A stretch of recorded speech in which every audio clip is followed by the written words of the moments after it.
ladies and gentlemen, boys and girls, children of all ages, and everyone in between. I'm gonna run 3 minutes of ads here to get rid of any pre-roll ads for incoming viewers. As always, your patience is appreciated, and we will get started right after these messages.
Way cool!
This is the place where legends are born.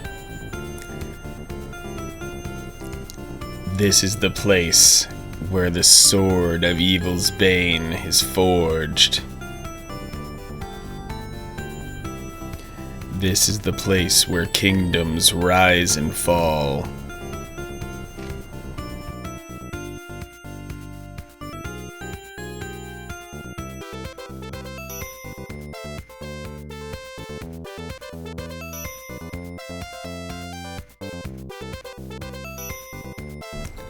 I will give 10 seconds for Dwarven Dynamite to do his electric slide.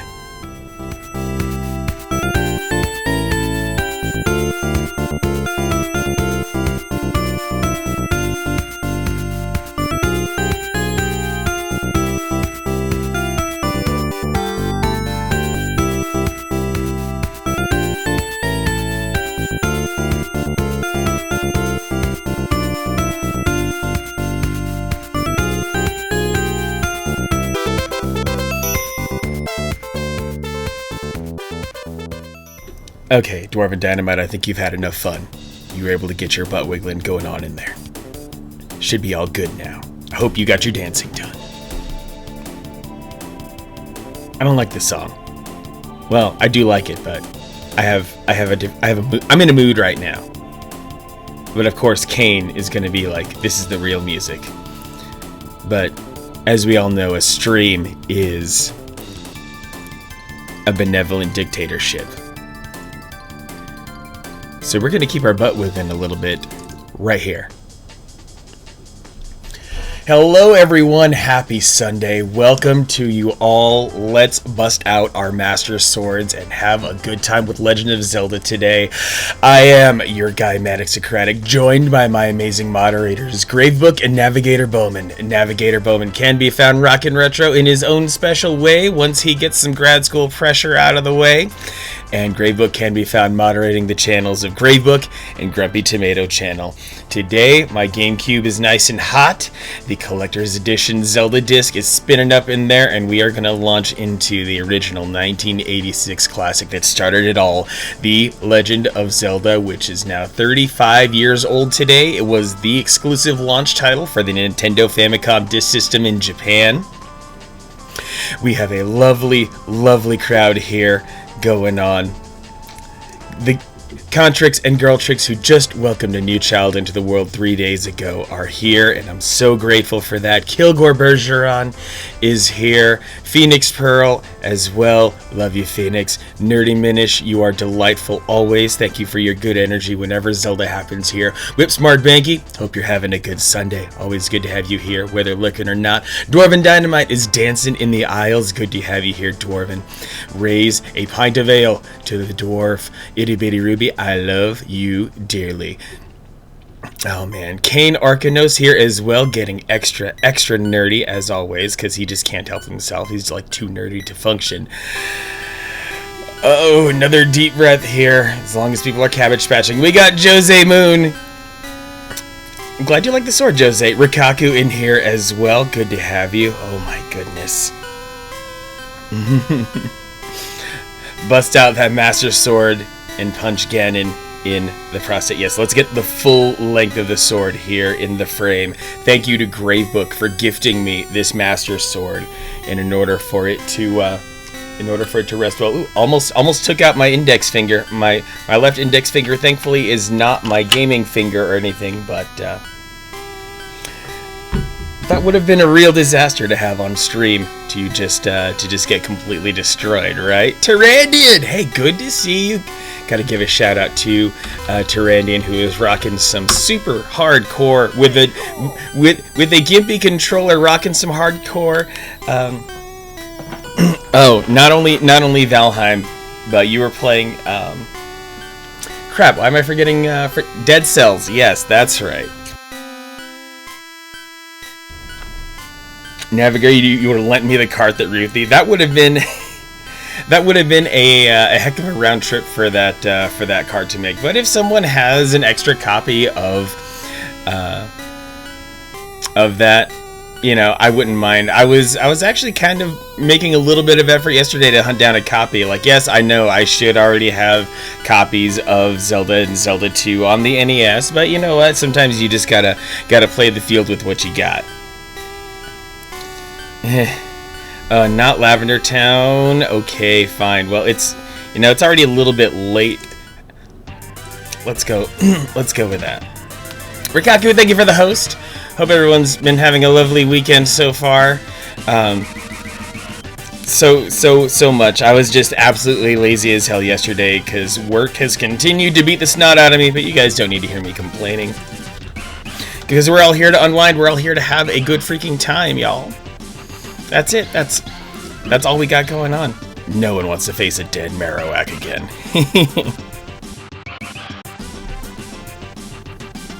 If only I understood anything about Valheim. I know it's super sizzling hot of a game these days, so I will respect everyone who is getting all of their entertainment from Valheim these days. I'll let you kids keep playing your newfangled games. I'll be over here in my corner with my Raji, and all the rest of the old stuff that I play.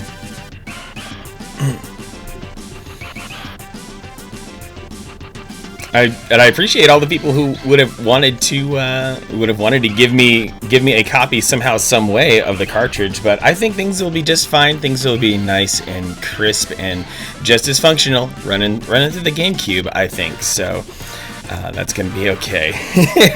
My toe! Oh yeah.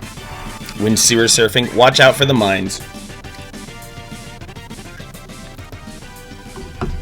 Or you could take an arrow to the knee, but that's a whole other game entirely as well.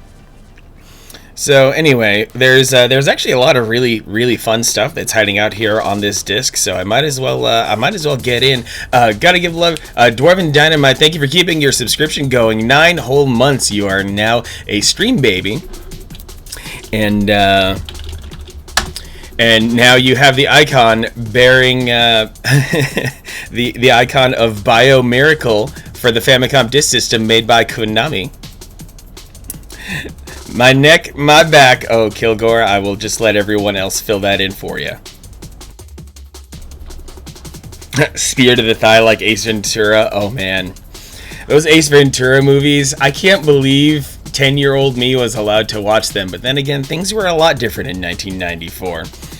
Crimson Blades! What's going on, Crimson? Good to have you here, as always. I will, in fact, in a certain way, The Legend of Zelda starts out with a blade that can be considered crimson, naturally. So, even though it is the wooden sword, and it will be upgraded. But anyway, looking through makeup box for brown eyeliner. Where is it? Oh! Big old ADHD problems, right? Nerdy Minish, just... your brain's moving too fast for your body to keep up. Howdy, Crimson. Hope you're having a lovely Sunday and a good weekend overall, whatever it is you're doing. We've got a Crimson and we've got a Phoenix in here, so that's 2/3 of the all-powerful crew that's hiding out over at Phoenix Pearl's channel. And this guy... the man, the myth, the legend. What's going on, this guy? Happy to see you here. Hope all is well over in Las Vegas. Hopefully that's not too much personal information about you. Manic of the past. Oh, Crimson, you needed a nap. However long that went, you deserved it. Every last minute of it. Maybe even more. I try to make sure that if someone is listening on some sort of device that has a lot of bass, that they're able to get some of that rumble too. I'm glad you like how I can Dr. Claw that. Yeah, I guess ever since I did hear Dr. Claw, I was always kind of obsessed with replicating that, and it's been in the muscle memory for a very long time. It's not like a newfound thing. Skyward Manic, the term for someone beating the crap out of Manic in Smash. Honestly, yeah, I'm not a good Smash player, so that would be the thing. Yes, my Switch says that I've got like 200 or 300 hours in Smash, but that doesn't mean that I'm good at it. It just means that I played the shit out of adventure mode, is all it means. But I had a lot of fun. Next time, Gadget. Next time. So, went to the farmer's market yesterday with the lady. Fun times were had with apple cider donuts. That sounds freaking delicious, Navigator. Just donuts in general, like a good cruller or a good cinnamon donut, that would really hit the spot. Like, I don't... The regular glaze or chocolate covered or whatever, those don't interest me that much. Let's get into the more exotic donuts. New Yorkers encroaching on my New England culture. You have New England culture, Kane? I did not know that. And honestly, there's cross-pollination all the time. Let's be real here. Boston tries to assert that they have pizza. No one knows it. No one cares about their pizza. Let's be real here. The New York pizza is where it comes down from. Brothers! Family Jack! Brothers and sisters! What's going on, Family Jack? Good to see you. Happy weekend. What's going on for you, dude? Glad to hear life is starting to return to some stability for you where y'all live. Way cool. Oh, more Teenage Mutant Ninja Turtles music. How about that? Yep, we got Rikaku and we got Family Jack. We just need Irish Banshee. That would be nice. Anywho, we've got ourselves a Zelda collection brewing down here. Stability, well, stability maybe within your own home. Outside in the rest of the city, maybe not so much.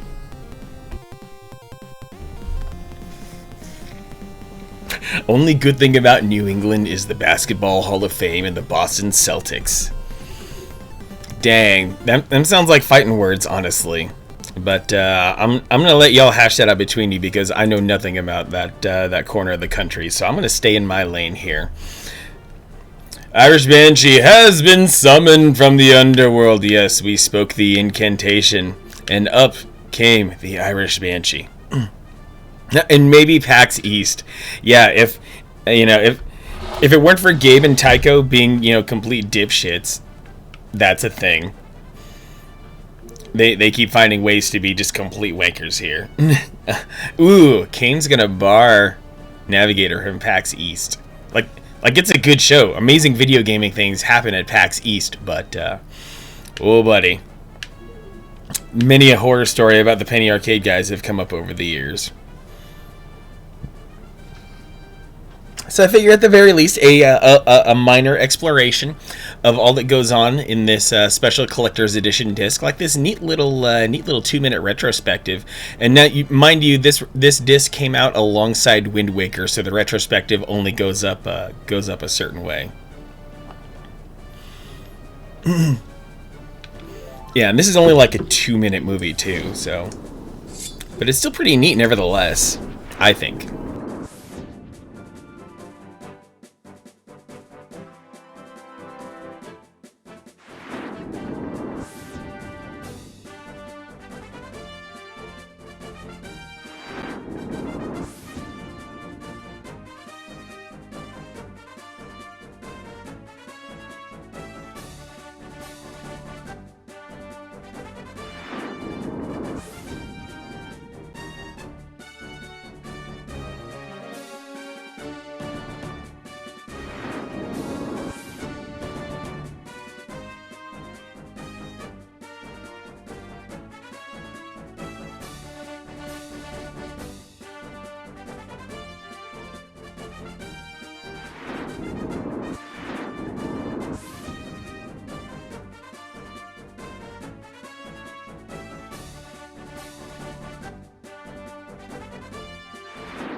Oh yeah, feel the Zelda surge of energy going through your veins, or maybe particularly in your left hand, where your piece of the Triforce would be stored. And even the Wind Waker got a special movie. Not sure how entirely relevant it is. I guess if nothing else, the special movie might have... Well, I'm curious. I can't even remember the contents of this. Yes, today is the 35th anniversary of The Legend of Zelda. How do you feel about that, Irish Banshee?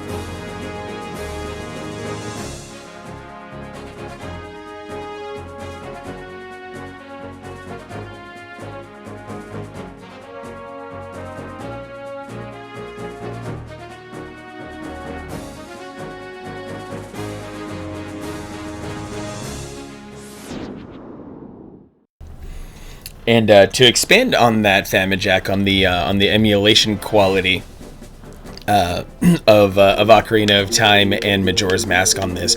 Ocarina of Time does run fine. However, Majora's Mask, because it's a fat ass chunky 32 megabyte game, and the GameCube only has 32 megabytes of RAM. Majora's Mask is randomly prone to freezes. They are rare. You could go several different play sessions without ever having a crash. So Majora's Mask, yeah, you can play it, but I don't recommend it because you never know when that crash is going to strike and bad things will happen. But Nintendo felt that the crashes were so seldom that they were safe in releasing this. Wait a minute, gamers in most men use their left hands for more than swords? Yes, in fact, Link is left-handed. Shigeru Miyamoto himself is left-handed, so as you will observe here in the original Legend of Zelda, Link is left-handed as he wields his Master Sword. Yeah, if you're playing Majora's Mask, play it on a real N64, or play it on the 3DS. And yes, Irish Banshee. I create crashes when I sleep. That is certainly a thing that is. It was worth a joke yesterday because I had 2 games crash on me in the past 24 hours. For those of you who keep tabs on video game leaks, Dinosaur Planet leaked yesterday. For those of you who were heavy into reading all the game mags back in the day, Dinosaur Planet was a game we knew about that was from Rare. It was going to come out for the Nintendo 64, but it was taking longer than expected because, Rare.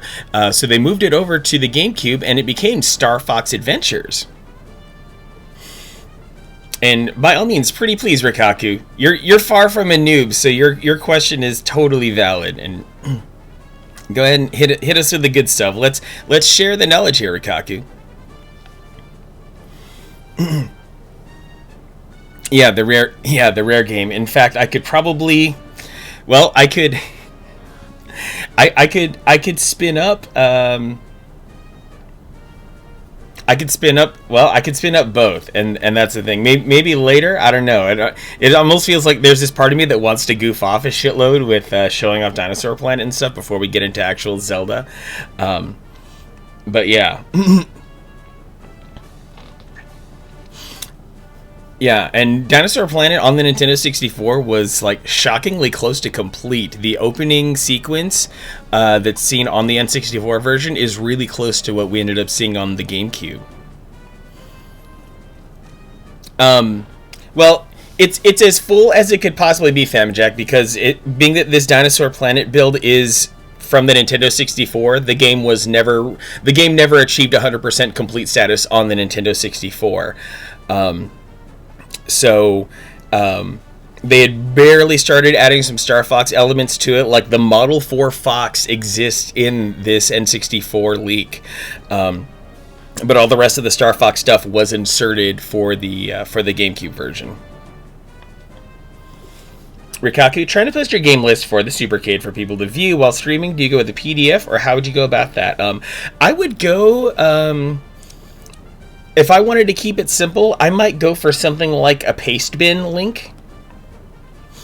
As for this Dinosaur Planet build for the Nintendo 64, it is believed to be beatable, yes. The game unfortunately has some random crashing bugs, and some control glitches, which needed to be ironed out, so I don't know if some enterprising individual can go fix those bugs or anything.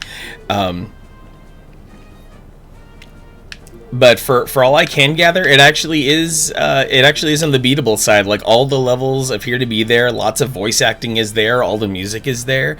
It is a shockingly good leak there. And then maybe the fans will finish the game. They could harvest assets from Star Fox Adventures or something. You never know how far it's going to go. But this is by far the maybe the most popular. Maybe the most popular tweet I've ever seen from the Forest of Illusion. over 8,000 retweets on it. So clearly, there are a lot of educated old head gamers out there who are impressed. Chun-Li and Ryu in Fortnite. That I don't even play Fortnite, so I'm gonna shut the hell up and stay in my lane on that. Fortnite is clearly having, I don't know, some Smash envy because they're pulling in characters like crazy from everywhere. I'm less than thrilled about it, but you know, sometimes you gotta make that money.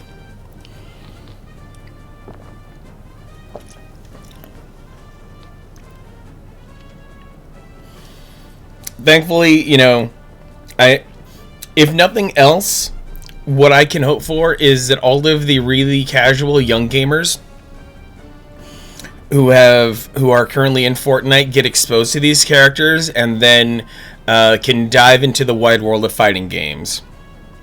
That's all I could possibly ask for, is that these casual gamers can possibly be converted into more hardcore gamers as a result of that. Mama Panda flexing the Manic Bonk emote. Happy Sunday to you. Hope you're having a happy weekend over there. And hope you're having fun over with Rob and Alex, which if you are into some alternate programming, over at RL Richie, they are currently playing the Oracle series simultaneously with each other.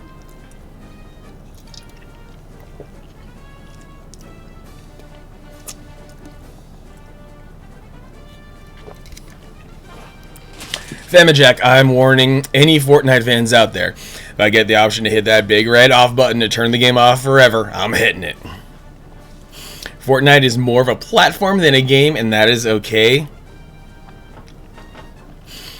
And yeah, that's Navigator. You make a good point that Fortnite players, Fortnite streamers, anyone who is into Fortnite at all, where Fortnite entered their gaming life first before anything else, especially during rather impressionable ages. Yeah, they're going to be stuck in a certain section of gaming, and that's okay. It's not fun to gatekeep, and you know we'd all rather avoid that. But at the same time, we all certainly realize that there are many different types of gamers out there, and they've got limitations and certain specific tastes.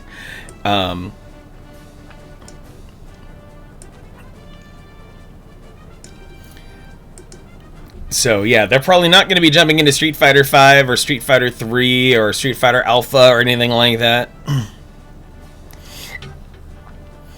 Yeah, that might be, I think, an interesting distinction there, Navigator, because sometimes some of these games are so huge as platforms, as Robert Headley so affectionately titled them, where it's they're less of a holistic gamer and just more of a I play this game.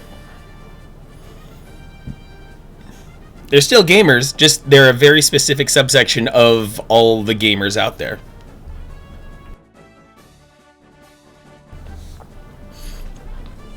Famijack, I agree with the sentiment, but remember when Call of Duty was the big thing and everyone was saying that, and playing Call of Duty didn't make you a gamer?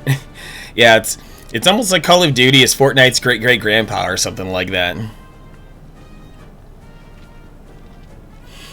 Yeah, Fortnite players are a different type of gamer, because anyone who's hanging out here right now is plenty cognizant of what they play and how they play it, and yeah, we don't cross over well with the Fortnite crowd, unfortunately. Yuga2, what's going on?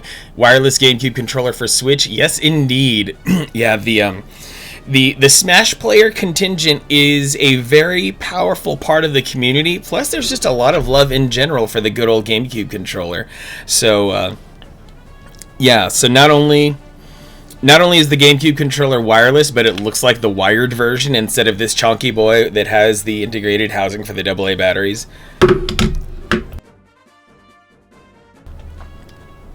The cult of the FPS sprung out of multiple springs. Yeah, and to this day, the first-person shooter gamer, I think is a fascinating subspecies of gamer.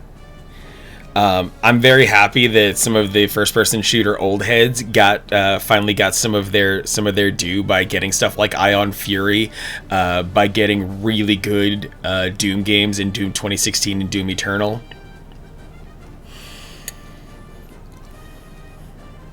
You thought about that controller, but you think you prefer the Pro controller. Yeah, there's something that's just universally good about the Switch Pro controller. It feels like an Xbox controller for one thing. I like how big the buttons are because I got chunky hands, so that ends up working quite well.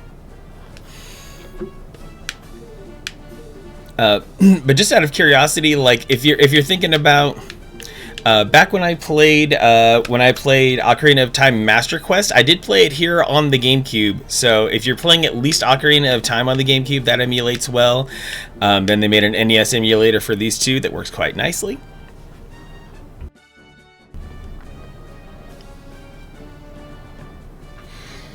Give Navigator an option. He's picking the Super Nintendo, Saturn, JP, or the Xbox wireless controller. If you combine the realism from GoldenEye with the arena run and gun from Quake and Unreal, you get the modern competitive shooter.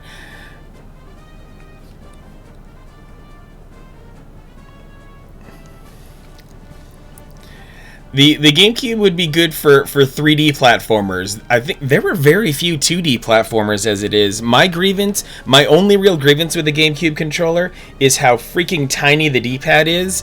Like, look at that pathetic little guy. The D-pad fits entirely within like the top of the analog stick, and I can't have that.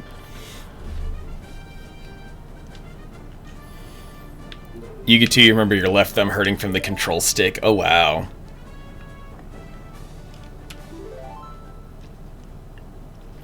PS Vita's D-pad was heaven. Good to know. Let's soak in this intro, y'all.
Gotta love how they hacked the title screen to add the copyright extension there, the 1986 to 2003.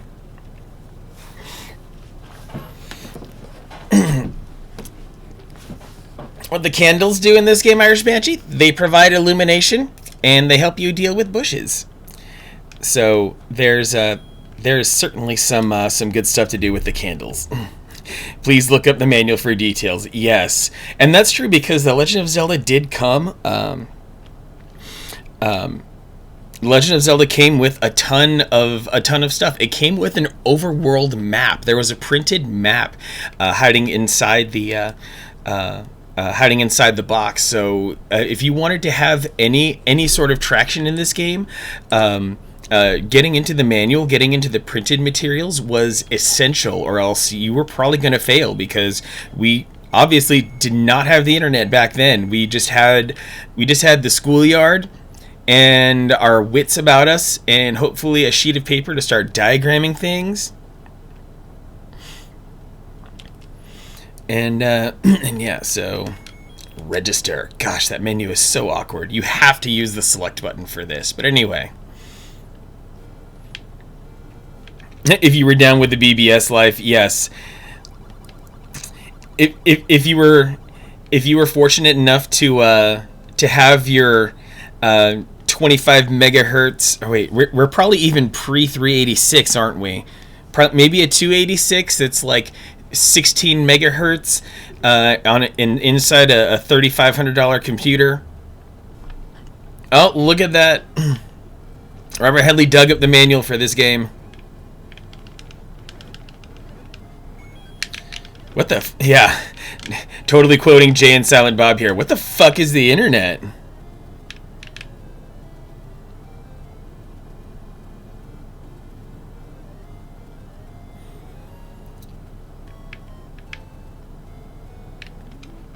Yeah, anyone who was like a teenager in the 80s, a teenager in the 20s, or someone in their 20s in the 80s who got into video gaming, like they may have been able to use technology to start sharing the most primitive version of FAQs with each other.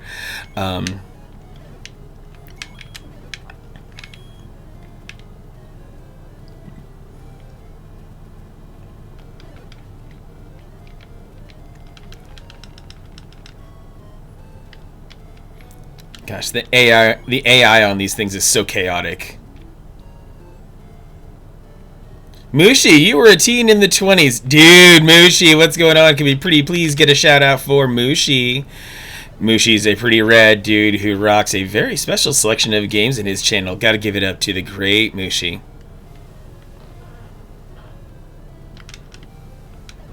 Way cool. Video game technology was so primitive. Yeah, rocking your Vectrexes and your Atari 2600s purely over RF and whatnot. Good to have you here, Mushi. Dude, I think one of my favorite parts of your channel, Mushi, the way that you rock the nostalgia, you went on break one time and I saw a commercial for Pistol Pete's Pizza, which, oh man, that was my childhood right there. Pistol Pete's Pizza would later get absorbed by Peter Piper Pizza, but for a while it was the raddest place. Because back in the late 80s and early 90s, you could have ripoffs of Showbiz Pizza, and that was fine. That was good. It was endorsed. That was acceptable. Ooh, a bomb. Perfect. Oh, Navigator Bowman hitting the video game history for some Legend of Zelda pages. You got it. Let me go dig that up. Oh, Mushi, that you had a podcast about Pistol Pete. So I'm guessing Pistol Pete's was pretty regional, probably in the Southwest ish region. So I'm not sure exactly where you are, but I will certainly I'll certainly respect your situation regarding the details you're willing to give about your life. So the music comes up. Let's look for some Legend of Zelda here in the ranking of this book, the 100 greatest retro video games. Coming in at let me make sure I verify the number here because I know it's very high on the ranking.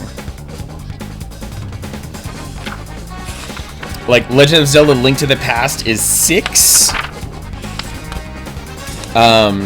Ocarina of Time was ranked number 2.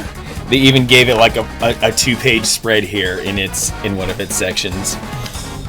Mushi, you're not too far from me, so regional similarities. Oh, gotcha, Mushi. Good to know. Yeah, feel free to link to that podcast because being willing to talk about that is awesome. Parksonian, what's going on, Parksy? Good to see you. It's dangerous to go alone. Take this. Thank you for the subscription, Parksy. What is going on? Kilgore, when you lived in Vegas, we had a Pistol Pete's, but some kid died under one of the rides called the Sizzler, and they changed it to a Peter Piper.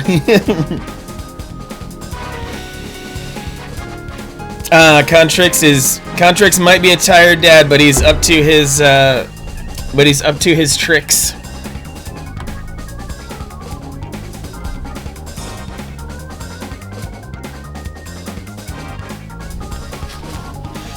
So, I'm going to go to the section that is dedicated to The Legend of Zelda: Ocarina of Time, which is likely to have some pretty good insights about Zelda overall. But this book is the 100 greatest retro video games, the inside stories behind the best games ever made. This book was made from a particular, I'm losing words, a particular English magazine, so certain choice vocabulary is used. But yes. Everything is great in Manicville, Parksonian. Glad to see you, man. So, apologies to Robert Headley if you're here or anything like that, so...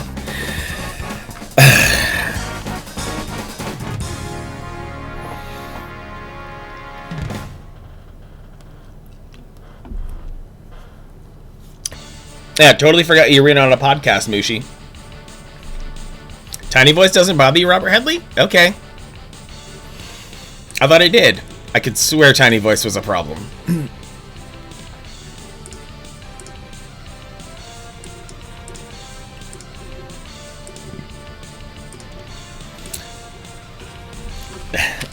Yes, Kilgore, my whistle will be very wet. Hello, Rose Chat Queen. Welcome. Hope you're having a good weekend.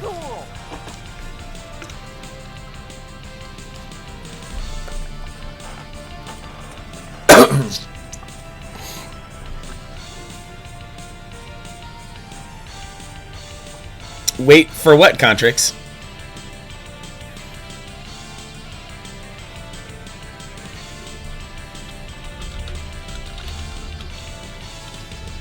I'm not saying it's a problem. I'm just saying I have to make sure that I get my body ready for it.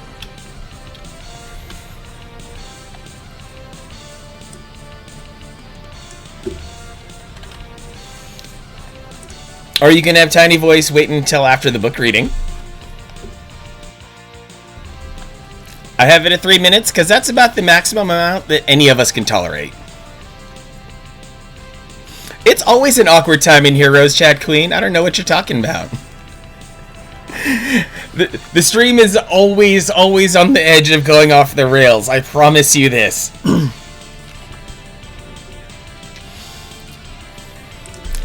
The Legend of Zelda Ocarina of Time, publisher Nintendo, developer Nintendo EAD, released 1998 on the Nintendo 64, genre action-adventure. More than 2 decades since its release, Ocarina of Time continues to rank highly on the all-time list of video game fans the world over. We caught up with numerous developers to find out why Nintendo's epic 64-bit console classic still has the power to enthrall and enchant gamers after all these years. When all is said and done, a great game is measured simply by the journey you've taken. That moment when you reflect on the hours you've invested and ask yourself, was it really worth it? The best games in history have all provided us with memorable adventures we've enjoyed taking, commanding, rolling. Adventures we felt a strange, polarized sense of disappointment and pleasure at seeing the credits roll. Enjoyed paying a revisit to once or twice and have provided us with memories we likely will carry forever. Because we were there and we made them happen. For example, this could be something as simple as rescuing Pauline from the clutches of Donkey Kong, or maybe you remember specific parts of bigger pictures most fondly, like the time you finally found you could pull off dragon punches on command, grasping the natural technique and not simply following inputs, slaughtered your first cyber demon, or crossed the finish line in Outrun. That Ocarina of Time is a game bursting at the seams with memorable moments like these, all wrapped up inside one epic adventure, makes it not only the best Zelda game in the series, but for many people, one of the greatest video games as well. It's a game that takes you on the most perfect kind of adventure, one that anyone of any age can easily relate. You're the hero, you scale the castle, defeat the villain, rescue the princess, and in doing all of that, restore peace to the land and become the stuff of legend. While there can be no question that the original Legend of Zelda was a true watershed moment for video games, and Ocarina owes it a sincere debt of thanks for putting the core pieces in place, it was merely a small portion, a compromise, if you like, of what the series creator Shigeru Miyamoto had actually envisioned for Link to Zelda Ganon and the Land of Hyrule. Since Ocarina's release, Zelda's creator has revealed that Ocarina of Time marks his true original vision of the world, and is the Land of Hyrule he imagined finally brought to life.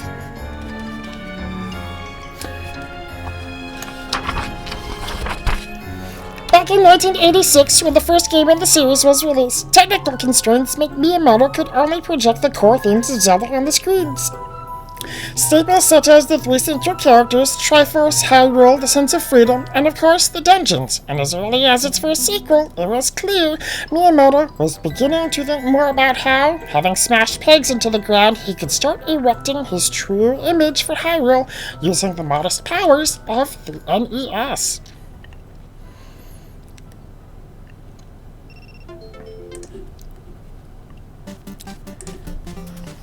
The Adventure of Link, while widely branded as the black sheep of the series, shares a striking number of similarities with the franchise's golden calf. The sequel added side-on platform sections that transported gamers into the heart of Hyrule, with this new viewpoint used to create village sections filled with people with which Link could interact and converse with during his quest. Not only would this help to breathe a greater sense of life and immersion into the world, but also weigh a greater sense of responsibility onto the shoulders of the player too. The sequel also had stronger emphasis on action. Link could now cast spells. In Ocarina of Time, Link could do the same, and a new magic meter allowed him to perform special charge attacks, and earn experience points to improve his attacks. While this leveling up mechanic was promptly dropped by the series soon after, this aspect of character development still played a big part in Ocarina of Time's gameplay. Just now, it was done by the far more interesting means of acquiring new gadgets, items, additional heart containers, and better weapons during the quest. But while Ocarina appears to be inspired most by the Adventure of Link, the game also took a number of popular ideas and themes from other sequels too. The Ocarinas, for example, which play a big part in helping you progress in the story, made their first appearance in the Game Boy game Link's Awakening. Not true, the Ocarina was technically there in Link to the Past, it was called the Flute. While A Link to the Past Dark and Light Realms also return, with Link aging 7 years in the game to see the devastating effect Ganondorf's rule has had on the Kingdom of Hyrule. The Ocarina of Time was first unveiled at Nintendo's Space World event in December 1995, shown to a floor of astonished and excited attendees. Nintendo announced that the game would be ready in time to become a launch game for its successor to the Super Nintendo, the Nintendo 64.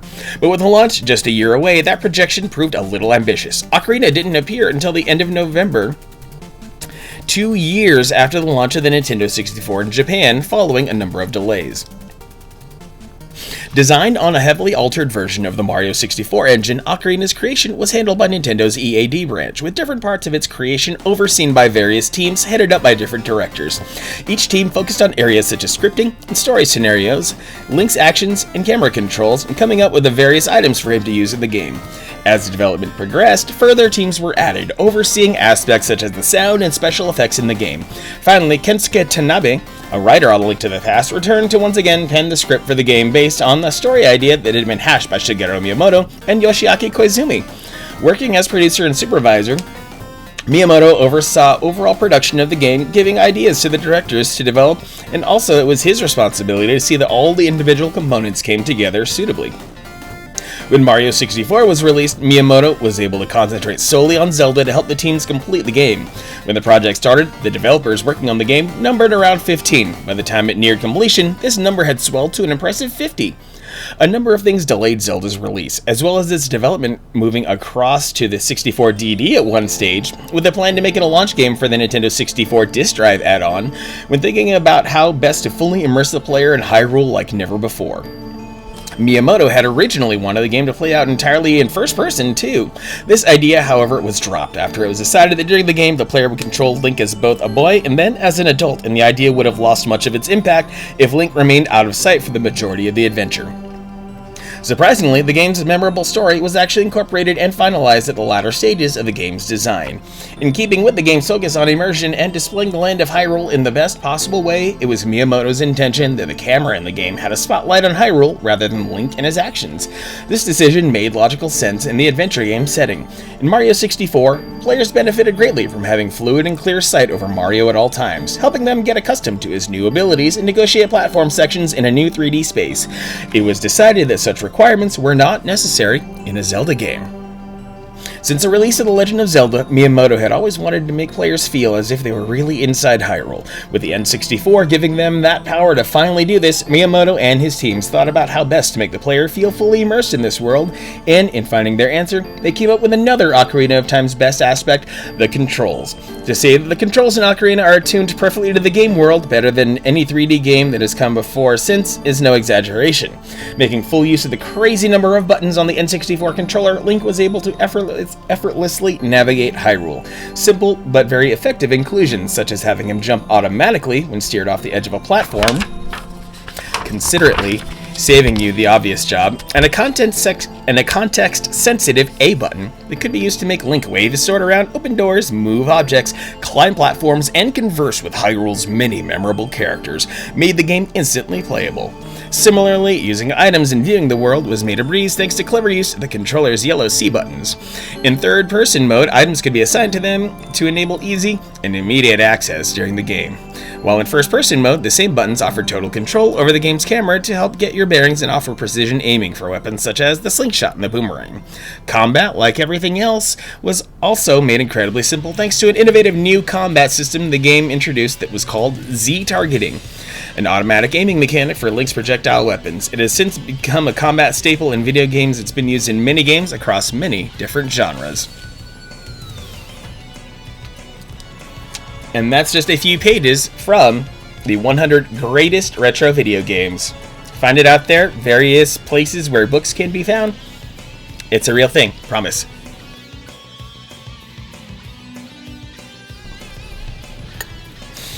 Oh boy, let me catch up here. Parksonian, it would be pretty awkward if we came in and nothing awkward is going on. Yeah, we're always dancing that knife's edge of awkwardness. Crimson Blades almost swallowed his pretzel stick whole because the voice caught him off guard. Oh my god, Contrix almost died, you guys. Somehow sounds more and less like a real voice as it goes on. Reality is turning inward on itself. Nothing is true anymore. And Robert Headley is specced out at really rad computer. Oh my goodness. And Nerdy Minish completed your Ruli makeup. Yes, you got that done quickly. You discovered your brown makeup and it seems like you got that done in like not even 10 minutes.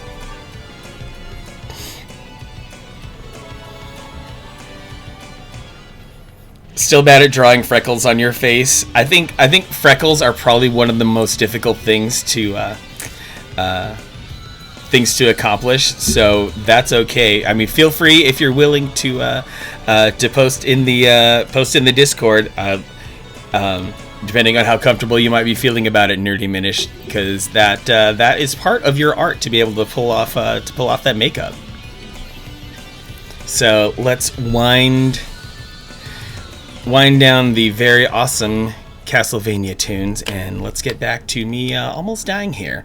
Buy something, will ya? You know what? I need more bombs actually, so I'm gonna take advantage of that. And hey, wake up! There we go. Humans are very bad at designing things that are perceivably random. Yeah, that's true too. Randomness in true randomness. I better get off this screen because I feel like I'm gonna die. I'm gonna go back the way I came.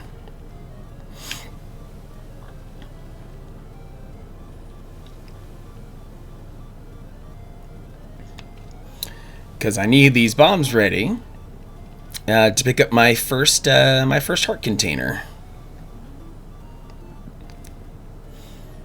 Right here. Oh Jesus! Oh lordy! Oh, when did these guys come back? I was not expecting that. Take anyone you want. Gee. I don't know why anyone would go the other way. People tend to think that evenly spaced components are randomly dispersed, but that isn't how it works. Yep. Exactly. You've got a Zelda shirt. Good. I think everyone needs at least one Zelda shirt.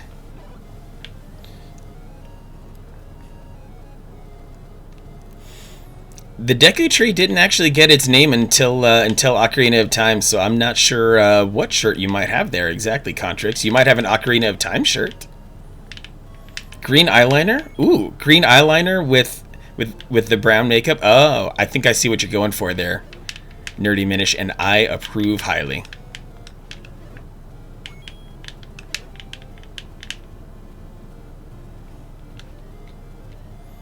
Get back here. I am trying to farm some health. There we go. Oh, great. Thanks for the clock right when I did not need it.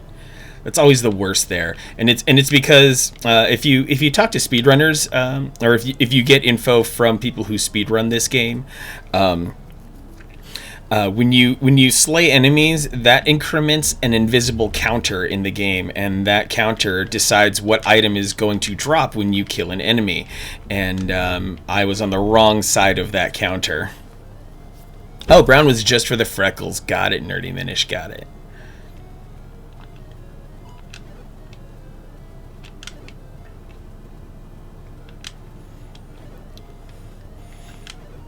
Yeah, it was. I believe all the early 2D Zeldas worked with that counter system to make the item drops seem random when they really weren't. That if you are a clever player like a speedrunner, then what you would end up doing is counting your kills as time goes on, and so that you could plan around the item drops that you were going to get when you killed an enemy.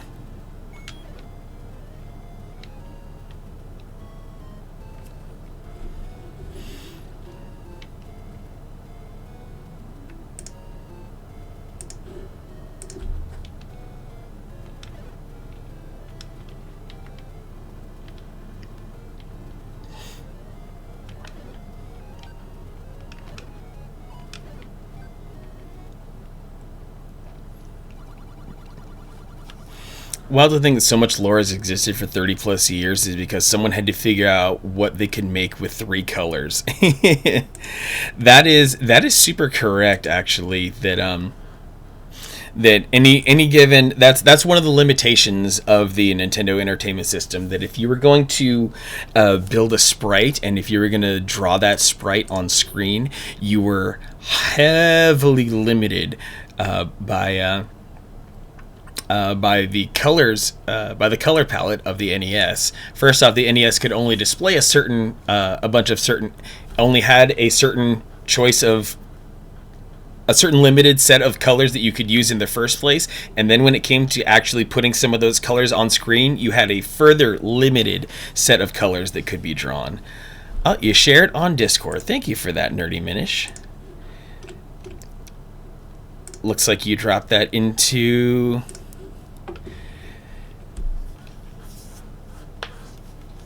Color Splash, and hey, that is a cute shirt, and I'm liking the haircut too.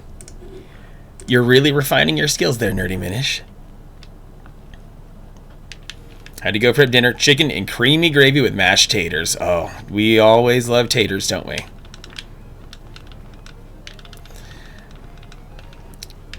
Potatoes are one of those universal perfect foods, unless you're allergic to nightshades, but you know, that's a whole other conversation.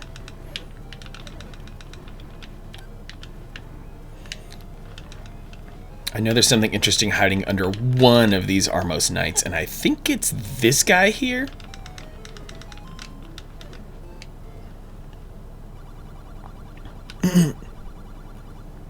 Boy, this is really expensive. Yeah, the fact that you can just buy spare dungeon keys, that's pretty crazy. Hair's just in a ponytail. Wish it was short. Well, I guess if nothing else, if you want to go for some sort of shortcut, Nerdy Minish, that picture would be a really good reference. Okay, I don't have enough money yet, but that's okay. There's since I have bombs, there is actually one other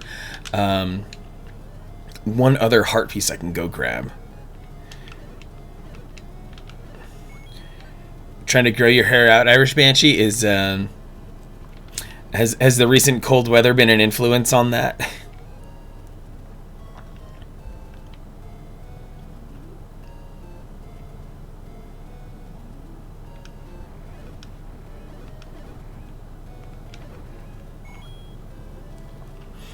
Yeah, I could very easily go for the first dungeon, but I'm just gonna be I'm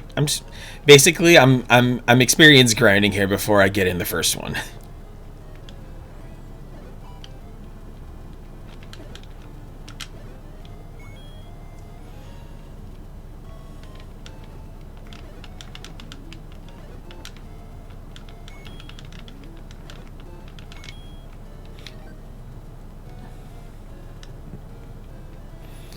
Let's see, where should I actually go? Oh, I think I can make that work. Yeah.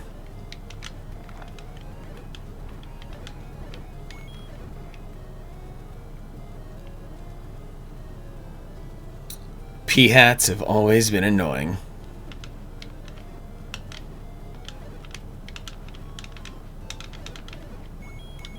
Oh, big money. Big money drops.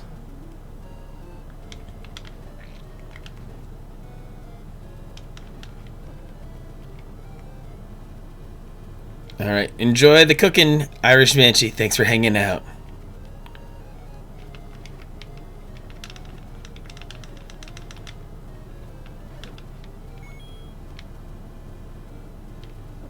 Ugh.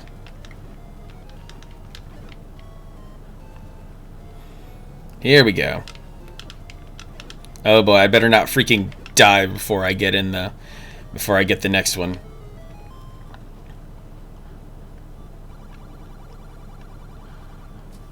Short and floofy for Nerdy Minish.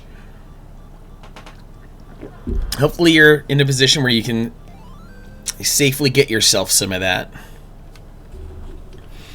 Let's see, I think these two are the only ones that I can get for now.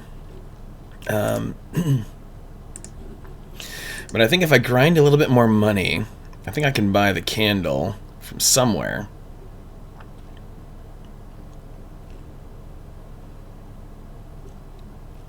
Starts blue and then goes red. I wonder if I can find a shop that has a candle. Let's get back to the beginning-ish.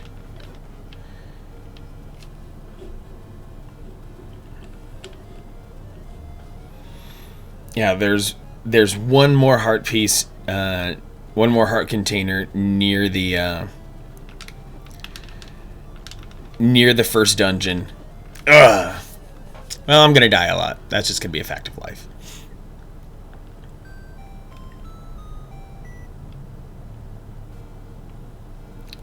But, you know, dying is not the worst thing here. You just get sent back to the beginning tile, and look, I even kept all my money.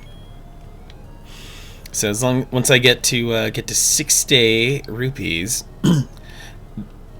then I can get that final. Then I can get that candle, get the last available heart piece, because the other heart pieces are gated behind some dungeon items.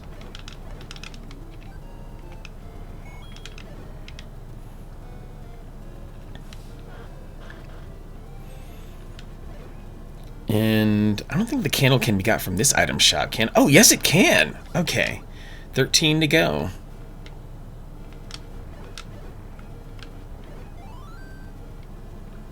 Great. I needed fairies earlier before I died, and then the game's like, oh well.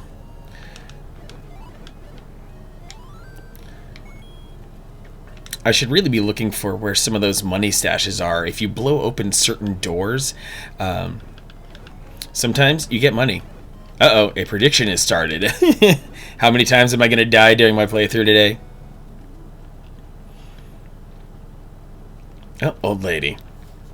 What's the prediction that's been started? Uh-oh.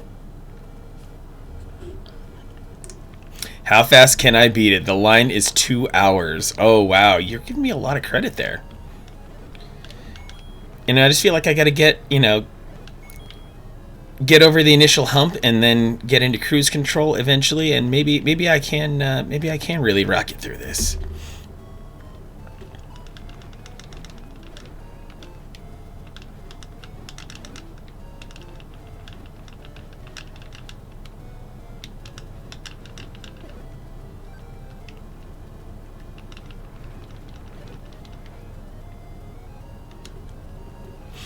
And that, I believe, right there is Dungeon 2.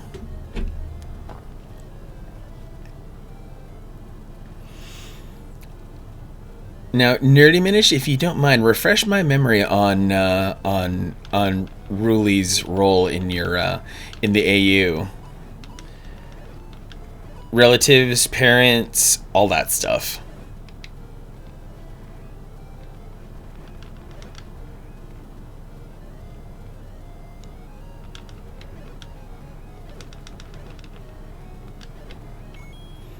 There we go.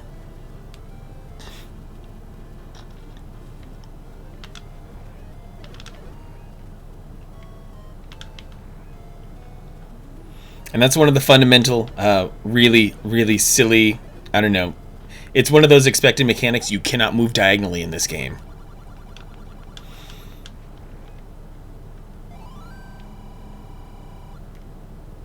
Really Hyrule is the link from the first 2 games. Oh, okay.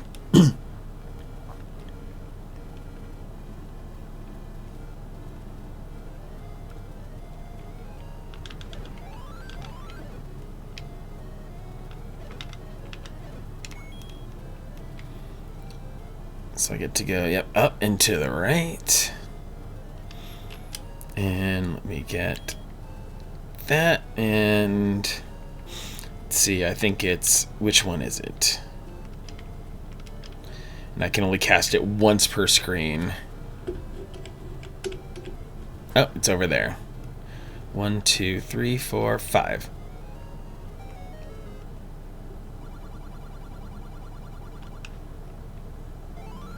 There we go. Now I'm buffed up decently for the dungeon.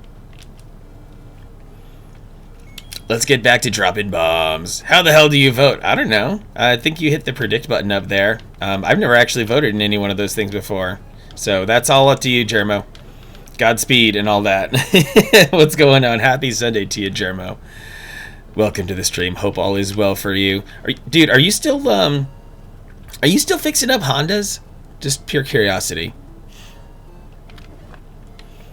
Because I know you were flipping cars for a while, but I bet that could also get tiresome.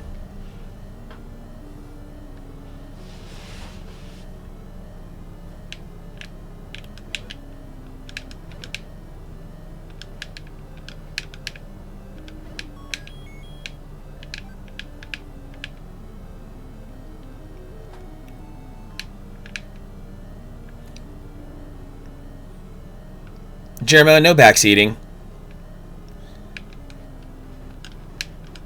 Sometimes I will ask questions to try to think out loud, but if I need help from chat, I will specifically ask, "Hey chat, please backseat for me." I will make it very obvious that I need your guys' help.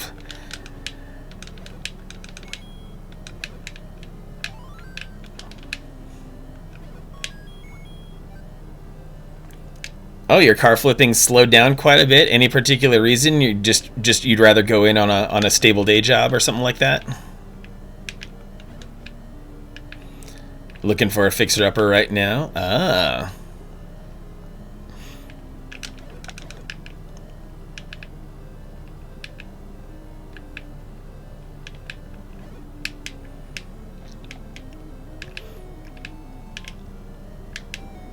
Let's see, I think there's just a dude who gives a hint over here. Yep. Eastmost Peninsula is the secret. Jeremiah, you want to come back seat? You know exactly where I live. I mean, yeah, you live close by, but you don't know exactly where I am. Good luck finding me. I dare you.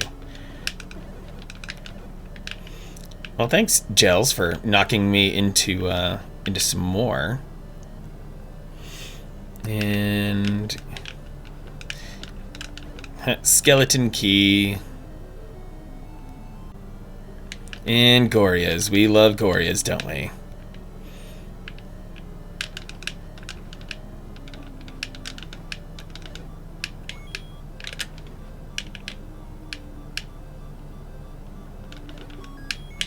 Woo! Got me a heart.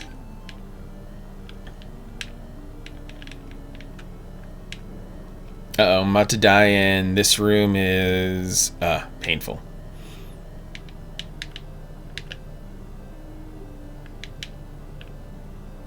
Because I get impatient with Zelda. It's a character fault of mine.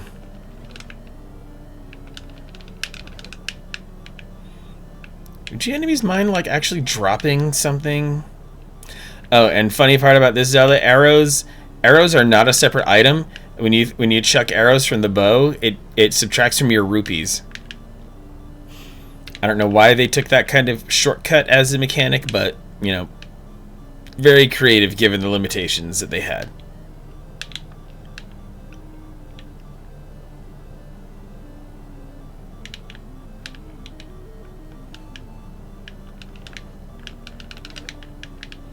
Please drop a heart, please, please. Something drop a heart, my goodness.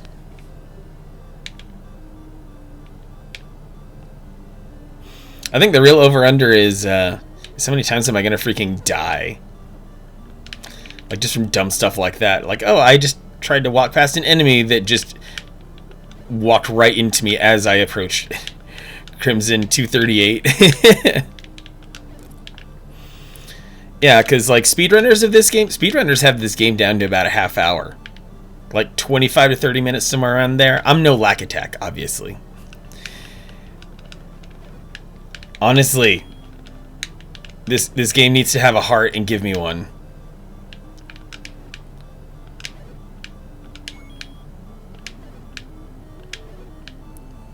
Thank you for the moral support, Crimson, for giving me a heart, but I don't know about the heart. If only those hearts could actually be injected into the game. What a thing that would be. That, like, every streak of 3 hearts from chat is like half a heart in the game or something. Seriously, you see me blasting all these enemies out and none of them are giving me anything. Took over your heart and used my emote to throw it. Thanks for believing in me. Yeah, I definitely feel like this is a single stream kind of game. So we'll see what goes on here. Seriously, game?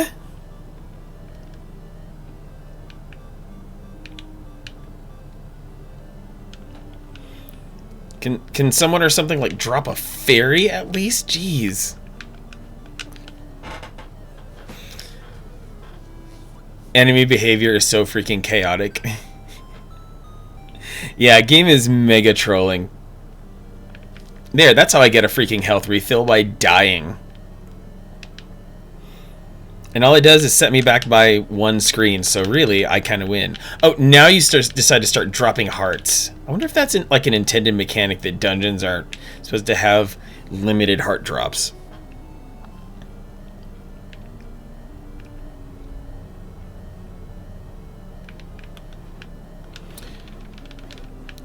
Damn you, Stalfos.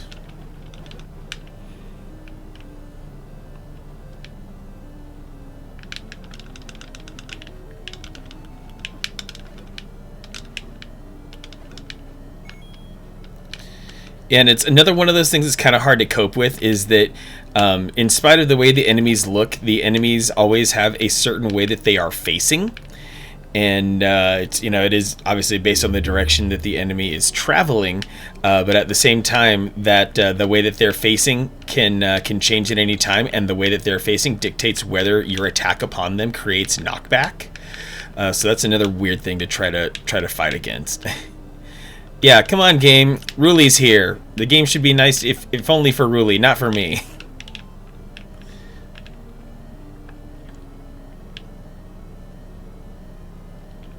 Can I just bust through that? Blue Dark Nuts. Oh, dude, totally. Yeah, the way that Blue Dark Nuts always seem to know... Like, Blue Dark Nuts seems specifically tuned for the way that you're facing, and they will always make sure that their vulnerable side is far away from you. You gotta do some... You gotta put on some sweet juke moves out there. Let me get...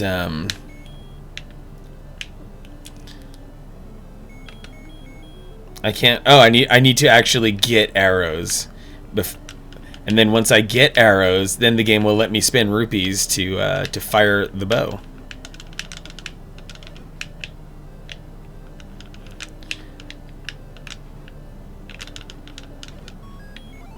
Oh, Boomerang, you always come back.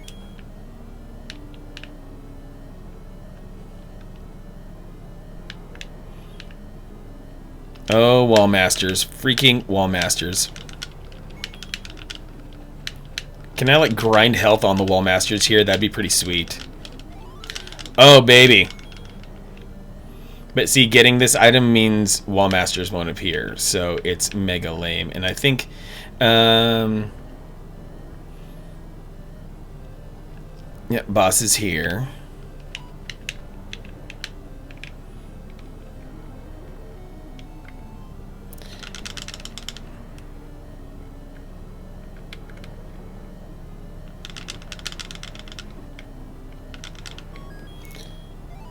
I'm very lucky that boss is easy.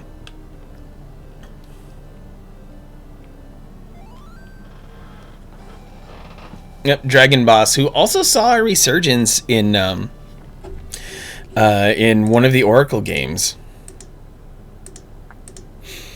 All right, one dungeon down. Let's head on to Dungeon Deuce.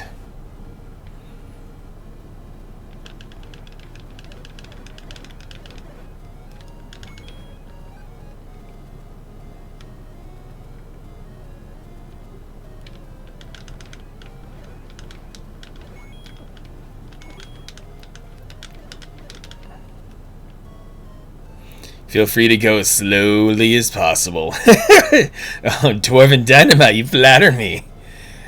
Keep it slow and low, baby.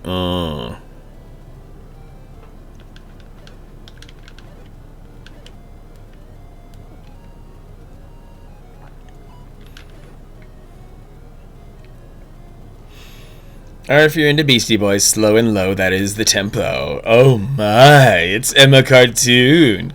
Can we pretty please get a shout out for Emma Cartoon out there? Emma Cartoon, delightful human being, artist, streamer, multi-talented witch of many trades. You arrive at the most interesting of times. Yes, right after finishing the first dungeon. So yes, things are really getting spicy here.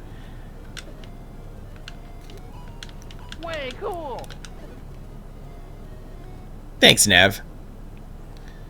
Oh, I have nothing for the old lady yet. She's the one who wants a letter from the old man, which I believe was speculated to be some sort of booty call. If the I don't know if it was in this version or in the script for the Japanese version, but yeah, there was allegedly some suggestive content. What? Why did those Octoroks just pass through me?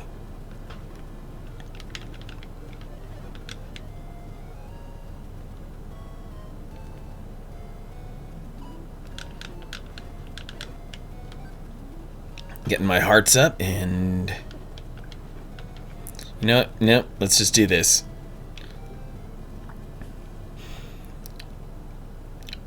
Fuck it, we're doing it live.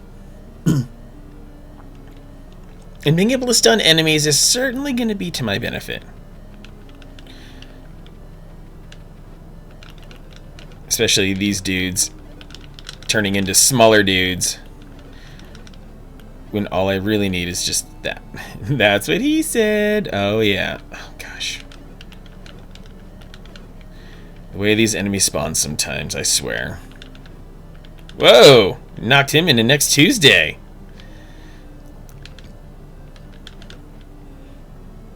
Small dudes. Yep. The little meaty gels.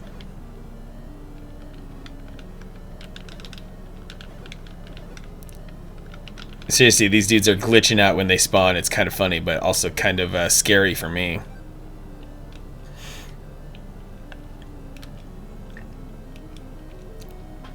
I'm also getting like highly suspicious of a lot of walls. Oh boy, here we go. We're already getting dark nuts.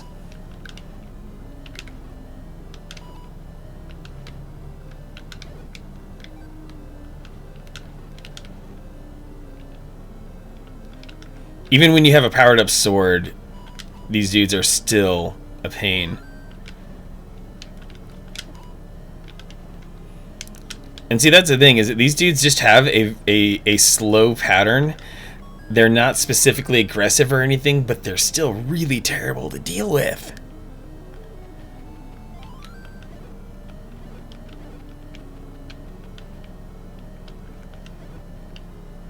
I think I'm going to go through the locked door. Locked doors seem more fun to me.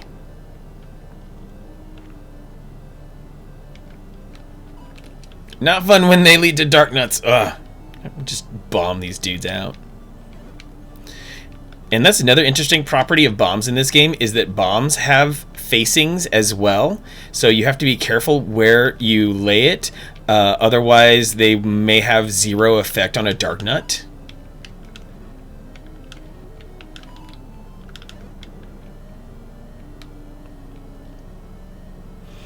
That the facing of a bomb is exactly the same as oh baby, jackpot.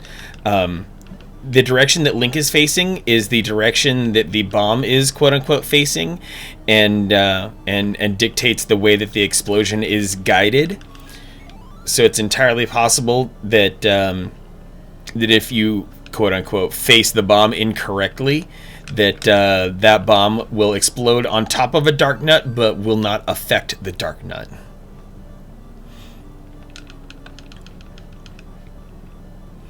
Okay, Keys, I'm just gonna wander away here, but I do have the raft, which is very important for getting another heart piece after this dungeon. Can I get my health to recover, though? That would be nice. Oh, gosh! Bubbles and they're free-floating. I've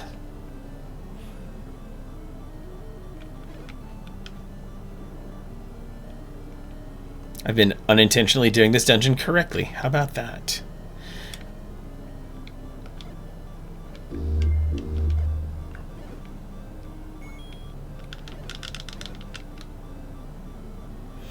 Since I only have one key, I might as well. I'm going to see if there's a different key available by backtracking a little bit. Nope! I was in that room before. Not a fan, so... At least you can buy keys to make up for certain things. Oh, this is the swirly dungeon.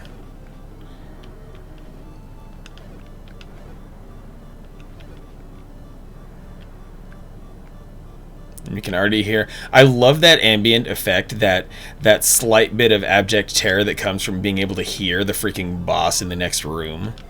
Like, that's a nice touch. That is genius. I'm okay with dying. Sometimes death is how you can actually freaking advance in this game. And maybe I'll get some actual freaking health pickups here. That'd be nice. But I think in order to really get some health pickups, I gotta bomb these dudes into oblivion. Alright, money's nice, but hearts are nicer.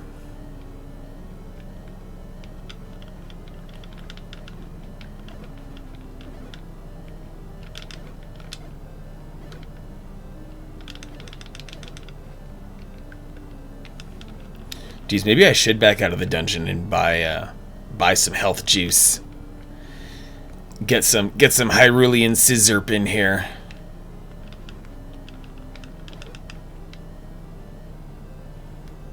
Get some of that McDonald's Sprite. Yeah, since I've got a decent chunk of change, I think I'm not opposed to burning a little time for the sake of safety and making it to the end of this cursed place. Oh, am I gonna die again? That'd be sweet.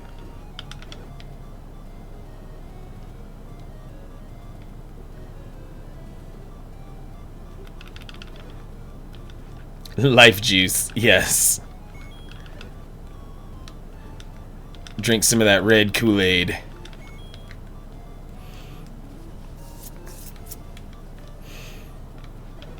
Will I ever see a heart refill again?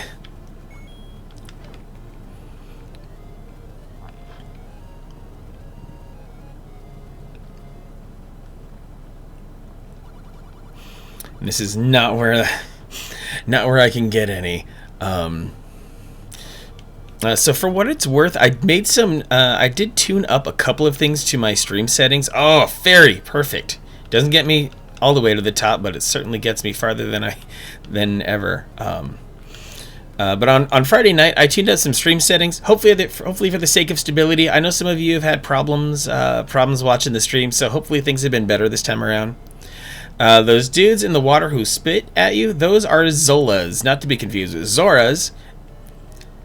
But, you know, translation glitches between Japanese and English with L's and R's. So if they're evil, they're Zolas, but if they're good, they're Zoras. Meet the old man at the grave. Well, that doesn't sound intimidating or anything. They may have been intended to be called Zoras at some point.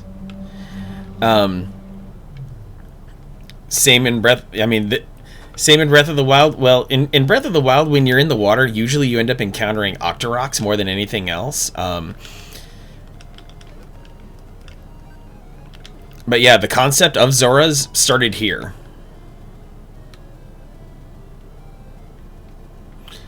If we go reference the instruction manual that you linked earlier, which I forgot to click on.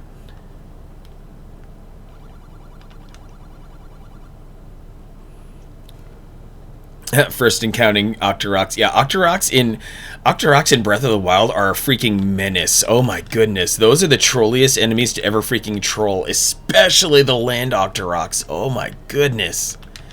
I mean, it's fun to freaking punish them, but just their mere existence is pain and torture. Like, you're just cruising along in a peaceful forest and then bam, you get whacked in the face with a rock. Like, what is going on here?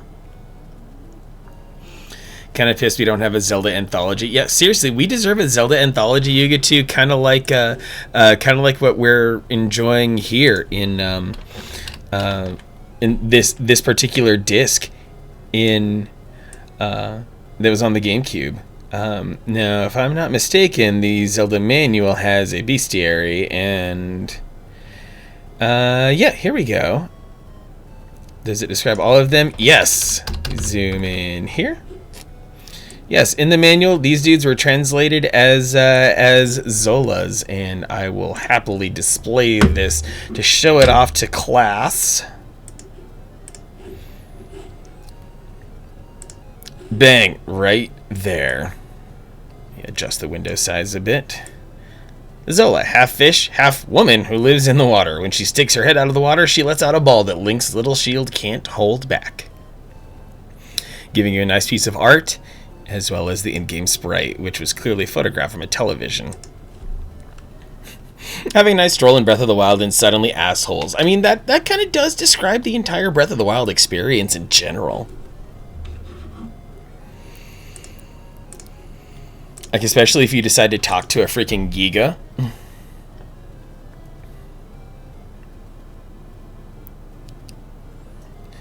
Call those catfish on dating apps. Oh, yeah. 68. I don't think I can buy anything in this shop, but it's worth investigating anyway. Because the blue ring would help me out a lot. A shower in the hospital. Oh, I bet those hospital showers are good as hell, Contrix. Hospital showers probably have that good pressure. And it heats up instantly.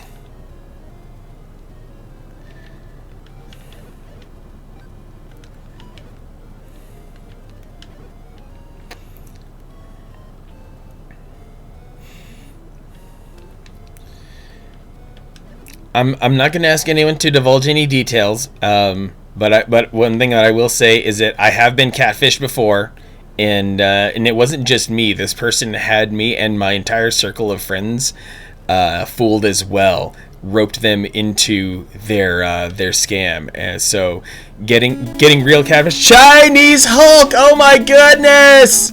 Chinese Hulk! Oh my goodness! What is going on, Choky boy? It's been a while.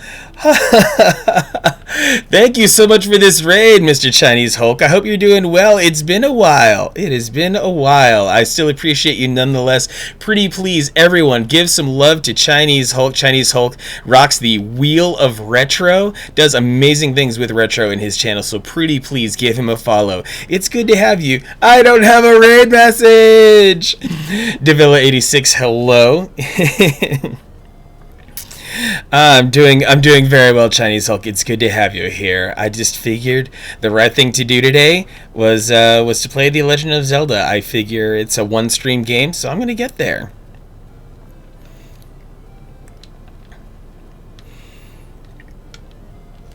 And as soon as my hands free up here, I make sure that you get the shout-out that you are due. I'm currently trying to farm health a little bit, and actually, do I have the... Yes, I do. Oh my goodness.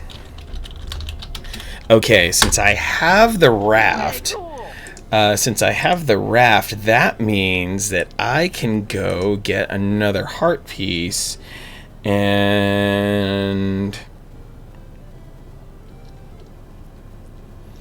Northeastern Sea. Okay, it's all the way up there. Zeke! What's going on, Zeke? Zeke's the eternal mod. It doesn't matter. It doesn't matter what channel she's in. Zeke is always the mod. You don't actually have to give her mod status. Everyone just respects what Zeke says and does. Zeke has a free pass to be whatever she wants on anyone's stream. What was the game today, Chinese Hulk? What was rocking your stream? I must know. Ooh, heading into dangerous territory here. I'm also being very irresponsible. But oh, right here. Here's the perfect viewpoint. Link is definitively left-handed. That's how he started, and in in all Zeldas except for, I want to say, first and foremost, the Wii version of Twilight Princess, he's made right-handed to accommodate for people using the Wii remote who would be right-handed.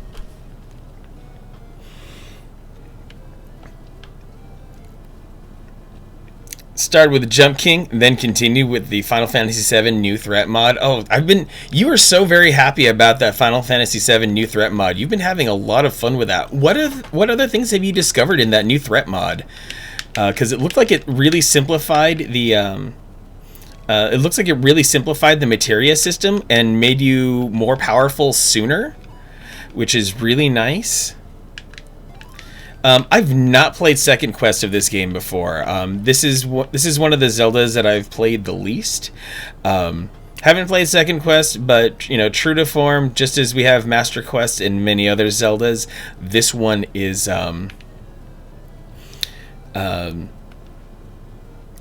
it's got a very hard second quest.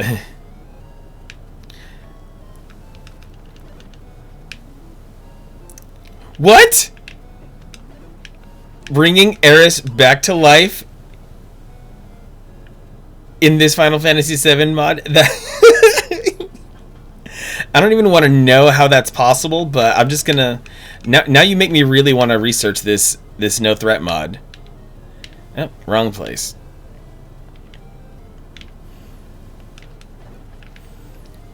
But really, it's... I think that's really cool that if you are modding Final Fantasy VII, that you find a way to bring Aeris back to life.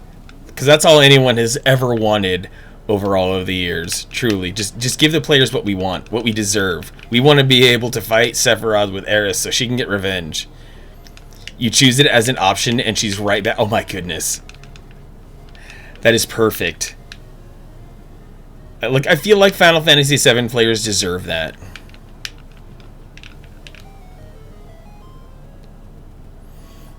Was it here? No.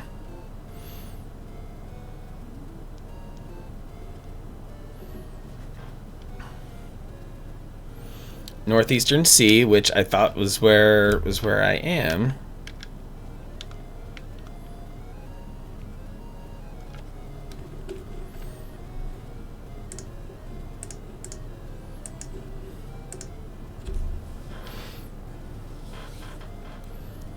Or is it? Oh, that's right. Oh, this is one of those points. See, this is where video games back in this era were just terrible, because I believe it was here. I don't intend really on going out of order. What I am doing is, since I have the raft, I can go and get some more heart pieces before I head back in the dungeon. Heck yeah, Chinese Hulk. You should absolutely make Aeris your most powerful party member and then use her to turn Sephiroth into dust.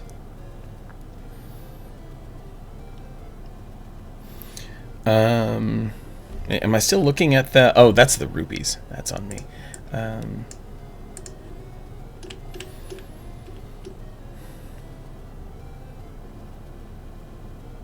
Oh!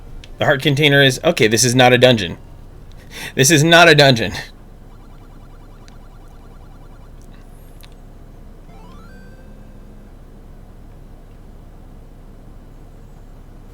And I think...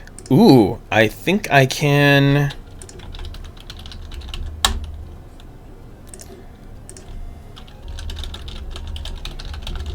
I might be able to get the... to get the sword, the white sword. Yeah, minimum requirement 5 heart containers. Yeah, I'm gonna go for it. Yeah, I've been eligible to get that sword for a while.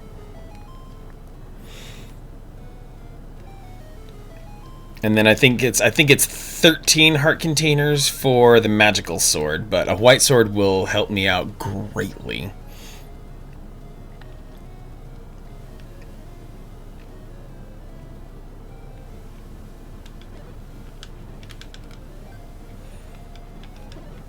And I think that's one of the cool things about this game is how it is very loose-ended. That you do have that ability to just get almost as powerful as you want before you really start advancing in dungeons.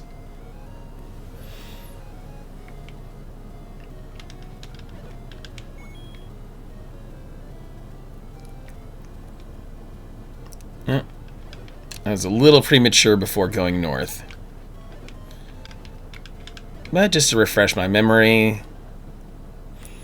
What's in here? Okay, shield key candle. I'm good. I haven't run into any likes yet, so I'm good.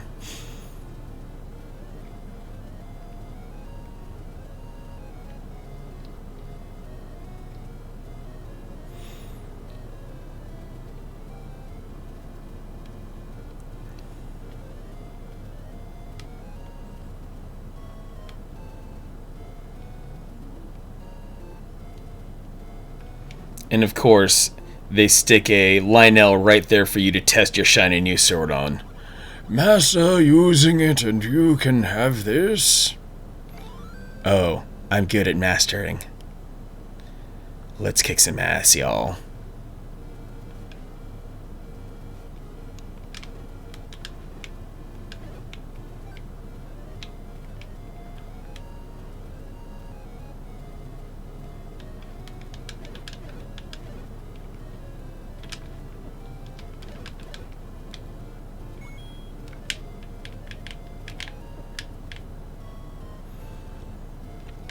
And then when I get a little bit more money, I can do the blue ring.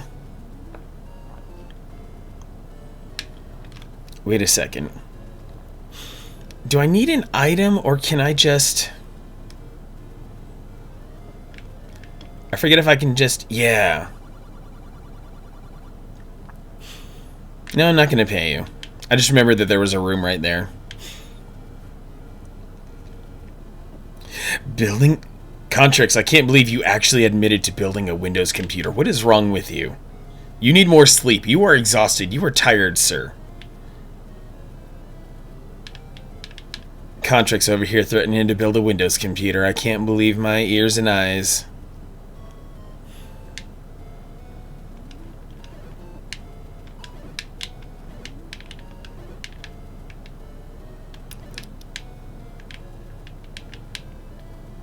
You want to play Mech Warrior online? Okay, Mech Warrior is okay. That is a valiant effort there. Actually, what I should also do, let me get my money right. Let me get that blue ring. I mean, might as well.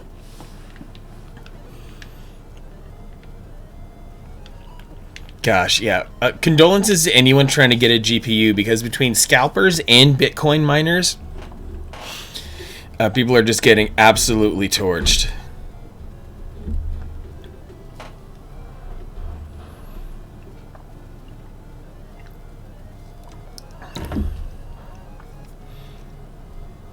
Let's see. Let me head back to the starting area.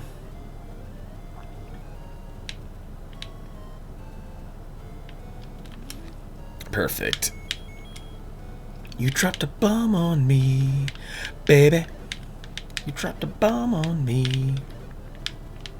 And I believe it's right here.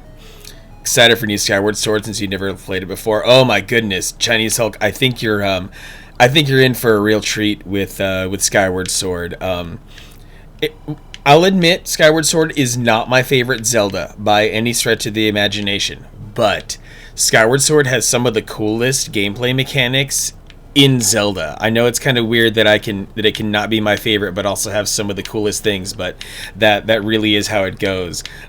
Skyward Sword is very linear. I'll say that right now, so I will warn you, if you want to feel like you have a sense of freedom, the game works hard to kind of prevent that a little bit. But if you just embrace it, if you just take it for what it is, then I think you'll be in for a good time. Have you played Breath of the Wild, Chinese Hulk?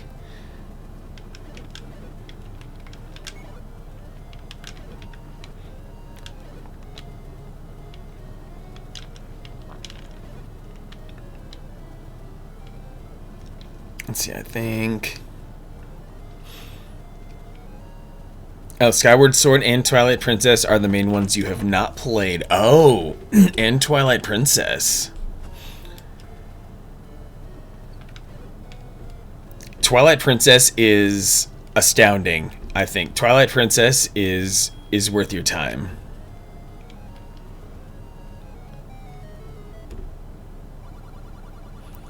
It's a secret to everybody. Another 100 rupees. And, alright, I just need a little bit more.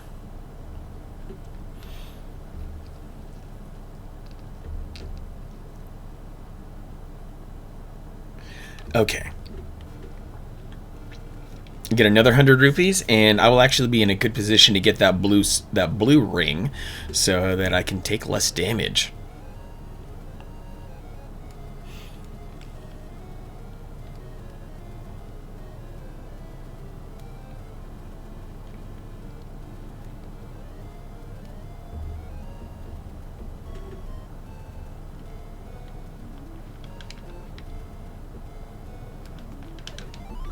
Yes, a fairy. Things are looking my way.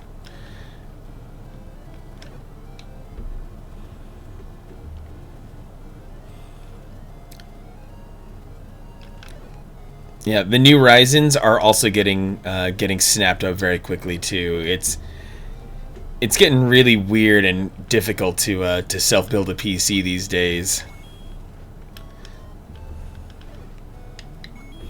Zeke, you love Twilight Princess. I did too. I think I think Twilight Princess might be my favorite 3D Zelda. Might. Just you could kind of tell that they were because of the era. It was really easy to be inspired by Lord of the Rings, and some of those influences I think really made it into the game.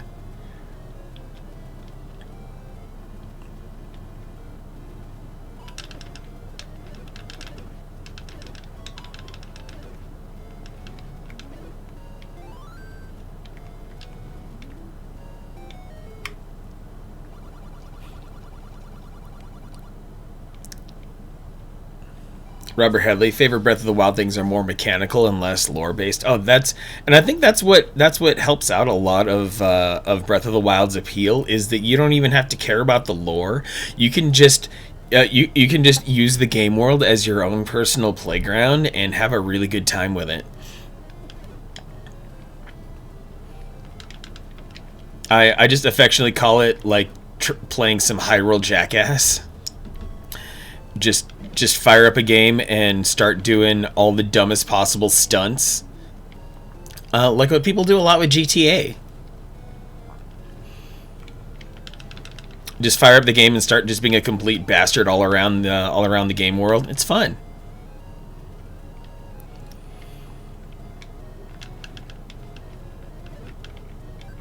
Yeah, Twilight Princess, it's a huge game. So be prepared for a time investment. Like I think, casually playing Twilight Princess, you're usually in for a 30 to 40 hour ride.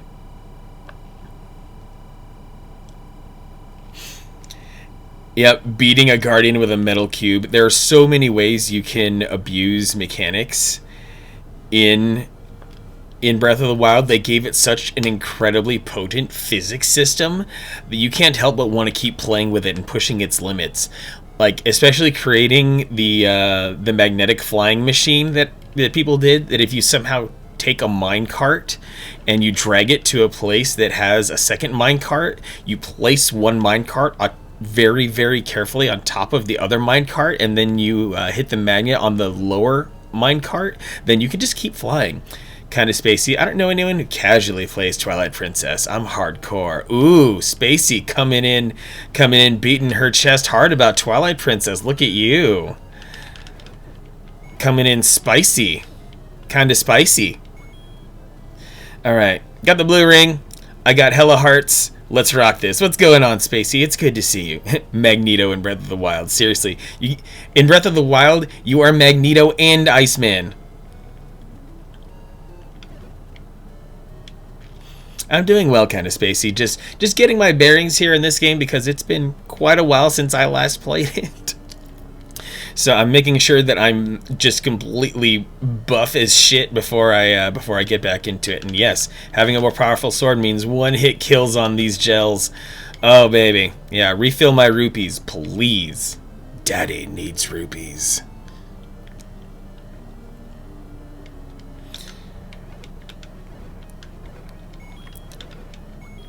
Oh, look at that! These enemies are making it rain, y'all. They're just throwing that money right up inside my thong.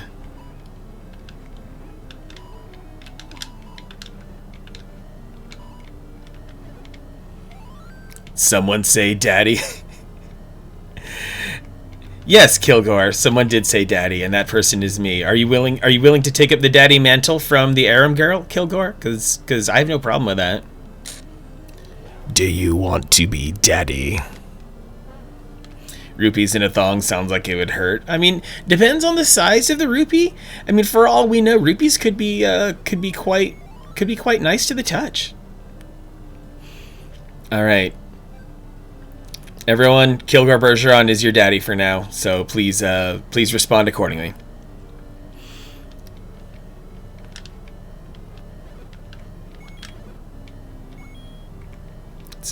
Gotta move that. Oh boy, a black room. Did you get the sword from the old man on top of the waterfall? How did he know?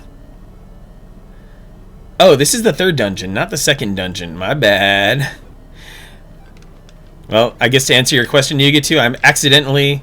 I don't know where I got the impression that this was dungeon 2, but... yeah, I guess the game did intend for you to have this sword by the third dungeon, so that's a thing. Contrix, you think you have the most qualifications to be daddy here? I mean, Kilgore is a parent as well.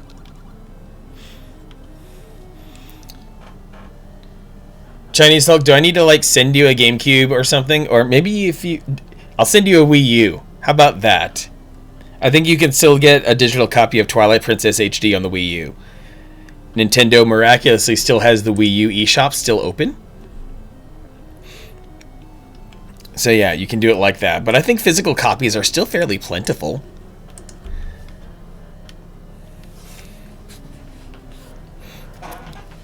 Hey, I've done weirder things, Chinese Hulk. Twilight Princess is, I think, an essential Zelda experience. People need it.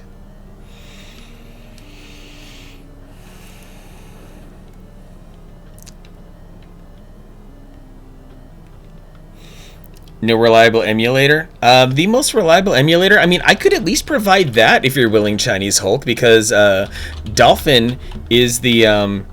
Dolphin does GameCube and Wii incredibly well.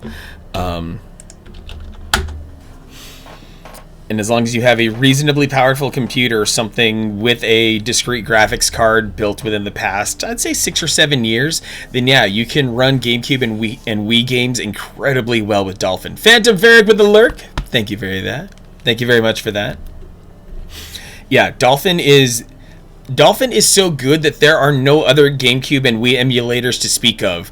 All the other people in the emulator community said, you know what, we're just going to let the Dolphin programmers have that. And you literally just built a new PC recently? Well, enjoy playing GameCube and Wii games in 1080p or whatever your monitor can support, and they look gorgeous. Zeke, you still have your Wii and your original copy? Heck yeah! Alright. Oh yeah, I think I was like really close to finishing this dungeon before I completely shit the bed. Yes, big love and hype to Contrix and One Girl Tricks for making it through a very difficult ordeal, and everyone coming out of it healthy and happy, and the family stays together.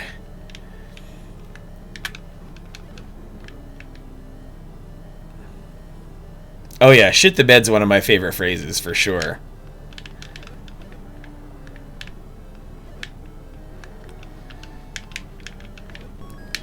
Because I truly feel like if there's ever a thing that really shows a sign of multiple failures, it's when you've shat the bed. Gravebook, you were asleep. You're here again, and you got an ad. Oh, freaking Twitch is so aggressive with those ads. I'm glad to have you here, Gravebook. I hope you're doing well. I'm glad you're getting some sleep, because I know life has not been kind to you sleep-wise, so you deserve every minute that you've been able to get. God damn shit the bed. Best line from a Tool song in your opinion. Oh, I got the one bomb kill, baby! Yes!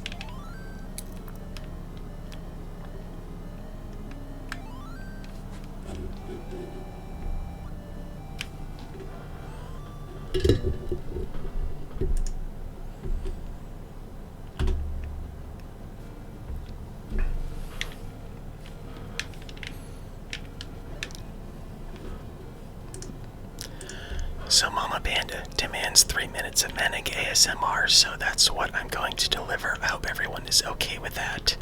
I'm grateful that you could all be here on this delightful Sunday to enjoy some Legend of Zelda with me and all of these other beautiful, gorgeous, absolutely sexy, undeniably wonderful human beings who happen to be in my chat today. You are all absolute treasures.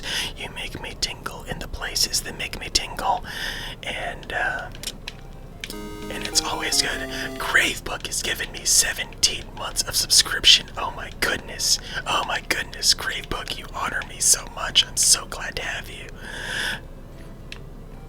Oh my god, yes, Chinese Hulk has incredible emotes. Please, Chinese Hulk, show off all of your emotes.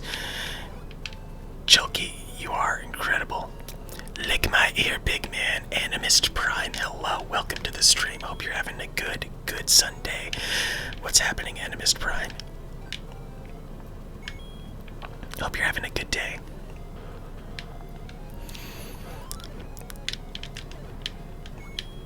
And yes, I realize that Chinese Hulk does not use a camera on his streams, but that does not mean that he is exempt from being acknowledged as sexy, okay? Because he is Chulk, but he is also Chunk, the Chinese hunk.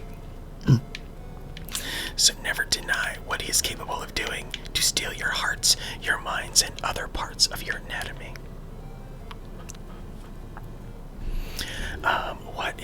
Okay, so where actually, no, this is the fun part, where actually is Dungeon 2? Oh my god, Chinese Hulk is gonna slide into my DMs. I don't deserve this. I'm gonna get a real DM slide from Chinese Hulk. This isn't right. I can't believe I can't believe I'm considered worthy.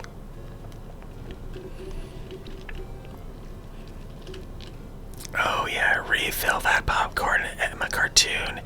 Slide every kernel right there deep into that bowl. Oil it up, get greasy, throw that butter right on top.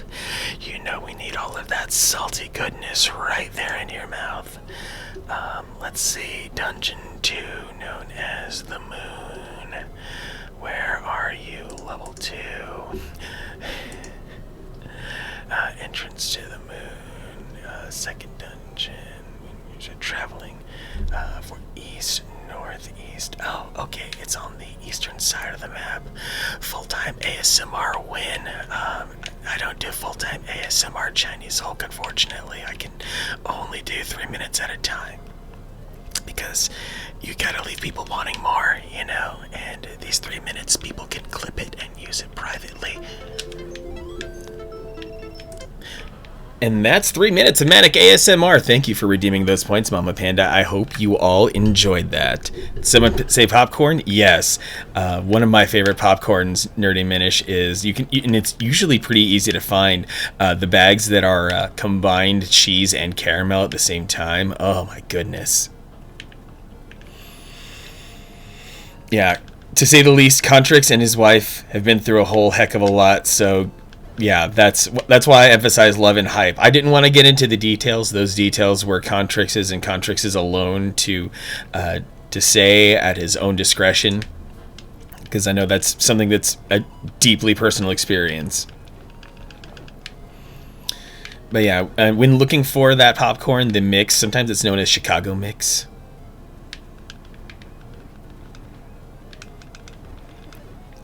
Yeah, I know that Mystical has she has some pre-existing conditions that already made pregnancy dangerous to begin with, but from what I could gather, she made it through the pregnancy pretty well.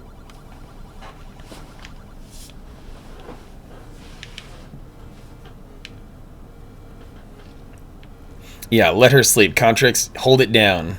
Grow some extra arms and just do the thing. Total pro strats there. 1 man, 3 children, and everyone comes out happy. Robert Headley, you have to avoid buying things. I'll just eat and not stop. Honestly, I have that problem too.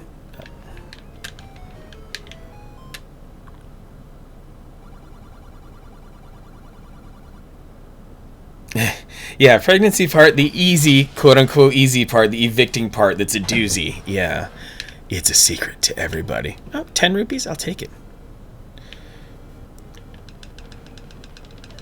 Yeah, I can imagine trying to manage anemia during a pregnancy has got to be one heck of a thing.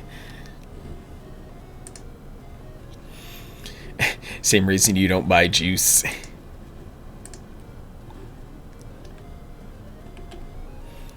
Where did I see... Here we go. That's the shit I want. Let's see, where am I right now? That's where I am. Dungeon 2 is left up left.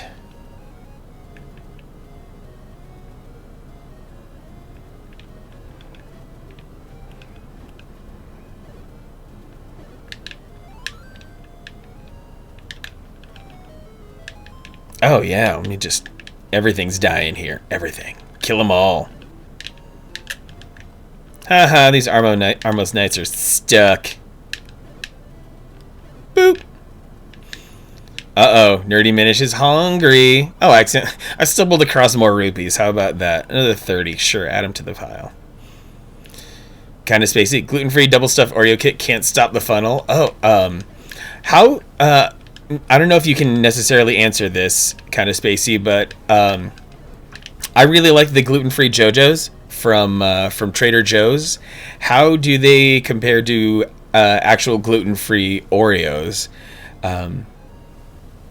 Because I'd be very much into that. On that note, past couple days, who wants to go out for a drink? Honestly, the day I get vaccinated, I am so gonna drink on a patio. Maybe not the actual day. You know what I mean. You know, get the vaccination, make sure that like a week passes and all that to make sure it's all settled in my system, and then I can go out with a little bit less fear. Zeke, can't wait for patio season. Zeke, you're in Canada, so isn't patio season for you like somewhere between like July 4th and August 12th? Like, I feel like the threat of extreme cold and snow and whatnot is a little bit too great there. Spacey, never tried the gluten-free JoJo's. When you go to Trader Joe's, it's a try and bulk on the healthy binges. When I go to Trader Joe's, more so than the gluten-free JoJo's, the dark chocolate almond butter cups. Yeah, I have to. I can only buy one of those because once I eat one of those little cups, I want to completely just destroy the rest of the package, and that's what happens every time.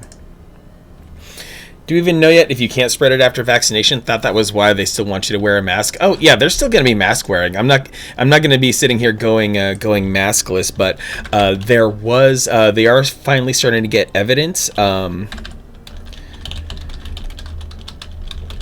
that yeah, here we go. Some stuff that came out of Israel. In fact, Israel's health ministry observed the BioNTech and Pfizer have an 89% effectiveness on preventing infection of any kind. So yeah, they've definitely been continuing to study it now that the vaccine is out. So even if the virus does find you, you're not likely to be a spreader. You still want to take the precaution, of course, but that's a whole other thing. Chicken apricot salad, you miss it? Interesting one, Jose. I did not know such a thing existed. All right, y'all. It's been a little bit. It's actually been 2 hours straight. I'm gonna go take a break, y'all. Gonna take about 15 minutes here, but don't you worry. More Legend of Zelda is on deck after this. I'll see you in a few once I do some human things, because I allegedly am human.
Way cool!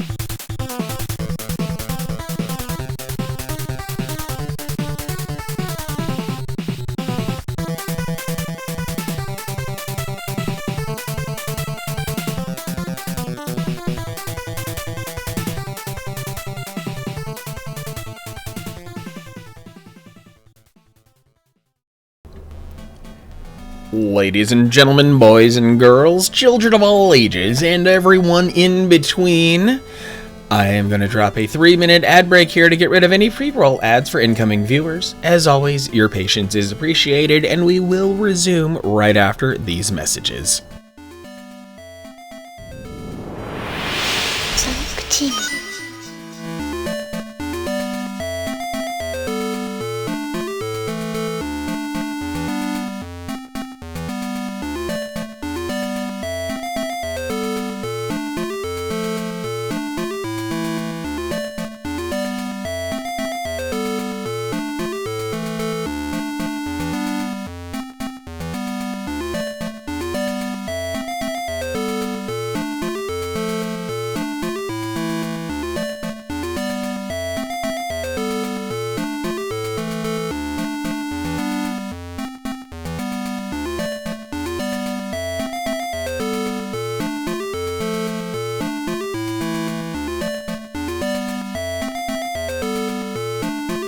Way cool!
I believe it's time for me to return.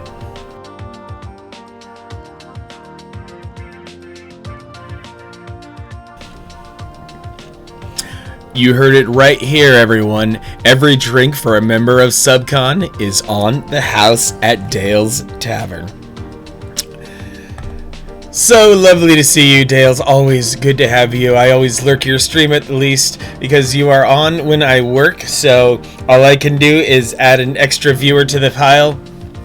As much as I wish I could participate a bit more than I usually do, you have a gorgeous stream, you have a wonderful community, and you have so much fun with all of the games that you play, Dales. And I wish you nearly inspire me to want to learn German, but I definitely need to conquer Spanish before I conquer German. But French is also captivating me recently. I don't know why. Oh, you're very welcome, Dales. Yes, you're very sincere about all that you do in stream, and you're always having a good time. El Conquistador! Crimson Blades. I bet your Spanish is better than mine, Crimson. And Grubby Tomato is on top of the German. Robert Headley, you were almost born in Germany, so that means you were at least conceived in Germany. Kinda spacey, podemos practicar. Well, how can I turn down that kind of invitation?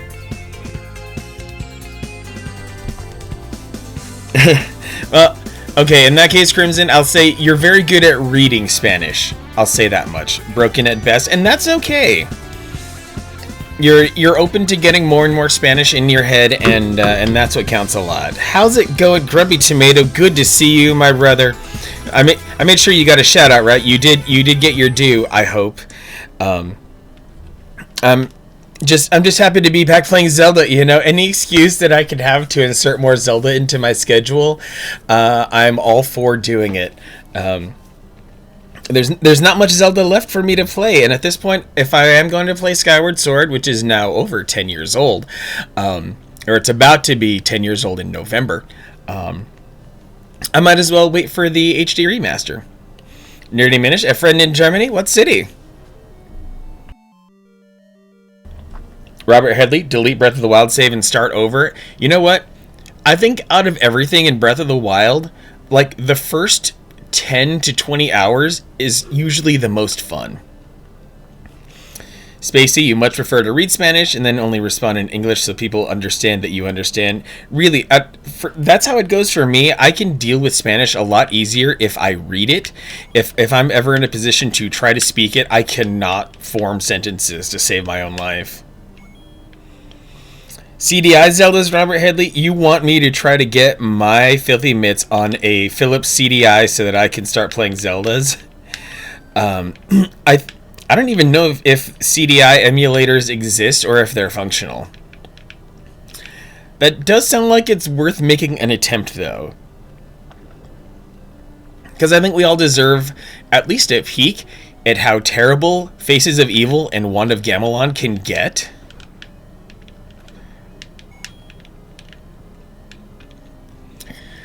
This dungeon is supposed to be crescent-shaped. So many ropes, my goodness!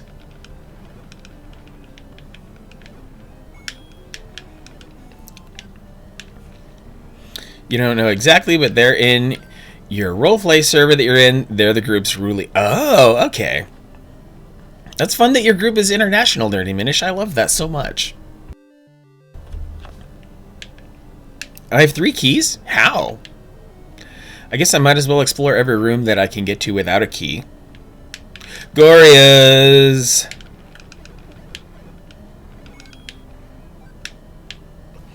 What? Okay, that had to have been an emulator glitch. Like, I think we all saw that, where the enemy explosion sprite was here for like 3 seconds and then finally became a bomb.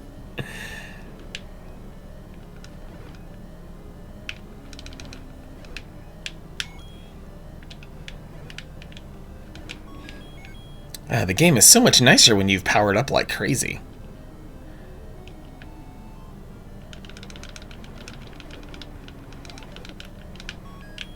Oh, baby, another key and a fairy to make sure that my health stays topped up. This blue ring was a good idea.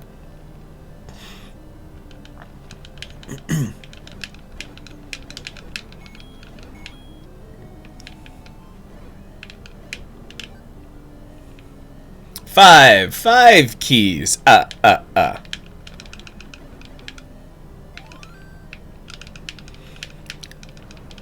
And yes, I know what you're all thinking. There is an awesome streamer out there. Her name is Hungry Goria, and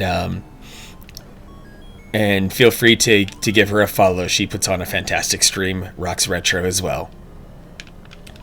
Oh, Dodongo dislikes smoke.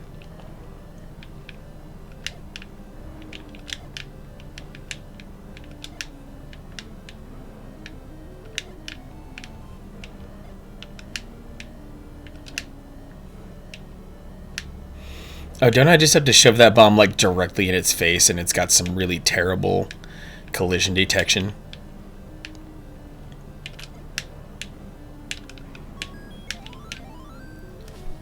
I just accidentally beat the dungeon just by fumbling around? What the heck? Now I have to run the dungeon back so I can get the item out of this.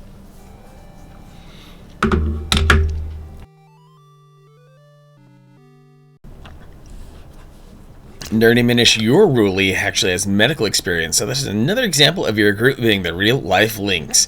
Your group is the linked prime, the alpha links, the one true links. Everyone else is just a deficient copy.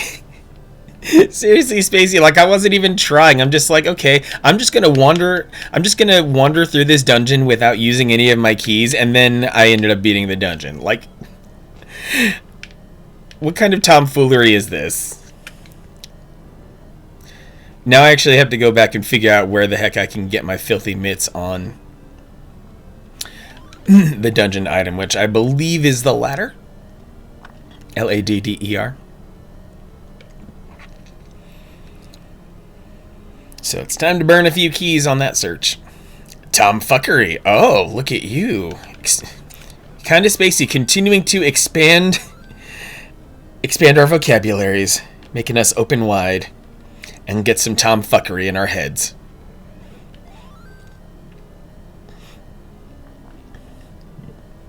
I can't believe all those fairies spawned. I think this game might use the timer system for how it distributes items. Might.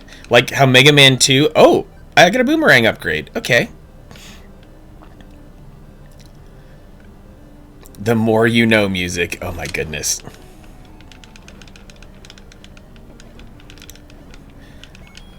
The More You Know, sponsored by Kinda Spacey. I hope this doesn't get my stream completely, like, deleted here. There we go.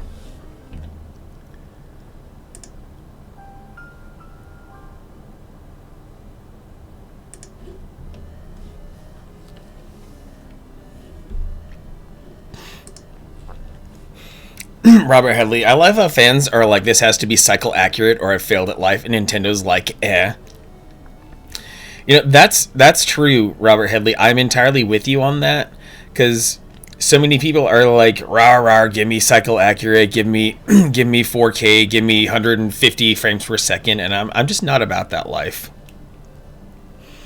I have no interest in wasting energy there. If can I start a popular game, and can I complete that popular game? That's it. That's all I care about.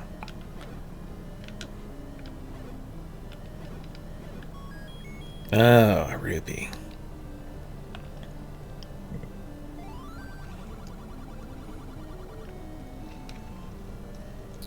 Okay, I don't think I went to the left after the dungeon entrance, so that's how I think I'm gonna roll.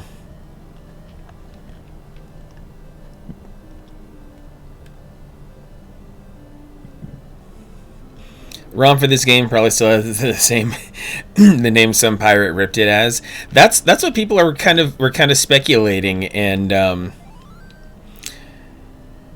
because that was an interesting thing, and what Robert Headley's referring to is the fact that when people started decompiling some of the this was noticed particularly on the on the Wii Virtual Console, that some people, some system hackers dumped the data for games like The Legend of Zelda, Super Mario Brothers, etc. They dumped the data for these games and realized that the NES ROMs that Nintendo was using happened to contain a special nugget of data that was commonly seen in the in the piracy scene. That when it comes to NES ROMs, when the ROM data is extracted out of the cartridge, what they usually do with these is that they add what's known as the INES header, and INES is the name of an NES emulator that existed a long time ago. It's been a defunct emulator for a long time. But what that emulator did pioneer was that you added this tiny chunk of data to the beginning of the ROM that you dumped out of the cartridge, and then all of a sudden, and then that helped the emulator to know how to accurately set itself up for the game. And so when a bunch of hackers took apart the Nintendo Wii Virtual Console games, they found those same INES headers that pirates were using for years and years and years. So that's what Robert Headley's referring to, that maybe even this copy of this game that's here on the GameCube disc could also have been possibly yanked from the internet. And I think what they ended up discovering eventually is that Nintendo just liked the idea of the INES header so much they decided to implement it for themselves.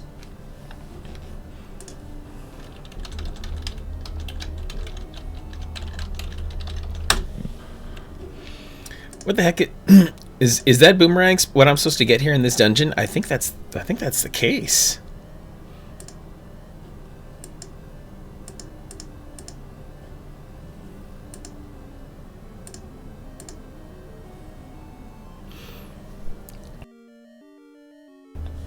They call it game preservation for a reason. I mean, on a certain level, it really is.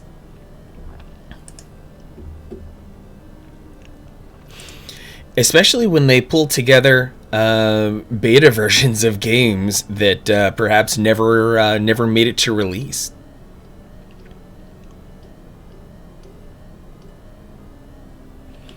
Okay, the magic boomerang was the item of this dungeon. Okay.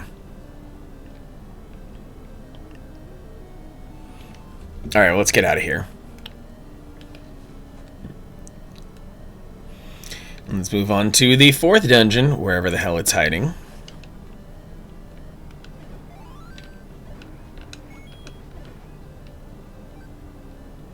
Wish I could capture a fairy in a bottle, but bottles won't exist for another couple games.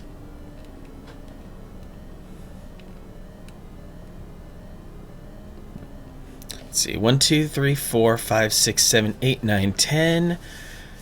I'm 3 more hearts away from being able to get the magical sword. Alright, we are on our way to the fourth dungeon. Now that I've done the first 3 dungeons out of order. But the fourth dungeon is hiding. Where are you? Oh, you're over there in the middle of the map. Gotcha. Dungeon blew its budget on fish statues. Honestly. Oh, to be an architect in Hyrule. What weird demands you have to put up with. Or a locksmith.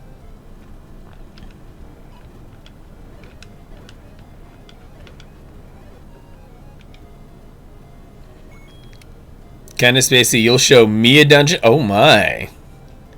What do they have hiding out over there in your city?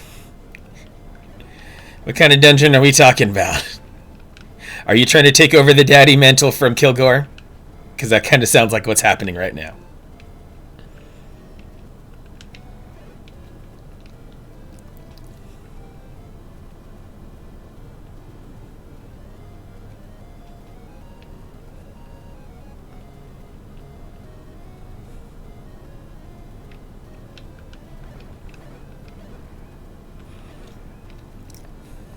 Certainly, that's maybe the most fun part about my stream. Anyone can be daddy, but especially the women who hang out here.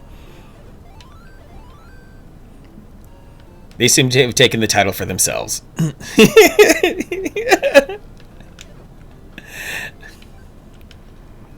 Oh, the humor was fully felt. It's a COVID dungeon. Oh, so that... Is that work? The place where you got COVID from?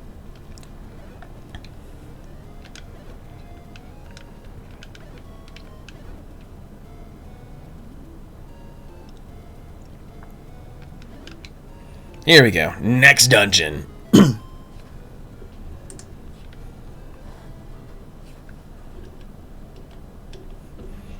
And this dungeon is where the stepladder gets obtained, so let's rock it.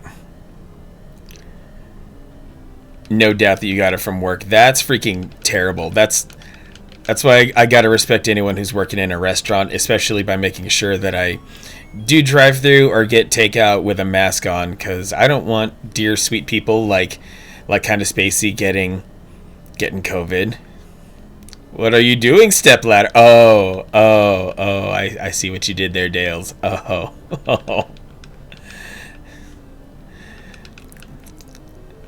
My real ladder's had a divorce, so I have to rely on my stepladder.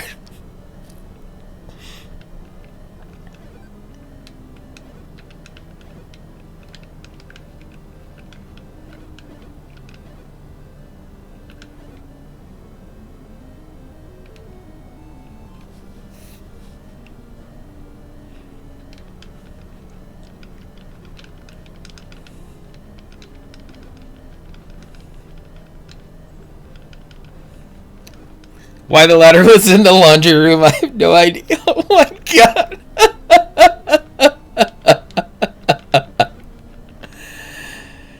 Yes, the ladder was stuck in the dryer and needed help getting out.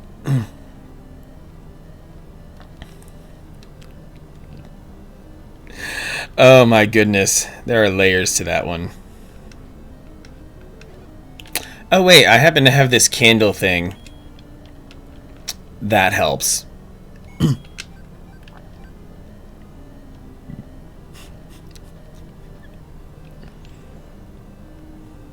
Okay, now it's time to start using keys.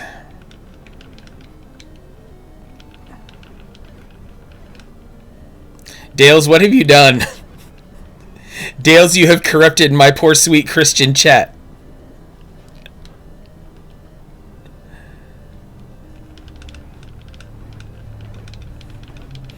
It's Sunday. It's still Sunday here, Dales. We are to keep this day holy.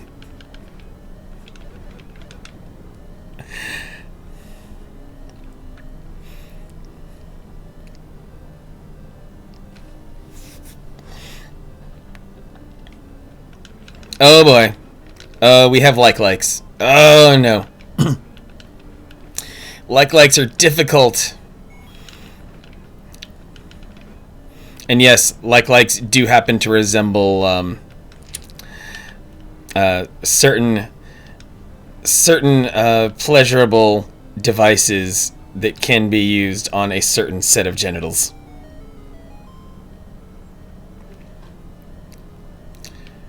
What is NSU? You'll context, Robert Headley? NSU? Nobody likes the likes. Ah, yes, I have the stepladder. Now I am all powerful.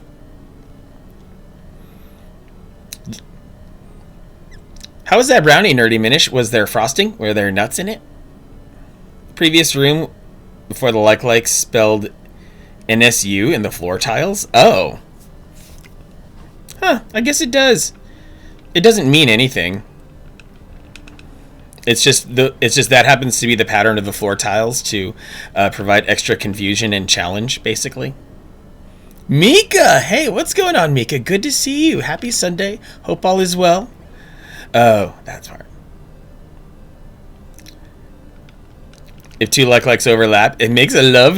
Combat King! What's going on, TKK? The Combat King is in the house, everyone.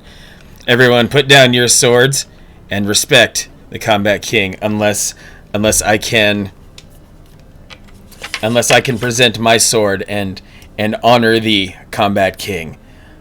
Oh, it is good to see you, my dude. I hope all is well. I don't think I've seen you stream in a while. I know you're usually streaming when I'm working. Everything is well. Oh, that's right. You were playing pinball. Pecans and chocolate chunks? Yes, that is the ideal, perfect brownie, Nerdy Minish. I highly endorse that. Oh no, the TKK emote's expired, Ben. Oh no, you have to slum it. You can no longer use his his Converse, his Chuck's emote. Mika and your never-ending tech support adventures, replacing the micro SD card. It's the little things. Actually, one of my favorite like chicken shit things to do is to sit here in a tile that the enemies can't access and then just slash from there. Once you helped him get it out, figure out what kind to get, decided he wanted to do the rest. Oh, I guess expanding storage for more pictures, Mika? Oh, geez. When the game starts throwing bosses as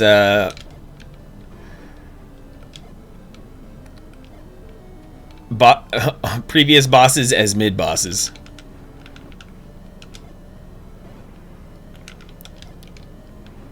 There we go. Ooh, I took a lot of damage. Erasing all his photos. Don't know how he managed that. Oh no! Walk into the waterfall. I already did that, and the lady wanted to rip me off. But at least he is not tech illiterate enough to not have backups. Okay, that's good. Yeah, I'm all about the photo backup thing because you never know. I pay for Dropbox Premium so I can have automatic photo backups in the cloud because I just don't know what I would do without that. Mama Panda with the bunk. Oh dear, what's going on in this room? Oh, that's what's going on in this room. Oh, I'm getting close to the boss. Just purely by fumbling around. I'm going to be halfway through this game in a moment, y'all. Almost halfway. Because there's 9 dungeons, technically.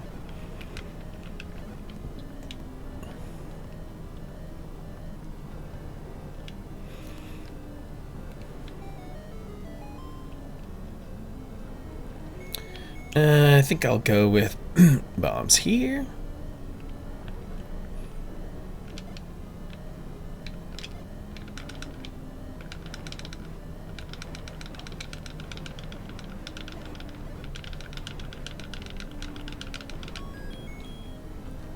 Sometimes you just gotta cheese it and just damage boost your way through. What time do I plan on ending stream? Well, that's actually open, kind of spacey. Don't worry about me going anywhere for a while because stream does not end until I finish this game. Mika, you've snagged a sweet deal on Amazon. Yes, I saw that deal today. It's incredible. Yeah, if you do not have these games on Switch yet, you can pick them both up for a combined $59.99. You can get New Super Mario Bros. U and Mario Kart 8 Deluxe for $59.99. That makes each game $30. You can't freaking beat that. You really can't. For real, actual Nintendo games, it's great. And yeah, Mo Time with Manic. Yeah, I'm not going to go for my usual little 3-hour stream because I know this game is not technically that long enough to require a second stream. Can you not install cartridge games? That is correct, actually, Robert Headley. The Nintendo Switch does not install cartridge games. You have to have the cartridge inserted to play the games. So but yeah, there are times where like maybe a game will have an update and the update data lives on your SD card, and then the cartridge is there for I guess security verification. Kinda spacey. How do you find that deal? Well, thankfully you're talking to all the nerds here. Let me go dig up the link here for you, Spacey, my dear, and you too can get in on some cheap Switch action. Cause well, when you're laid up, you might as well have some good entertainment. And that package deal happens to be right. Oh, unavailable? Wow. Yes, Wario64, that's exactly where I dug the link up. How is it sold out? That's not right. Can you do it? Oh, if you do it via digital code, that's right. It'll look sold out if you try to go physical, but if you go digital, oh no, digital just has New Super Mario Bros. U Deluxe. They have altered the deal. Rude, incredibly rude. Yeah, I saw the deal happen earlier, and I was wondering if it would ever sell out. Power Rangers Battle for the Grid Collector's Edition is $20 though. That's a pretty solid game. It just came out of nowhere to be an awesome fighter. Yeah, sorry, Spacey. It looks sold out now that I'm up here. Oh, by the way, since I am web browsing, I might as well flip this up here for a moment and do some self-promotion. February is the third of 3 months of giveaways that I planned on doing. In December, I gave away a Game & Watch. In January, I gave away 3 8-bit Do controllers. And now here in February, as a way of rewarding all of you who have subscribed to me, you can get yourself one of four $50 gift cards to the digital game shop of your choice. On the 28th, I will be pulling a list of all my active subscribers, and don't worry, I am keeping an eye on those who do not have it, and I will adjust accordingly. Because I know some of you are delightful regulars. But yeah, right there is the right here is one of the promotional tweets for it. So yeah, and I made a cute little video as well that you can watch if you'd like. But yeah, going out big, I wanted to escalate the amount of winners with each month. So that is the current situation right there. So a week from today, I'm drawing those names. $50 to any of those services could get you a whole lot of gaming.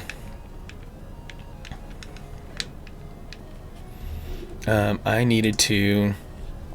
Okay, Dungeon 4 is done. On to Dungeon 5. Okay, Dungeon 5 is north.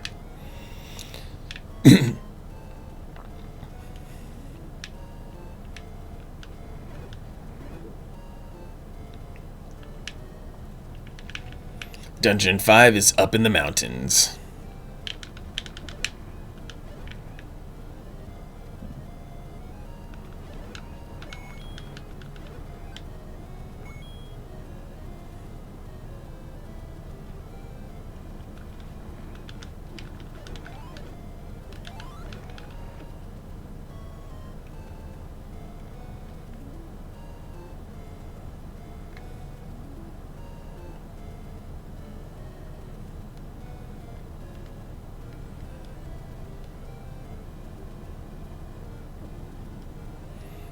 We love those boulders, don't we? That's a bunch of boulder dash.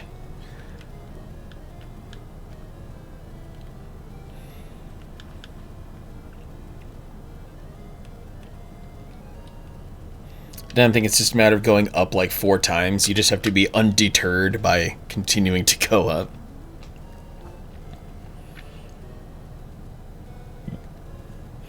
Boulder go bonk. Indeed. Boulder is bonking. What? How did that thing wrap around from the bottom? That was weird.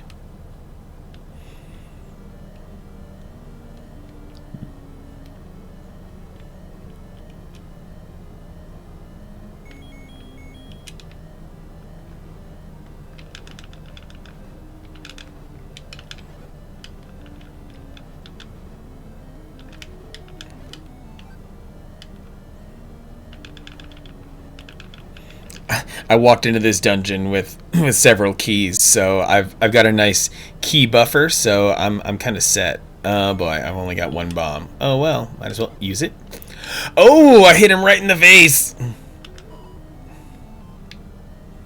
But I don't have enough bombs to finish the job. Womp womp. Oh, map is helpful.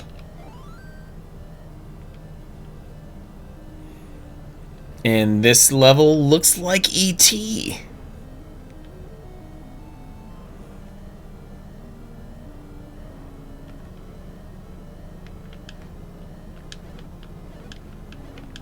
Can we get some bomb drops? That'd be nice. I always feel like it's a slap in the face when clearing the enemies just results in rupees and not any actual like tangible useful item. Like I can get rupees anywhere. Give me something more. Give me your heart, make it real, or let's forget about it.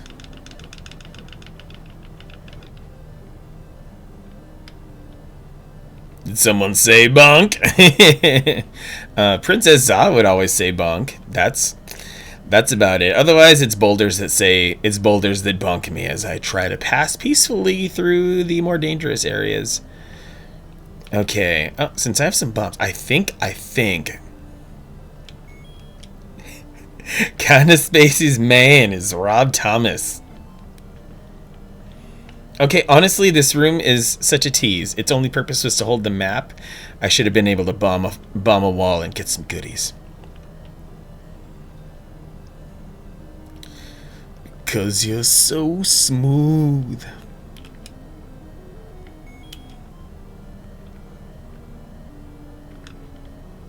Ooh, actually, this is a good way to cheese some of these dark nuts by standing in a spot they can't reach. Yeah.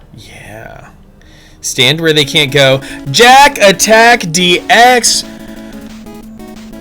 Oh my goodness, Jack Attack, the one and only, one of the other kings of retro out there on Twitch. What is happening? We got Jack, we got Snidgy coming in hot with 17 strong. Hold up, this is a Jack Attack. Princess Rosalina 87, hello. Good friend of the stream. Happy to see you, Jack. I believe was it today that was your big art stream, or is that happening? I remember seeing February 20 something for your art stream. So I know you've been super hyped about it too, especially making a ton of new art for your channel and stuff. Yes, Jack Attack and one of his faithful, dear, sweet, awesome moderators, Snidgy, coming in hot together, tag teaming my stream. You gotta love it. You just gotta appreciate that kind of solidarity. Oh, today was Retro Roulette. That's right. Sunday's usually your Retro Roulette. Well, welcome, Jack Attack and Raiders. Thank you for entrusting me with your community. I will do my best to caress them gently and make sure that they rest well, living the retro dream here in Subcon. Because we're gonna get to the end of the Legend of Zelda today, come hell or high water.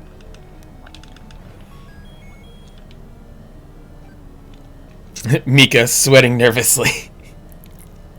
Yeah, Mika, you were totally all in Jack's stream. I don't know what you're talking about. Okay, seriously, I think I need to. Can I at least magical boomerang these dudes in some way? Nope. Yeah, Mika was super surfing here. Oh hey, I've stumbled upon the boss.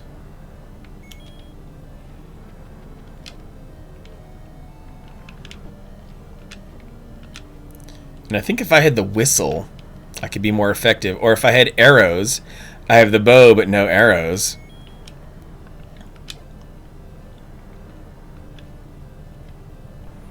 Yeah, I'm not supposed to be here yet. Mika finds himself everywhere. Seriously, Mika is the all-seeing eye. Mika is pulling all the strings in the background. On every stream except your own.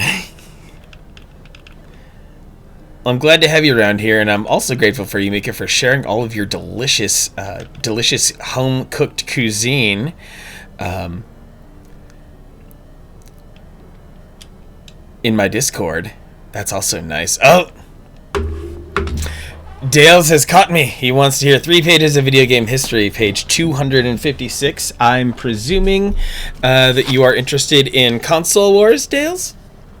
Because I don't think the other book goes up to page 256. Because I made sure to mention, yeah, 256 is outside of the realm of the 100 greatest retro games, so that's where we're going for on Console Wars.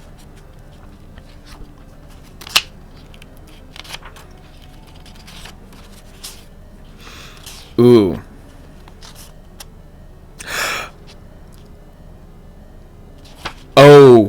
this chapter. Oh my goodness.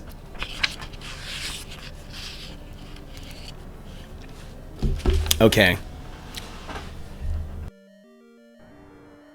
One of the highlights of Retro Roulette was getting Mario 3 on the randomizer and obligating yourself to a warp run. Yes! I endorse that. Dale, okay. If any of you are prone to crying, I advise you that your eyes may not be safe when I read through this.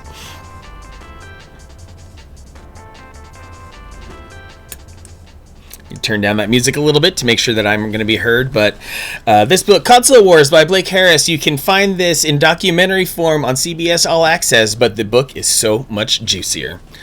We are going on a field trip, Jose Moon. It is a roller coaster of emotions and sensations. So I won't be reading directly on page 256 because it's deep into the chapter. So I'm backing up a little bit. I'm taking some liberty here to make sure that as much of the story is conveyed well. This is from chapter 27, entitled Something Beyond Video Games. With Sega beginning to take Nintendo's world by storm, Kalinske thought it was time to start giving back. While Nintendo considered purchasing a Major League Baseball team to be an act of charity, Kalinske thought that Sega could do something more creative and effective, so in early 1992 he formed a charitable trust called the Sega Youth Education and Health Foundation, whose mission was to fight diseases plaguing children and to sponsor a variety of educational endeavors, particularly those with an emphasis on pairing learning and technology. At Mattel, philanthropy had always been a top priority, so Kalinske relished the chance to get back in the corporate giving spirit. An individual can donate money to help support a cause, but an ambitious company can actually cause a shift in the global conversation. Beyond the social benefits, launching a Sega Foundation also served to placate those worried about the social or education merits of video games. Rarely was Kalinske himself overcome by such thoughts, but doubts were cropping up more frequently now. Maybe it was because, as Emil Heidekamp had mentioned, the games did appear to be quickly drifting towards increased violence. Maybe it stemmed from the sort of personal reflection that happens when you've brought a new life into the world.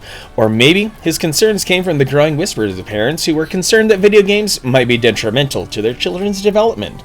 A minority of moms and dads believed that Nintendo, and now Sega, were irresponsibly raising a generation of quote-unquote vidiots. If Kalinske had wanted to face those concerns head-on, perhaps he could have better understood their origin, but that wasn't something he wished to take on, at least not right now. There was just too much to do, and no time to waste thinking about it. Besides, even if there was any merit to these concerns, they would surely be cancelled out by the good that would come from Sega's new foundation. Yes, he realized this type of thinking was how a drug kingpin with a penchant for charitable donations might rationalize his lifestyle, but that didn't necessarily make it wrong, right? No, of course not. Sega was already making a difference, and for proof, he need not look further than a recent conversation with Nilsson.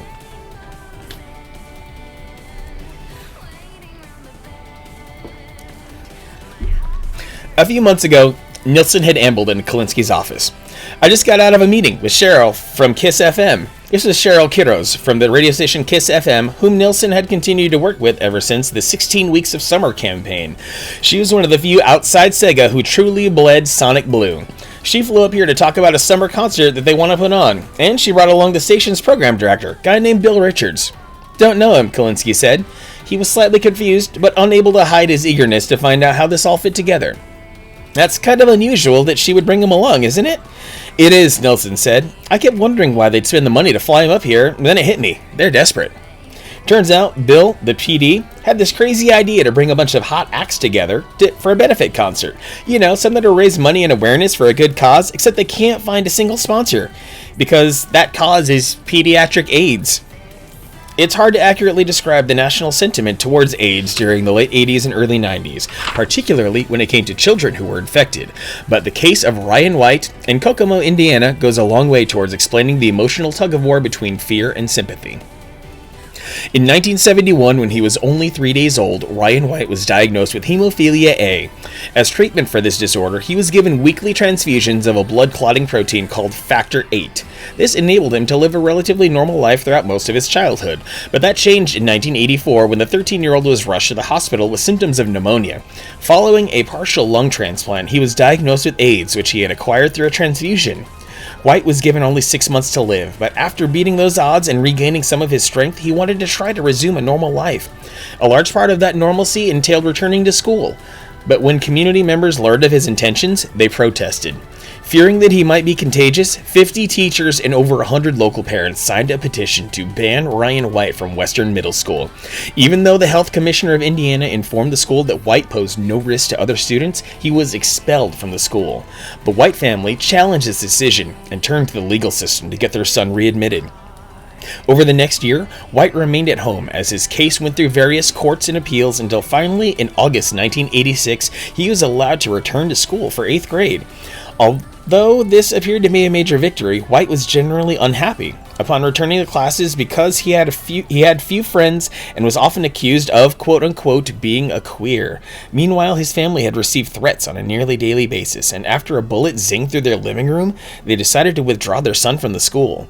From then until his death in 1990, White became a national spokesman for the disease, appearing frequently on The Phil Donahue Show and participating in charity benefits. His life even inspired a television movie on ABC.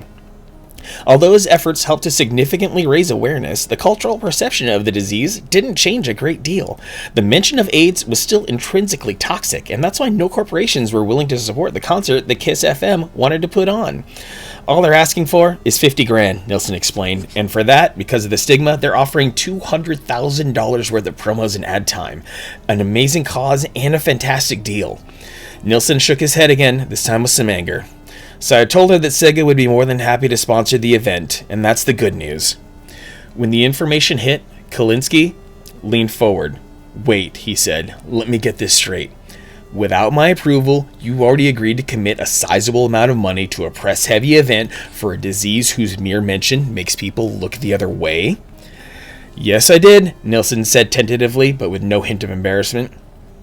Kalinske slapped his desk. Al, he said, I like you more and more each day. This is fantastic. Kalinske then went on to tell him about Anik Kasper, the family friend that the Kalinskes had run into at Disneyland. He explained to Nilsson what the resilient young girl had been going through and how he'd been trying to help her in whatever small ways he possibly could. Paul Newman opened this great organization in Connecticut, the Hole in the Wall Gang Camp. It's a place for very sick children to enjoy the summer camp experience with others in the same position. That's incredible, Nilsson said. It is. It really is, Kalinske said. And Anik deserves all the incredibleness she can get, so Karen and I are going to pay for her to go there this summer. Wait, I hope it doesn't conflict with the concert. Do you know what day Kiss has in mind? On April 25th, 1992, just days after the birth of Kalinske's son and months after Sega's charitable foundation had been formed, Sega and the 102.7 Kiss FM presented the first annual Kiss and Unite concert at the Irvine Meadows Amphitheater. The groundbreaking 8-hour event supporting the Pediatric AIDS Foundation included appearances by Celine Dion, Kid and Play, Eddie Money, and many more. Kalinske didn't recognize all the performers, but luckily he'd brought Anik with him, and she was proving to be a tiny encyclopedia of pop music. That's Color Me Bad, Anik pointed out the group as she and Kalinske hung out backstage. She was dressed in a cartoon print long-sleeve shirt and a slightly oversized white summer hat with flowers tucked into its brim. They sing a song called I Adore Mi Amor. That means I adore my love. Kalinske knew Anik had good days and bad days, with more bad than good lately. Today, however, she was as bright as could be, and that filled Kalinske with gratitude. Is the song any good? He asked. Yep, she chirped. It's great. Then let's go talk to them. Anik nodded, and they began to move towards Color Me Bad, but Kalinske could see how weak she was. Actually, he said, why don't I bring them over here? Color Me Bad happily came over and treated Anik like a princess. At an event filled with celebrities, she was the star. She deserved it many times over for an infinite number of reasons. Kalinske thought, but most of all, for her smile. How did she do it, he wondered. No matter how she felt or how the world felt around her, she always had at least a hint of a smile on her face. A smile that was both irresistible and contagious. It really was a gift, and Kalinske wanted to share it with everyone who was there. So when Rick Dees, Kiss FM's #1 DJ, called Kalinske up to the stage, he made sure to bring Anique and that smile of hers. Ready? Kalinske asked her when Dees called his name. She nodded, and he proceeded to lift her up so that she wouldn't have to exert herself. She was so unexpectedly light that Kalinske nearly dropped her. She must have been 40 pounds, 45 tops. 40 pounds, 45 tops. He raised her onto his shoulders, and together they slowly walked onto the stage to the sound of 15,000 people clapping. Kalinske was handed the microphone and made a short speech, but even as he spoke, he knew the words didn't matter. The girl on his shoulders, the smile below her flower-trimmed white hat were what mattered. The people in the audience who had replaced fear with concern, the celebrities backstage who were happy to be a part of this, they were what mattered. The $211,069 that Sega and Kiss FM had raised for the Pediatric AIDS Foundation, that was what mattered. 2 months later, Kalinske would receive a call to let him know that Anique had passed away, curled in her mother's arms on the way back from Paul Newman's camp. But that was still several weeks away. On this sunny April day, Kalinske looked out at the cheering crowd that had packed the Irvine Meadows Amphitheater to publicly support children with AIDS, an event that he and his team had helped to make possible. And then he looked up at a smiling, wonderfully brave girl being showered with the love she deserved, and he knew he would carry her image with him forever. At least there would always be that. So thank you for 3 pages of video game history, Dales, starting around page 256. Definitely one of, if not the most powerful passages that goes on in this book in regards to all the roller coaster of what Sega went through. You're welcome. I'm glad I could read that for you guys.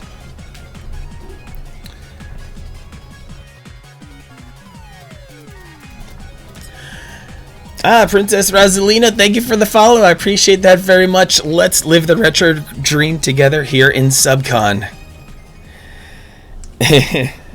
Thank you, Dales. I've always worked hard to make sure that I have a good reading voice. And yeah, Jose, I warned you fair and square. It was going to hit you right in the feels.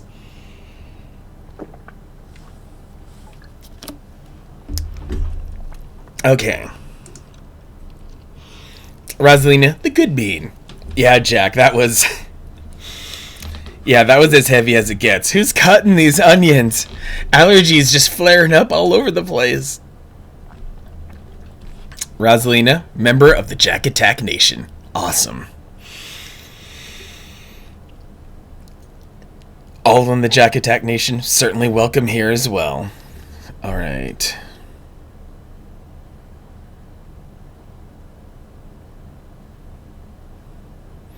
This is Dungeon 5.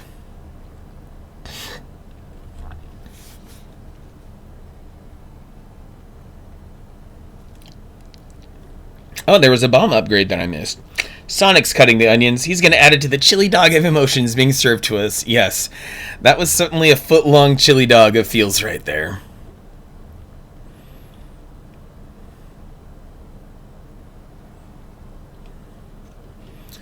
Okay.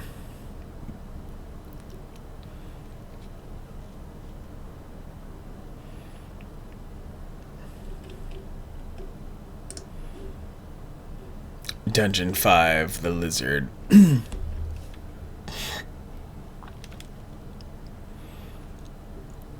Okay. I need to start bombing a lot of walls here, apparently. So I think I need to go up and back to the right, because I need the whistle to be able to deal with this boss. And I completely blew the whistle.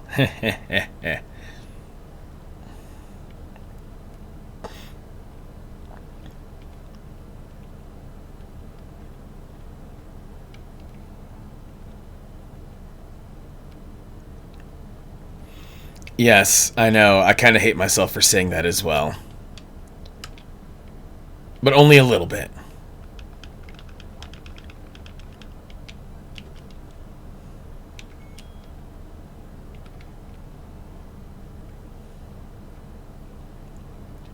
This dungeon does not want to let me prosper.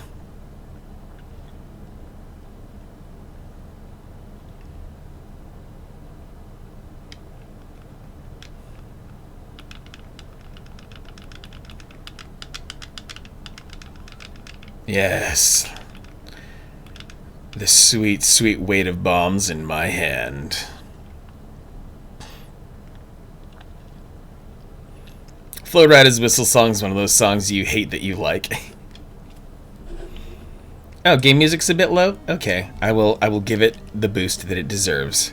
Yeah, I know that some of the music that was playing was a little bit on the loud side, so I just wanted to make sure that all was well. So hopefully the game can be heard. It's hard to know where to go unless you've played it a lot. Yeah, and that's the thing. The last time I completed this game was, I want to say, 5 years ago? That seems about right.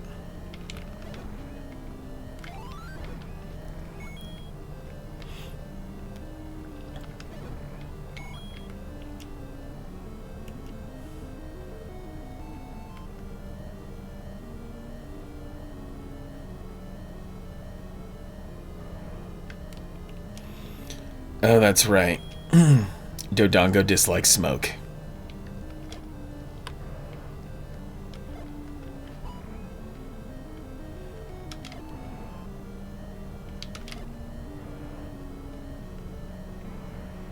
Okay, you could at least drop bombs. This and Mega Man X are the two games you never get lost in. Rick Pegs, do you already go into the eye? I've not handled the eye yet, my dear friend Rico. What's going on? You want to get there with Super Metroid? You know, same, Jose. For all the love that Super Metroid gets, I would love to actually have some dexterity with it someday, but I have absolutely none of it.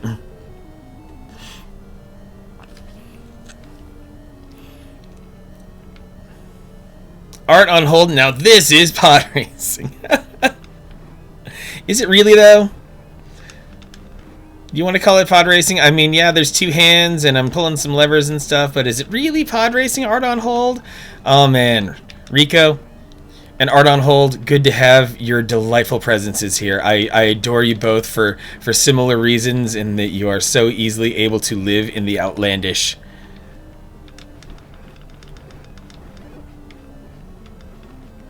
Oh, I can actually sword these guys. Okay. Another key. Woo! Mark Brown's Game Maker's Toolkit is a series where he goes over Zelda dungeons called boss keys. A few times he's also gone over Metroid dungeons, similar enough. Yeah, that makes a lot of sense. That there's just a crossover of ideas between the two.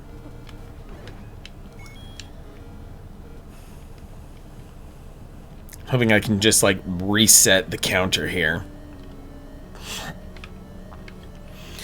And at the very least, I figure if I can survive freaking Metroid Prime as the first Metroid game that I ever completed, then I think I can hang with Super Metroid quite all right.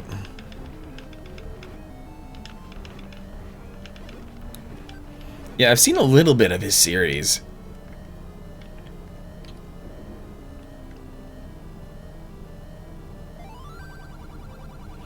Dig Dogger hates certain kinds of sound.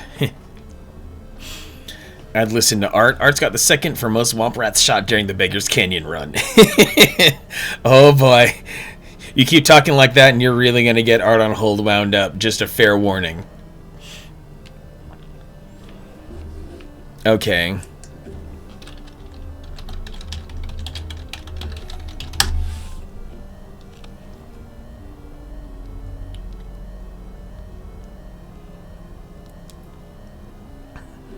Oh, the bomb upgrade is the bomb upgrade here in this dungeon?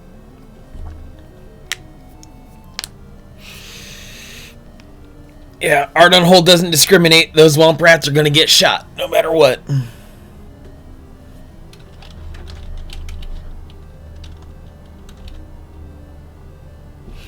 Oh, he's up there. Okay.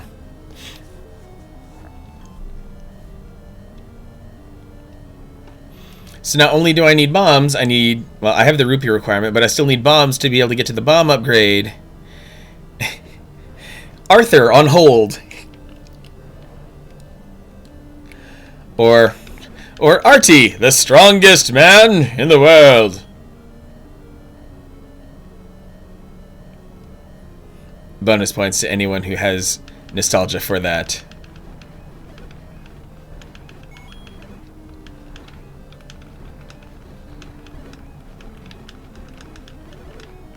Give me a bomb! Oh my gosh, stingy game.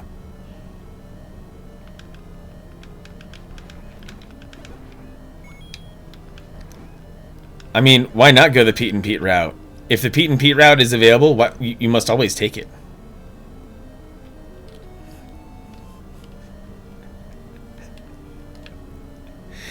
Art on hold. Why don't you eat some Mr. Tasty and calm down, all right? Are we going to talk about Petunia? Yeah, make Petunia dance.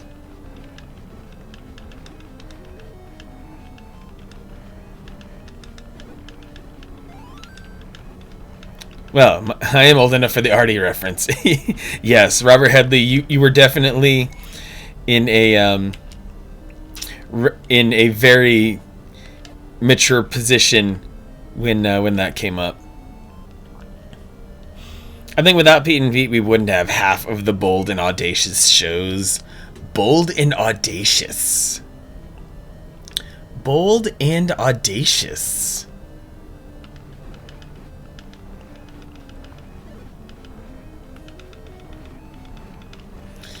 Yeah, Pete and Pete was just like, how could it be real life and surreal all at the same time? It was utterly magic. Favorite episode was the one with the underwear inspector. Oh yeah, they found the they saw the tag in the underwear that was, you know, from Inspector 37 or whatever, and then they went on an obsessive quest to find out who this inspector was. Who was this person who spent day in and day out making sure that this underwear was perfect?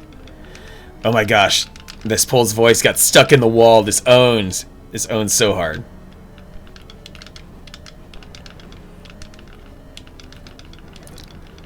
Rico, partial to the ice cube tray carrying competition embedded in your head anytime you do that minor chore. It's just utterly silly how to think about how much some of this stuff just embeds itself in our freaking souls. Same episode had that.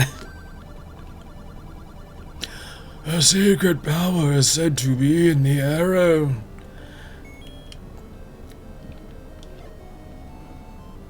No?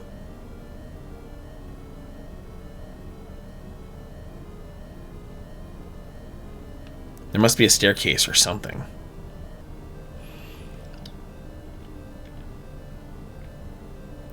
Oh, DVDs of Pete and Pete go for crazy amounts of money. Well, that's rude. I wonder if it ever ended up on any streaming service so that it could possibly have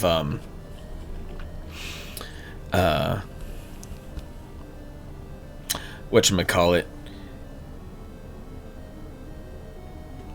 high quality rips floating around out there. The short-lived MTV boy band parody together, You Plus Me Equals Us, Calculus.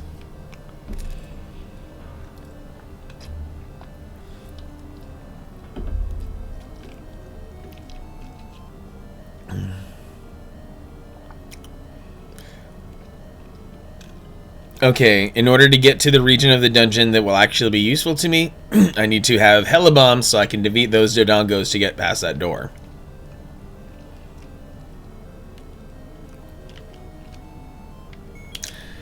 This dungeon clearly is where the game starts turning up the heat.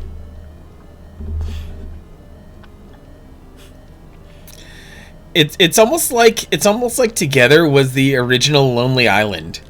It was using it was a love letter to pop music, but at the same time was lampooning pop music.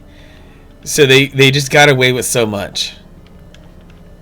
Yes, 2 seasons of Clone High coming up on HBO Max. Like, I might I feel like I'm now morally obligated to pay for HBO Max to and like fill out a customer feedback form to say I signed up specifically for Clone High. I do not give a single squirt of piss about any other piece of content on your streaming service. I just wanted Clone High. So that's why I'm canceling after 2 months. Because I watched Clone High all the way through 7 times.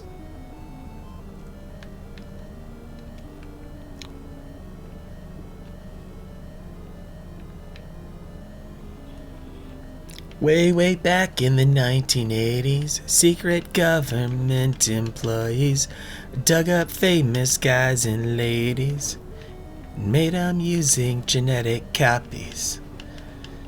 Incredibly good theme song. Clone High, if you've ever been a fan of any Bill Lawrence show, realize that a ton of actors that you've ever loved in Bill Lawrence shows show up in Clone High. That being... at the very least, Spin City and Scrubs.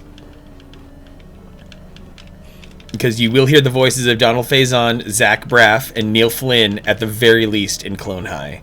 I think Sarah Chalk even gets a couple spots. Krista Miller is a main character. Oh yeah, Cougar Town. That's another Bill Lawrence joint.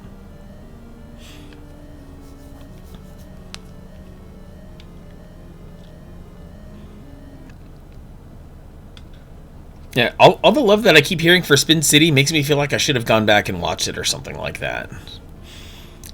Especially because so many people from Spin City showed up in Scrubs.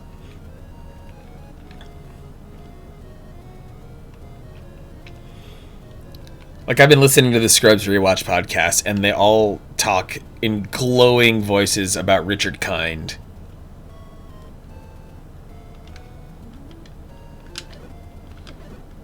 I have Yaba. Well, I have money to burn. You're useless, lady. Hello, Dubesenhauer. What is happening, Dubes? You know, I'm so salty, Dubes. I was expecting that shipment from Castlemania Games with the GameCube stuff to come in yesterday, and then, oh, what happens? The tracking says that my shit's gonna be late. Chillin'. Yeah, you did really love the GBA Consolizer video you did.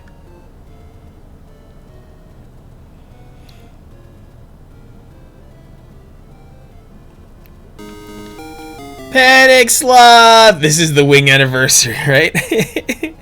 I don't know about the Wing anniversary or anything, but I'll always welcome discussion about chicken wings and the related best ways to prepare and enjoy them. What's going on, Panic Sloth? I hope you're doing well. Hope you're enjoying some nice hot showers. And getting life back to normal. Oh! Not a fan of Spider-Man Homecoming, Dubesenhauer. Wow.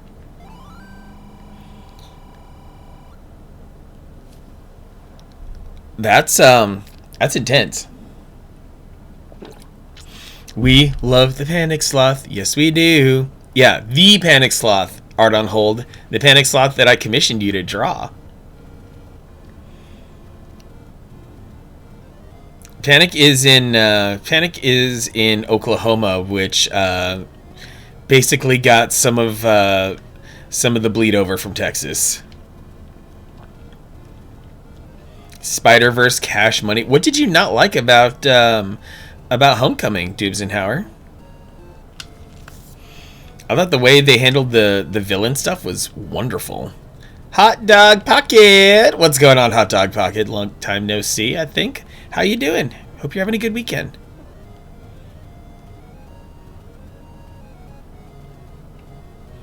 Big old chicken drumsticks, glaze them with an apricot barbecue sauce before sticking them in bad boys in the oven. Delish. Yes, come to me, fairy. And there's an alternate wing preparation method that you talked about here in one of my chats a few weeks back, Mika. I forget what exactly the name was, but yeah. Dubsenhauer wasn't expecting it to be a literal continuation of the MCU. Thought it might go into his origin. Yeah, Spider-Man's origin was Spider-Man's MCU origin was Civil War. Marvel saw fit. Like, everyone freaking knows his origin. We don't need another Spidey origin movie. We've already had that beaten into our heads. So let's just pick up here.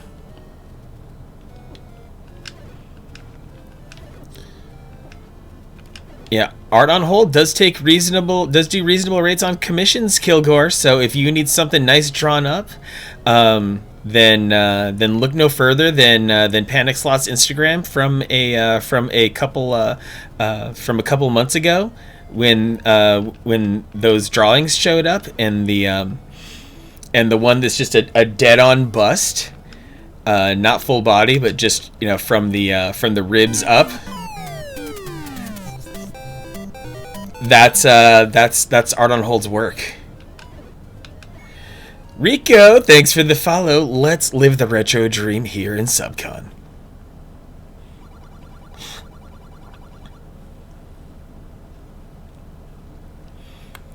It's up to 50 today. All the snow's finally gone and taking real bubble baths. Bubble bath. Kilgore has ideas. Do they involve tentacles, Kilgore? Because those ellipses before ideas heavily implies that some of the deeper parts of your brain are currently spinning up something wild. Kilgore, I know you, okay? You can't hide.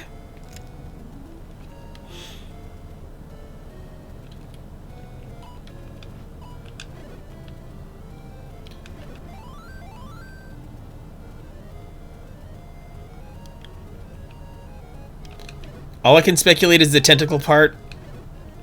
I do not have the means of going elsewhere with that. So, oh yeah, there's an entire heart piece out there on the East Coast that I should be grabbing. Mika, one of your favorite mundane and weird yet oddly great Spider-Man comics read was one where Spidey and Rhino end up fighting in a fast food place. Oh man. That sounds very much like a proper Spider-Man kind of story. Like, yeah, you're fighting through New York, so one day, yeah, you are going to end up whooping someone's ass in a bodega. Manager forces them to work off their debts. That's amazing.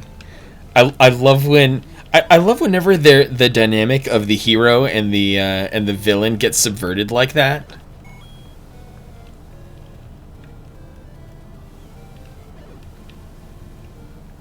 Superman movie did that with IHOP.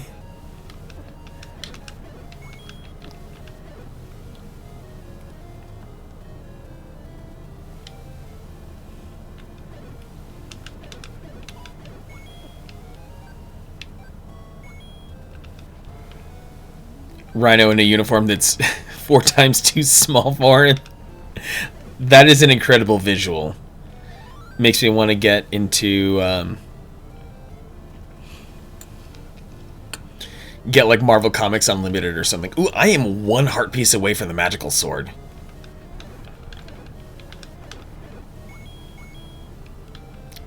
Spidey using his reflexes to flip insane amounts of burgers. Yes!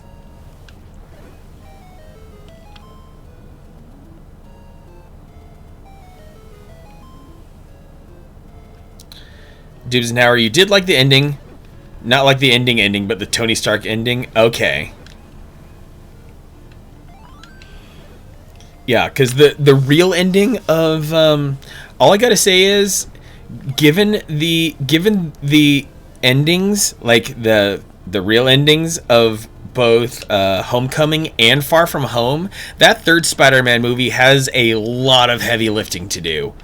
An absolute beast of heavy lifting to do, because there's only going to be 3 MCU Spider-Man movies.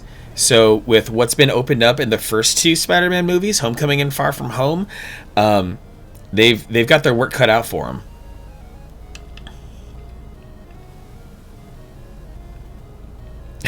Spider-Man's great because he's one of the few characters who has a struggle for rent. Yeah, Spider-Man being broke is like, that's the thing. They're able to effectively use it for comedy, but without like broke shaming him. But also while being realistic about the implications of what it means to be poor.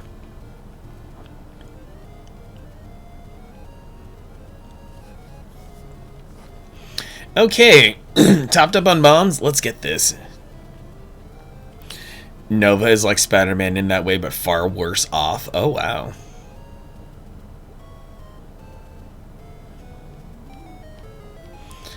All right.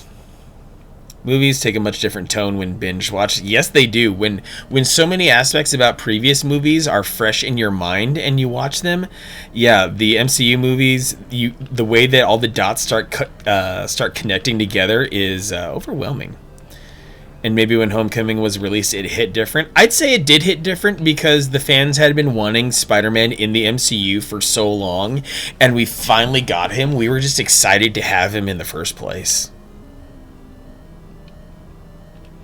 Okay. I have no wiggle room here. I have to hit these Dodongos right.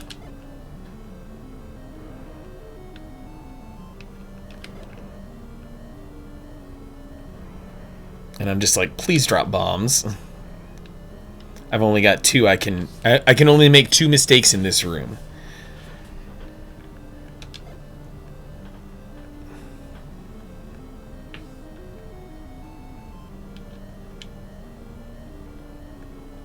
And I've already made 1 mistake. No!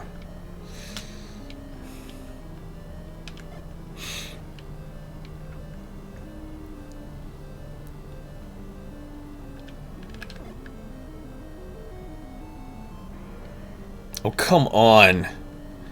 I'm 1 bomb short.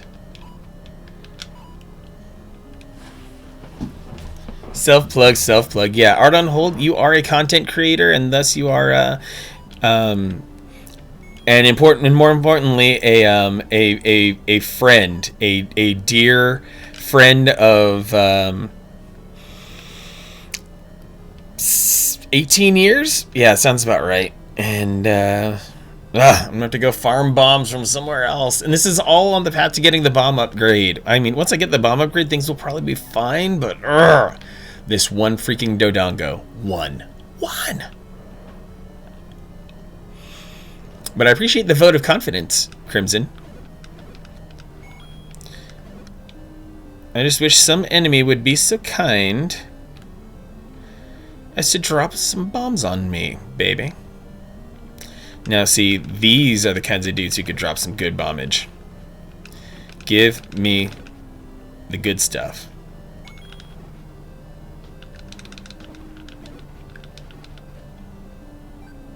Hearts are nice, but bombs are so much better. I know you've dropped bombs before. Or do I have to go in the freaking Dark Nut room?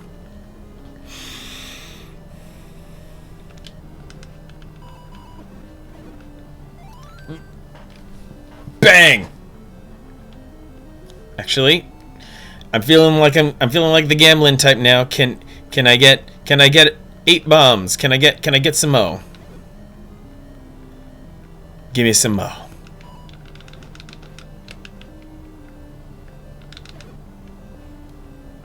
Nope. That's okay.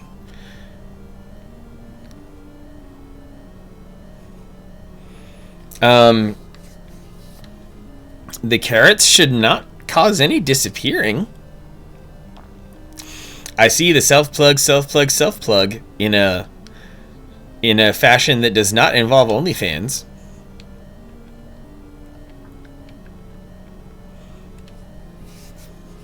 You can't drop HTML in chat is what I'm saying.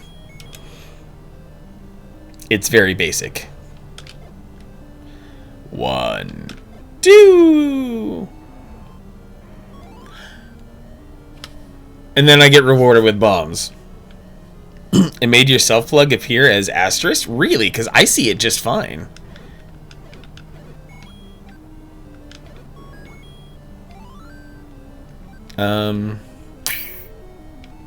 And I can go down, and then I go left.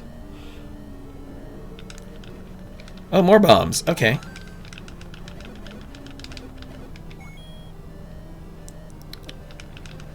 Yeah, no asterisk here. I see your self-plug, self-plug, self-plug just fine. And I wouldn't have imagined that Twitch has any spoiler.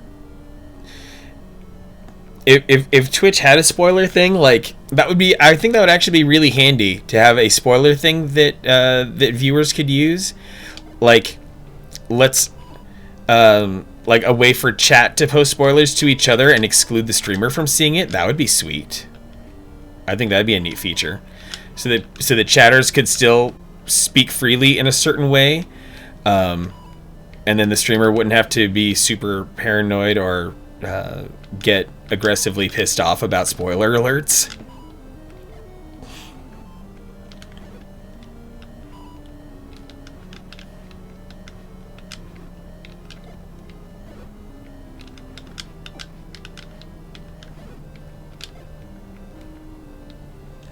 Almost like a whisper, but a group whisper. Yeah, just...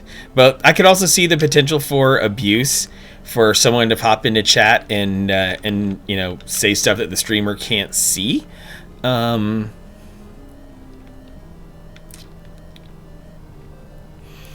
moderators could also handle that.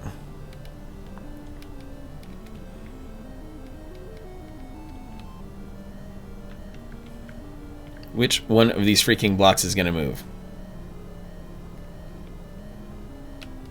There we go. Yeah, yeah, very complex issue indeed. So that's why streamers have to make sure to assert themselves about how backseating goes, because there are a lot of viewers who feel completely entitled to just waltz into a stream and just start yapping about everything.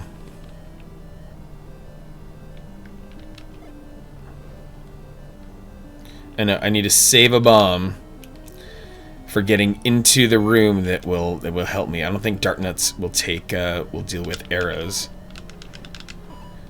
Should I even be in this room?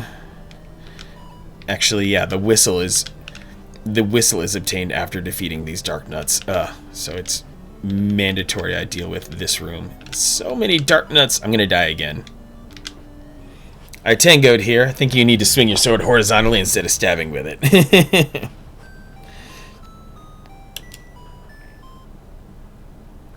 Well, at least I opened up enough of the dungeon that I'm not too terribly worried now. I got... the hardest part's over, basically.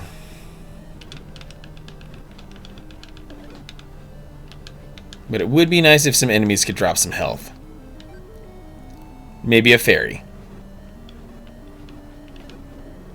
Okay, a couple hearts.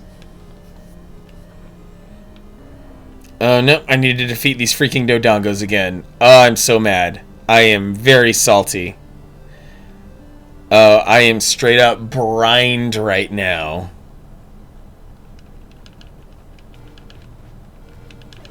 Actually, I wonder. Oh, what's this? What's this? Did not know that was there. Huh? Wait, what do you mean I can't pay a microtransaction fee to win the level? Honestly, randomic backseater.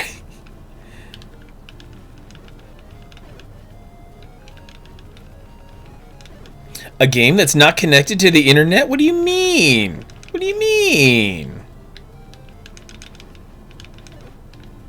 Are these dudes just not going to drop anything? Because that's just unforgivable. So I can die again.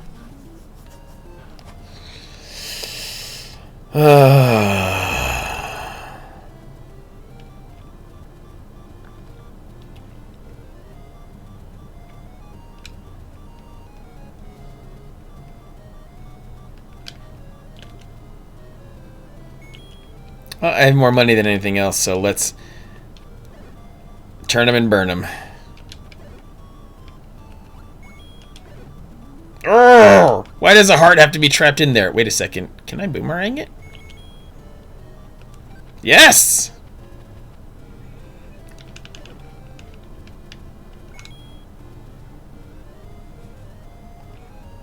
Boomerangs don't go boom. What a tragedy.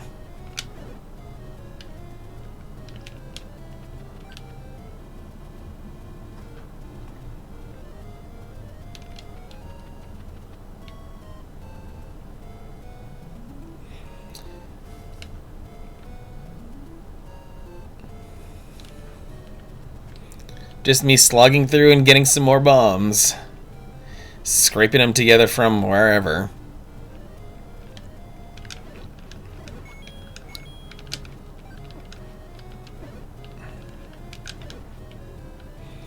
Actually, I think there's bombs in the shop near the starting area. Oh, well, that's helpful.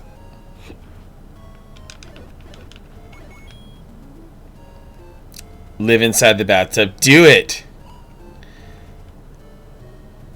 Live inside the bathtub, and then that'll create. Then you can create. Make sure you grab a few bottles, or maybe just a few quick vials, and you can sell some things for your other content creation venture, Panic Sloth. Buy the premium 99 bomb package for the limited price of $4.99 rupees.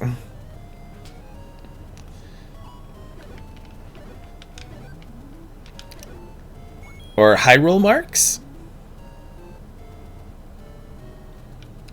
High rows? What would that currency be? High marks?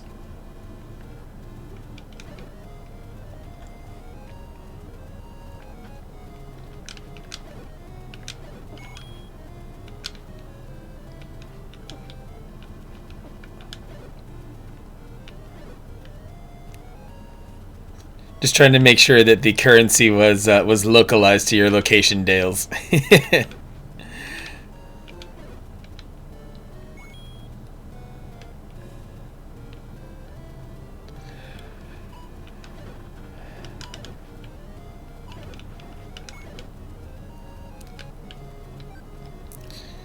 The dude just wants some maxed out bombs. That's all I want. That's all I care about.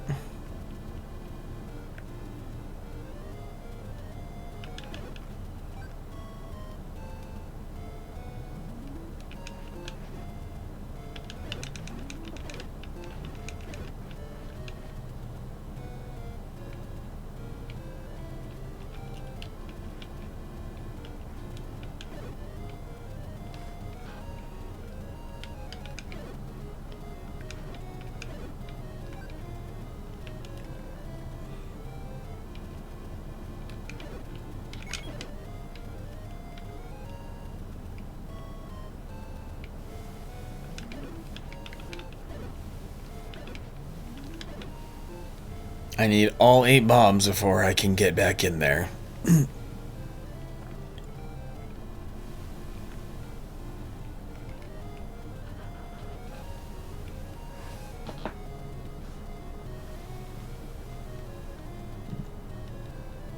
Oh, what's in here? Is this where I get... Show this to the old woman. You know, I might as well get this. Thanks for that clip, Dales. I appreciate that. What they're going to announce on Pokemon Day? I'm hoping for the best. There was already a really neat thing that was going on, a Kanto celebration that happened over the weekend in Pokemon Go. So that was pretty nice.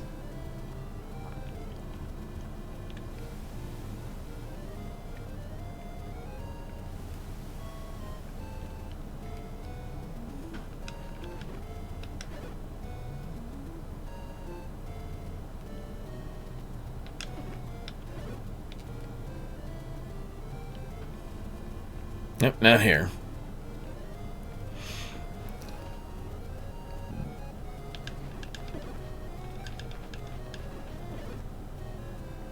The first genetically engineered real living Pokemon.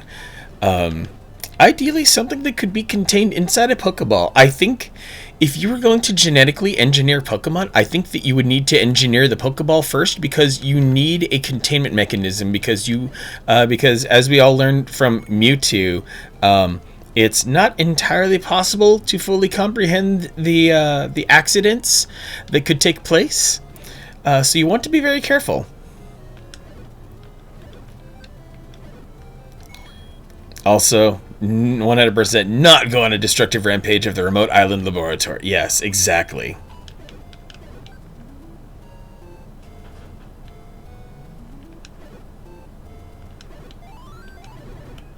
There we go, and now we're cooking.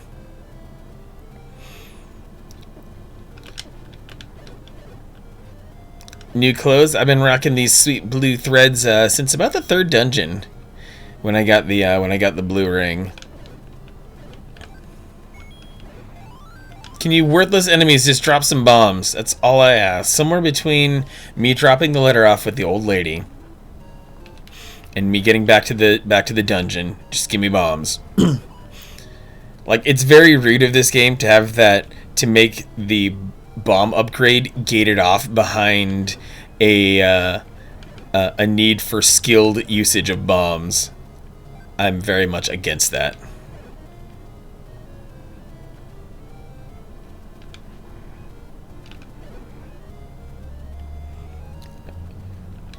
My shield's small because I haven't gotten the bigger shield yet. Why are you making fun of my... It's a good size shield, Rico. Don't give me crap about the size of my shield. It's just as good as a bigger shield, almost. There's a couple things it can't do, but it still gets the job done. Meet the old man at the grave. Well, you know what? I did meet him. Or maybe I didn't. But here. Are you the old lady who wants the letter? No, there's a different old lady who wants a letter. Dang it, I chose the wrong one. Yeah, there's still a cross on this shield. Arhanka, dropping by, saying hello, good night, no lurk, no PC still, much love. Hey, much love to you too, Arhanka. Always good to have international love here. I've got Germany and I've got Sweden in the house. That's all I need. Wondering if the Virtual Console emulator, what would the colors look different? Yeah, Virtual Console will mess with the colors and stuff. Doobsy, hit it out. Alright, Doobs, take care of yourself. I'll see you around. Hope you have a good rest of your night.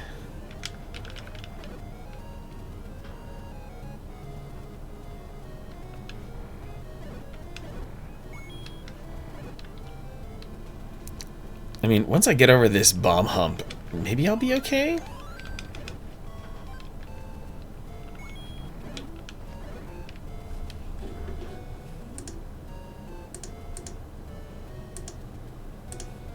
What did I want to look at?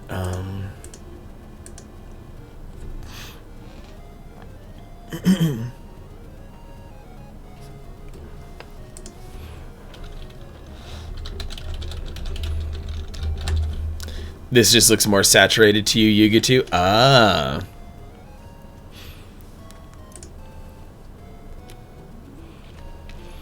Yeah, this would be the GameCube version, which I did just for the sake of the best video quality. I could have picked it up for the NES, but I don't have a modded NES yet, but I'm working on that.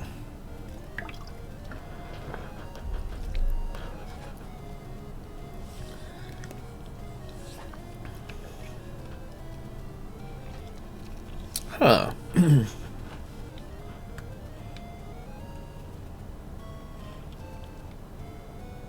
Yeah, because I tried pressing B on the old woman. I think I'm gonna test her again.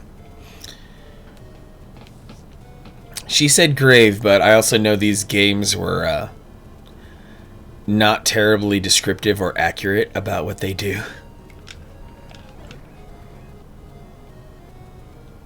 Some of the translations got weird, to say the least.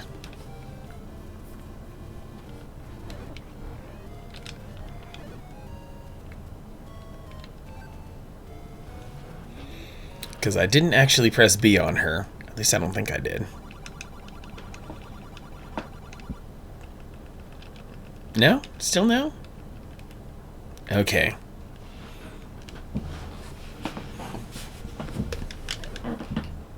Great, I got bumped in here.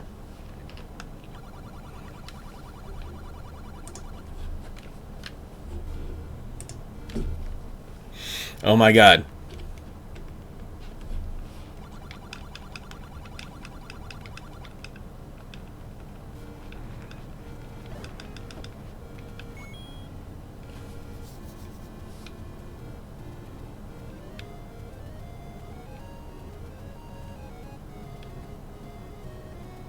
And I believe this is just a regular shop. Oh!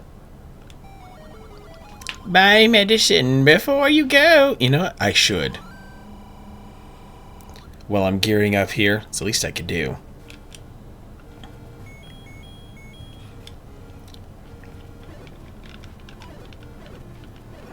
Now I just need to top up on bombs. And then I'll be alright.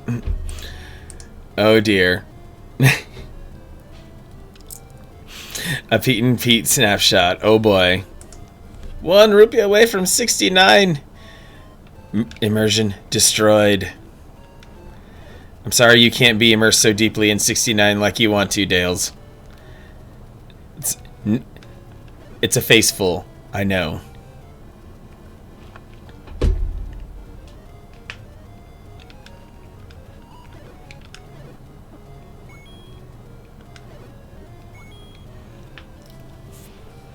If an enemy would be so kind. I know what Dales likes. I know what Dales wants.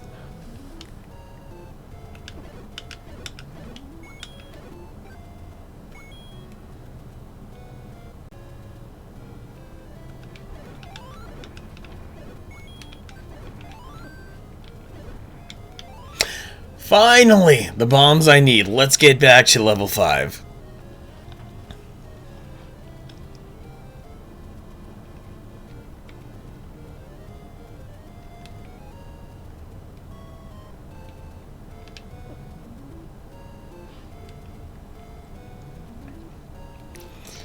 Let's have a Dales-gasm, y'all.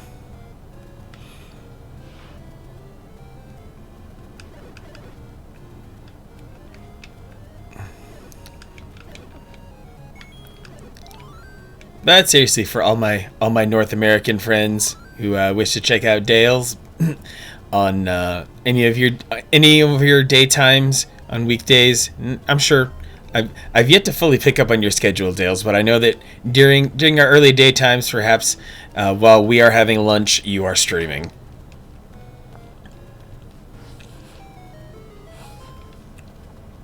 All right, I'm armed to the teeth, and I am not throwing away my shot.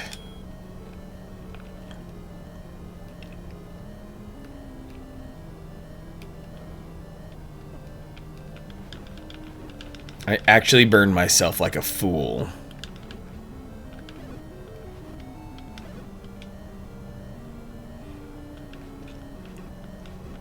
Dales, don't want me to ruin our appetites. Yeah, because you'll make us want to drink beer instead of eat actual food.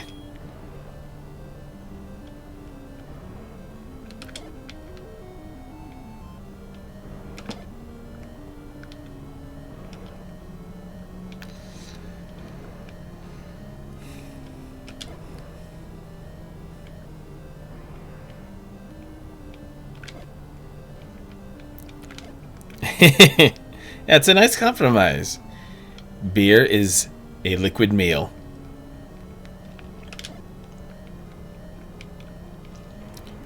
Not replacing plates. Need to pick up some beer and rum. Oh, we're finally getting your license plate situation fixed, Robert Headley. That's good. Art on hold. Hey, weird question. I know etiquette's surrounding this. If you wrap your gaming anytime in the next couple hours, do you bomb raid boys next stream at Heavy Dirty Souls? Little Nightmares 2? You know, Little Nightmares, I've been watching a few streamers play that game, and it is a fantastic game. Heavy Dirty Souls, you say? Yeah, the etiquette is, well, at least to me, any given stream is a benevolent dictatorship. But since you are a dear, sweet personal friend,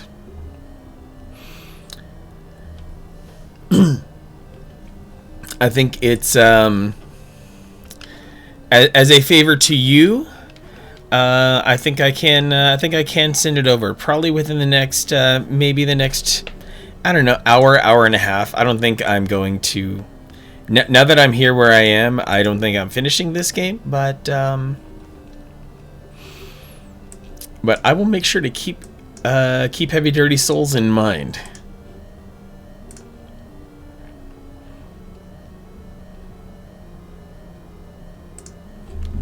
Anywho, yeah, the etiquette is usually it's always streamer's choice for raids. Like if any of my friends are currently streaming Zelda, I might be more inclined to also raid them to keep the Zelda juices flowing. But yeah, Mama Panda Buck, yeah. And that's okay. I appreciate the way that you approached it, Art on Hold, because yeah, the all the ways that that there's so much unwritten Twitch etiquette, it's insane. It really is crazy to try to deal with this place. It is like a planet unto itself.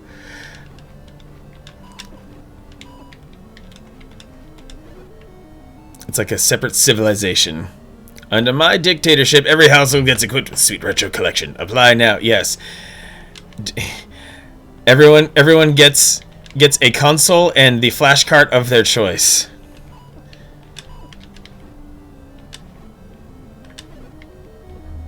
One console, one flash cart, and that's your starting point.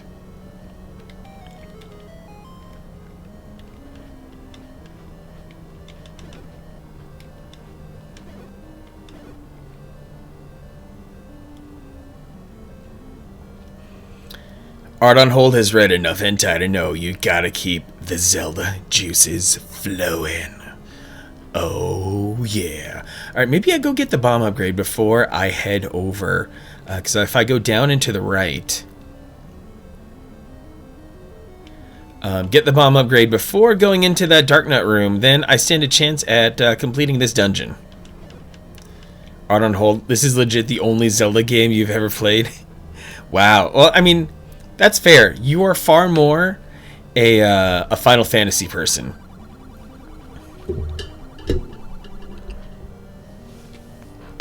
Robert Headley. Okay, it's confused at one point.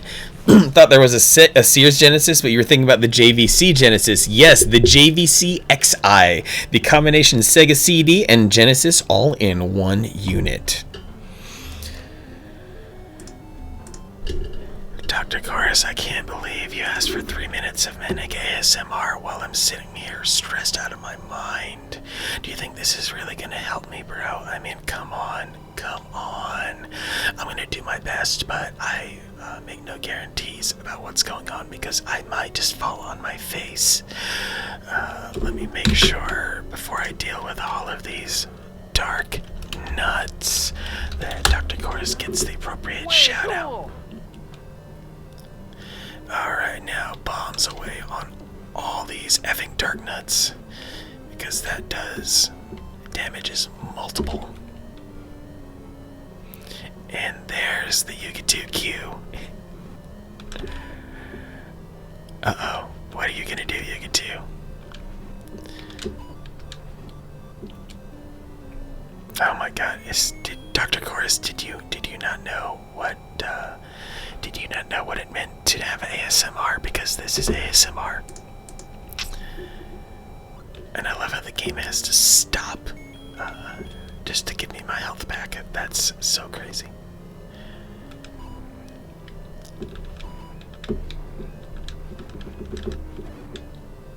Oh, you don't have the points to do anything. Okay, because I'm like, oh, it almost sounds like you were gonna hit a band manic right there. You get to. I would have kind of expected that from you at this point. Oh, come on. This is brutal. Dr. Chorus knows ASMR, but this is just top notch for him, and even Mama Panda's into it. Like, you know, Mama Panda did ASMR earlier, and now she's getting a second dose, so really. And I know this goes well for Kinda Spacey and Kilgore Bergeron as well, and also my dear, sweet, delightful Juicy Itty Bitty Ruby.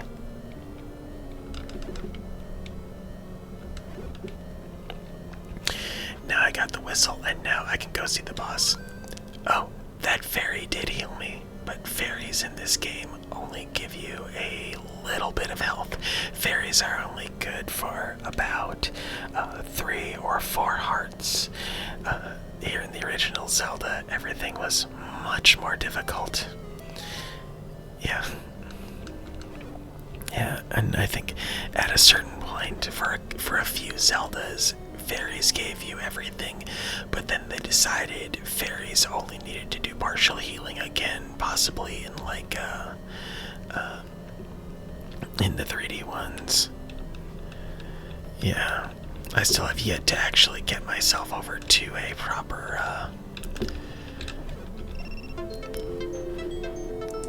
And that is 3 minutes of Manic ASMR. Yeah, I'll have to find a real fairy fountain at some point elsewhere in the overworld to give me a proper healing session.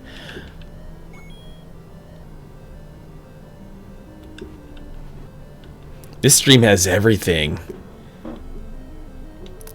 You're welcome, my brethren. Okay. Should I be able to push one of these and open the door up there? I think that's... Oh, I'm all the way down... I'm all the way down here? Wait. Wait a second. Gosh, if I had any knowledge of the bombable walls, then I would be cutting my time in these dungeons in half.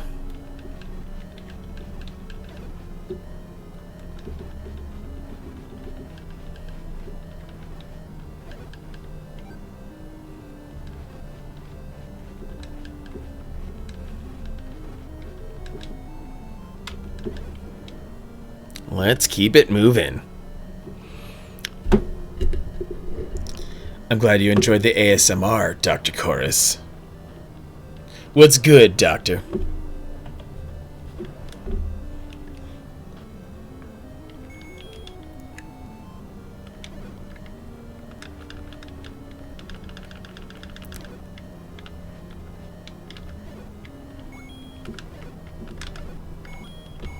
Just money? Come on, give me some of the good stuff. Not much, just been working your tush off. You're a smart fella. Watching someone play Ocarina of Time. She's going into the fire temple. Now she wants to pay the Affleck guy to save Volvagia. Oh my gosh. I thought all Affleck was just that duck. But yeah, that boss's name is pretty ridiculous, and you're blanking out on names lately. Or Affleck guy or like Ben Affleck. Could go either way.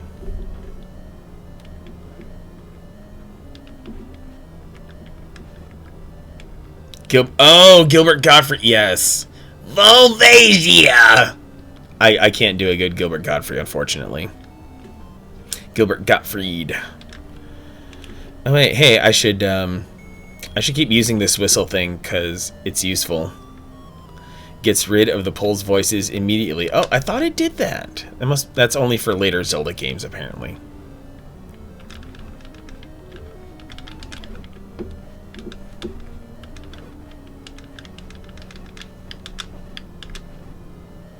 Okay.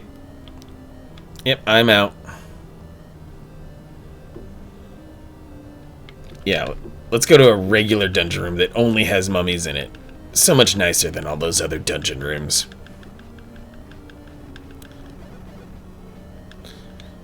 Yeah, the whistle is meant to work against the boss primarily, but I thought it was also supposed to work against the Pole's voice enemies. All right, going back in alert came out just to hear the ASMR. You got it, Mama Panda. Keep enjoying the lurk. Always good having you here for any reason you deem fit. Okay, since I'm going to see a boss, let's hit a health refill here.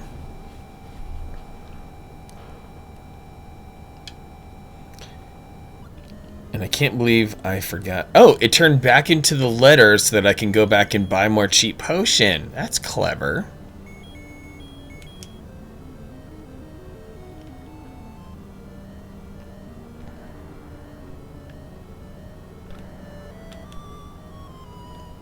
Yeah, it doesn't do anything against the Pole's voice right there.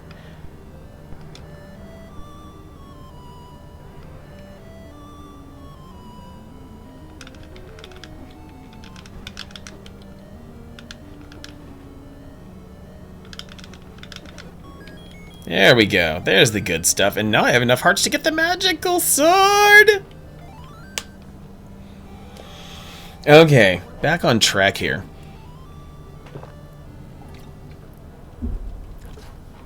Alright, I think I'm gonna go get another break in here, you guys. I'm gonna go refill my drink, do some human things, and when I come back, maybe, just maybe, I'll be able to squeak out the rest of this game. We'll see how it goes. Thanks for hanging out, everyone. It's been a real fun stream. I appreciate you all.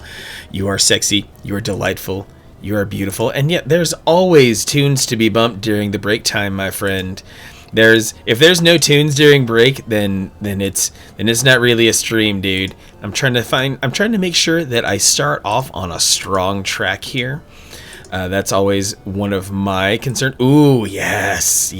Get ready to shake your tushies and anything else on your body that is shakeable, because it's happening. Appreciate you too, I'm a cartoon. Alright, I will be back soon.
Ladies and gentlemen, boys and girls, children of all ages, and all the dear sweet souls in between, I'm gonna rock a 3-minute block of ads here to get rid of any pre-roll ads for incoming viewers. Your patience is appreciated, and we will resume after these final set of messages for the stream.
Might be time to come back, everyone. Thanks for sticking around during the break. I hope you stretched. I hope you got a snack. I hope you did human things the way that you humans tend to do. So now it's time to grab the magical sword and forge ahead here, y'all.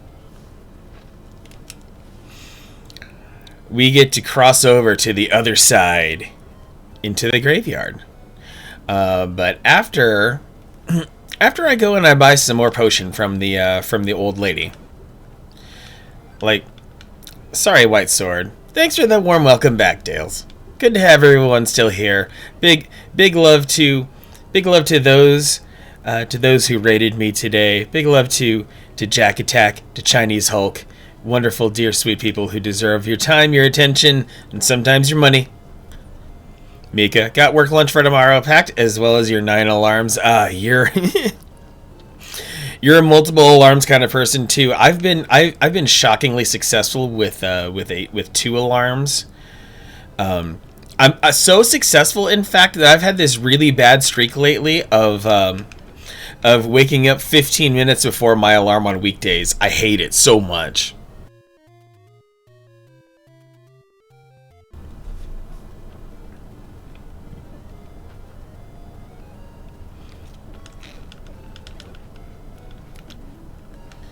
Two alarms on your phone and 1 in your Google Mini. Wow.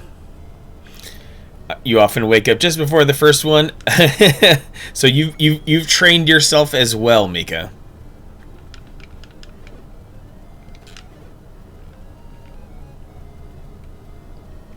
I have the requisite quantity of high marks. Okay, that's weird that she had loading.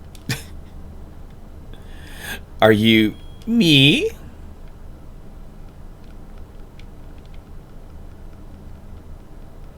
Wait.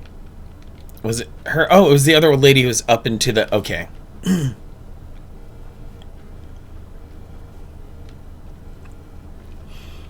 Fills your bladder. Oh, wow. Keeping all of your electrolytes and your hydration in check.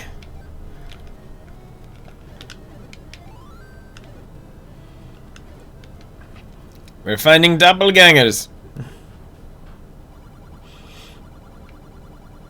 Buy medicine before you go.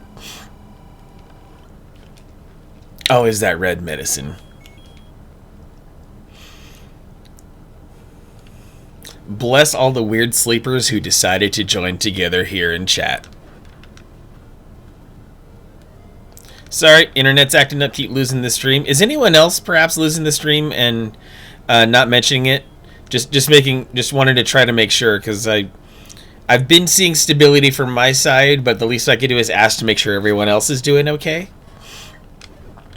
But I know Twitch has been weird for me at random sometimes too. Like, I'll be watching a stream not even at maximum bitrate, and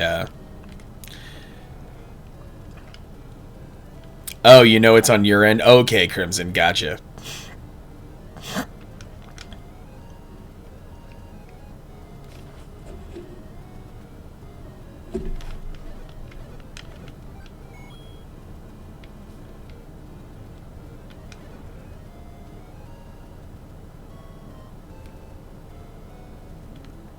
Okay, if a viewer in Germany is getting mostly stability, then I think we're fine. Twitch is always a killjoy.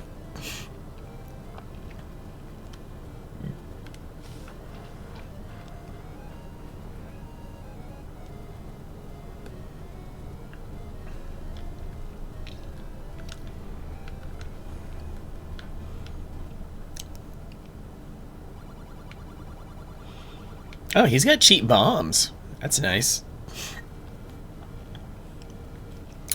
Tiny blips once or twice. German Advisory Board reporting in. Yes. You speak for the entirety of Germany, Dales, and for that we are grateful.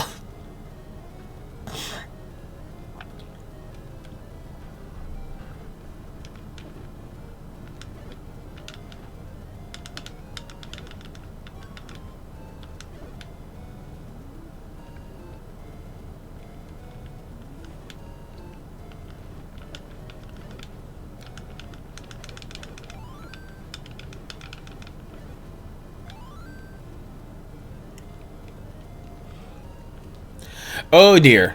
That is not a place I want to go. Actually, I think I have to pass through that area, though. Ugh. Oh boy, that's real slowdown right there. That's not just the... Like, a real NES would slow down here, too. Like, why would they design a screen like this?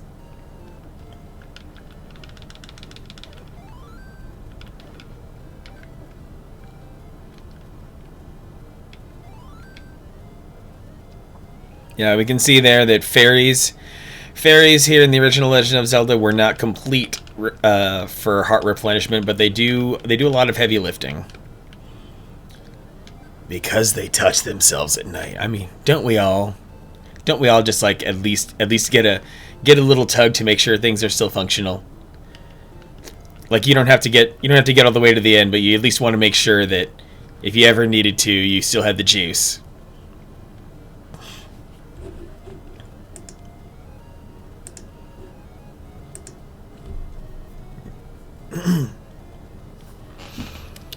Oh, I completely failed miserably on the path to the graveyard.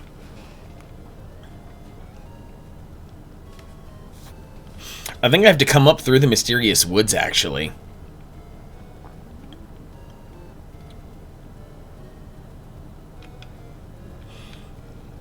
Crimson Blade's no wanker, but you do sometimes lay on your arm. Oh, baby. Getting some of that stranger action.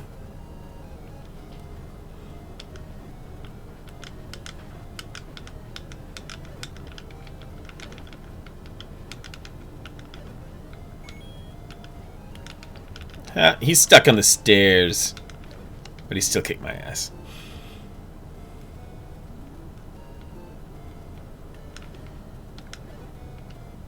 You didn't even think of that. You're supposed to have all possible pun avenues covered. Crimson? I'm not disappointed in you. I'm not. I'm just saying I had higher expectations. Robert Headley, you're a side sleeper. Wake up because your arms feel like TV static. Ah. This is the horny police. Prepared to accept your bonking. Oh. Well...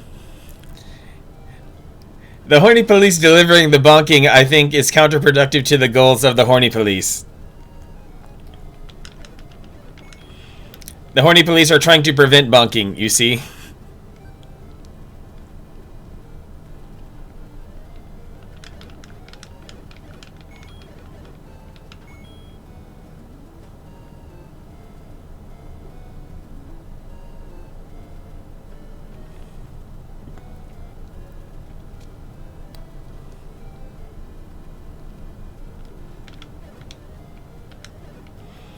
Go to ladder over the river. Is that the inspiration for Kojima and Death Stranding? Death Stranding was a wild game, and I didn't even play it, but a couple of my favorite streamers played it, and their reactions were priceless. Big love to Nina Lee and Cat Link, which, if all went well, Nina Lee is going to be may have sent me her GameCube this weekend, and if I stream next weekend, then that means I can do a GameCube mod stream.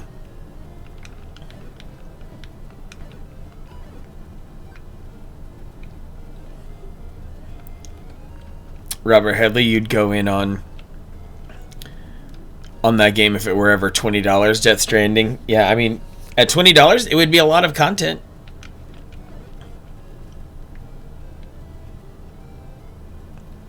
Because Hideo Kojima Unchained is, well, when carrying around a baby in a giant jar is the least weirdest thing about your game, then that says something.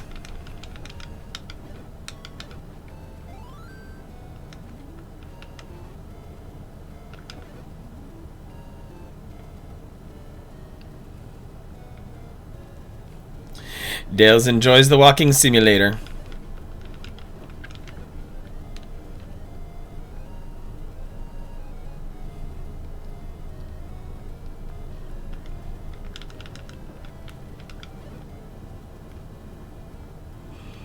Saying goodnight. All right, Mika. Thanks for hanging out today. Always good to have your energy here. Hope you rest well, endure your several alarms, and have a good one. My GameCube stream, yes. What is the freaking path through the mysterious woods?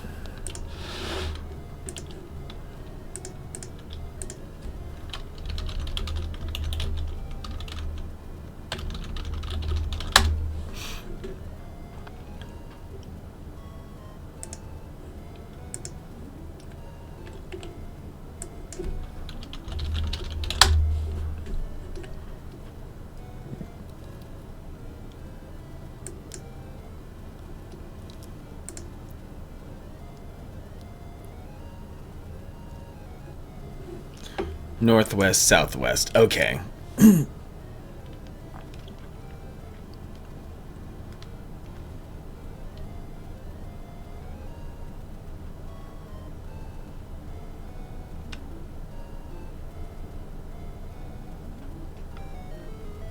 Oh.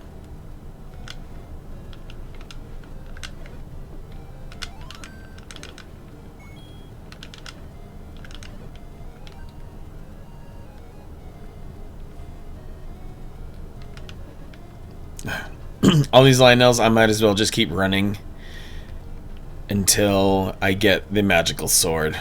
No sense in wasting my time with all of these enemies. Nope, not there, but that's the stairs to the dungeon. And it's this area I needed to be in. And...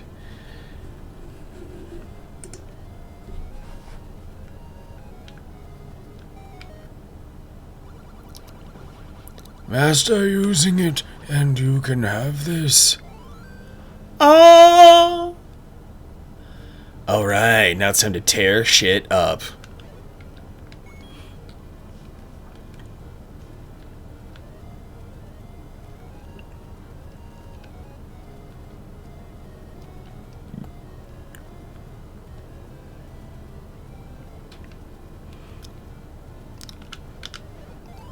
Oh, that was perfection. One hit kill Lionels and then that. So this dungeon, the dragon.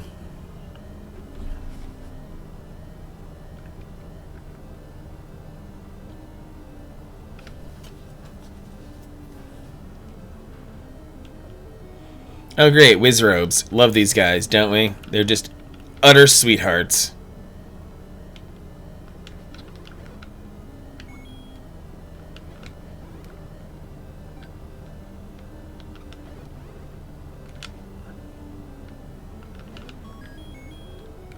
Yes, slowly keeping my key stash built up. This is nice.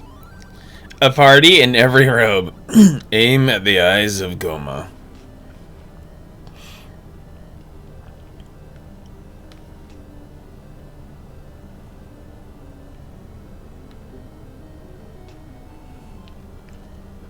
Believe those. Yeah, I'm so happy that Lionels came back, because Lionels got very little usage throughout Zelda. We were able to see Lionels again in Link to the Past. They were brought back again in the Oracle series, and then their best form, in my opinion, is in Breath of the Wild. So much fun to fight them in Breath of the Wild. Yes, I was so terrified out of my mind when I encountered my first Lionel over near Zora's domain. But then I got good. I saw a few of the strats out there, and it is very fun. Ooh. Okay. Especially when you find out that you can, that the back of their head, for some reason, is a weak point that you can hit. Because you all know the mechanic in Breath of the Wild where if you hit an arrow directly in the face, if you get a headshot, then that does double damage. Well, for some reason, on Lionels in Breath of the Wild, they have that spot on the back of their heads. So you can exploit that if you stun him, mount him, start wailing away with your sword, and then when he bucks you off, you will want to pull out your bow and arrow to go in slow motion, and then tick a few more arrows right into the back of his head, and you'll be able to kill him rather quickly.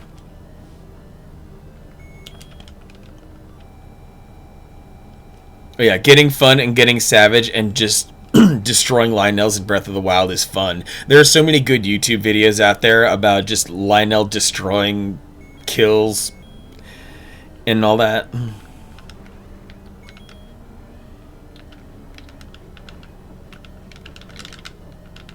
Okay, I have the magical sword, and it's still 3 hits to take out a freaking like.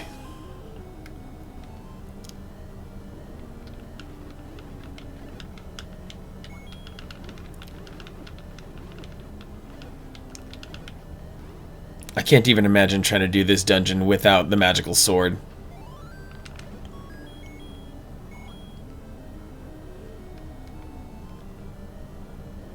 Wait, really?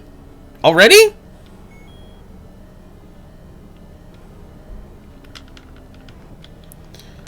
This game is just gonna let me get right up to the boss with such little effort. Oh, that wasn't the boss. That was just an enemy.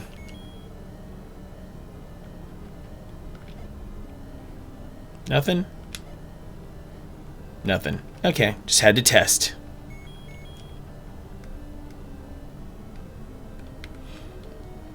Especially Master Mode and the freaking Gold Lionels. Oh man, those things are just vicious damage sponges who come at you with no remorse. The fun part is the Lionels in Breath of the Wild have an AI such that if you try to snipe them from afar, they will eventually key in on your location and start aimbotting arrows at you. Like you'll be able to see them far off in the distance, take out their bow and arrow, and they'll just shoot into the air. And when shooting in the air, that arrow will land on you. Oh, the magic rod. Yes, baby. Yeah, Lionels, they absolutely cheat because they can. So you think you can just turtle back and try to snipe them, but no. Lionels are too smart for that.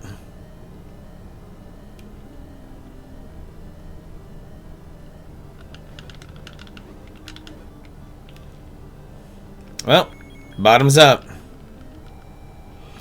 Prost, Link, using all of the magic refills already.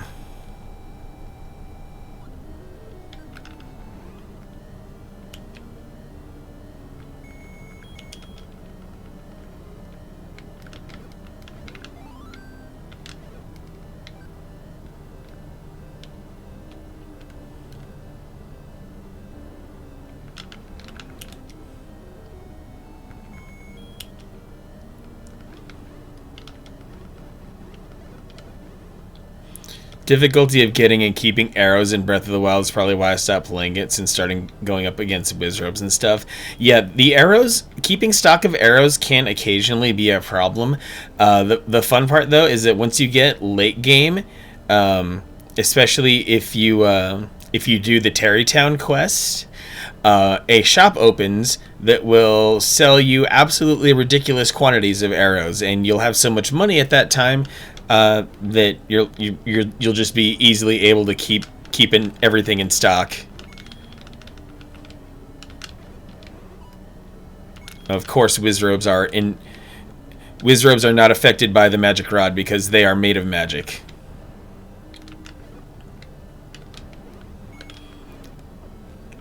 But likes are not made of magic. They're made of some other form of hatred. You watch Maze Hayes beat Breath of the Wild, seem to have plenty of arrows. That does seem like the Maze Hayes way. There are secrets where fairies don't live.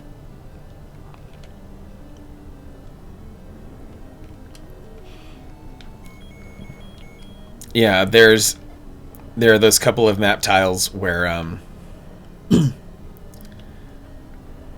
think I have to go find some stairs elsewhere so I can get to that zone of the dungeon where the boss is. Regular arrows can be duped. You do the dupe on the regulars. Ah. I never got in on the duping. I always got arrows fair and square. And I can usually keep about like 100 to 150 of any given arrow in stock, so I'm never left like wanting for arrows.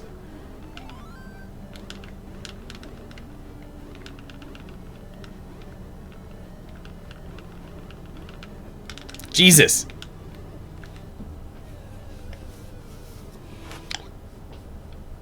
Oh well, that's okay. I'm gonna give one more crack here. One more go.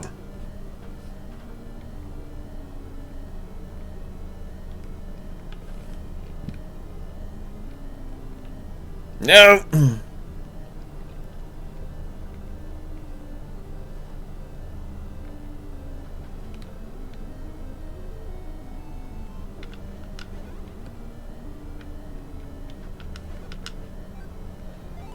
Alright. I'll take it.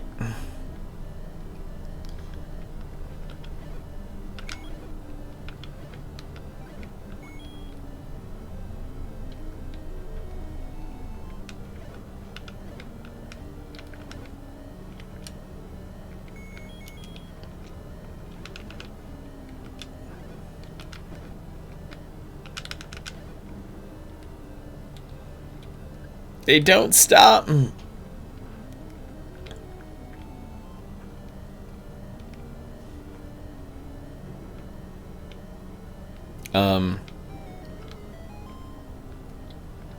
Those bubbles have really weird movement patterns. Alright, am I gonna be able to...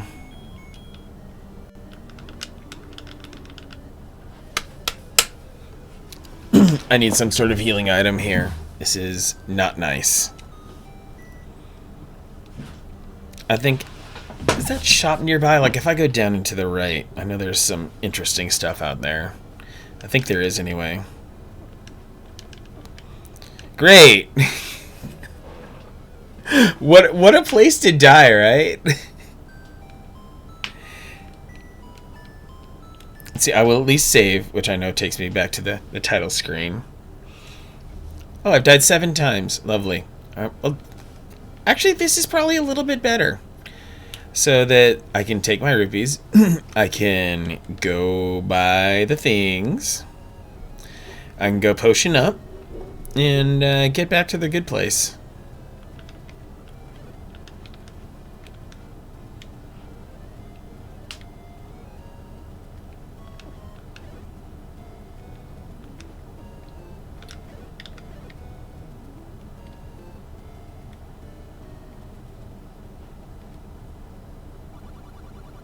And I keep going to the wrong lady. This is the 3rd time now.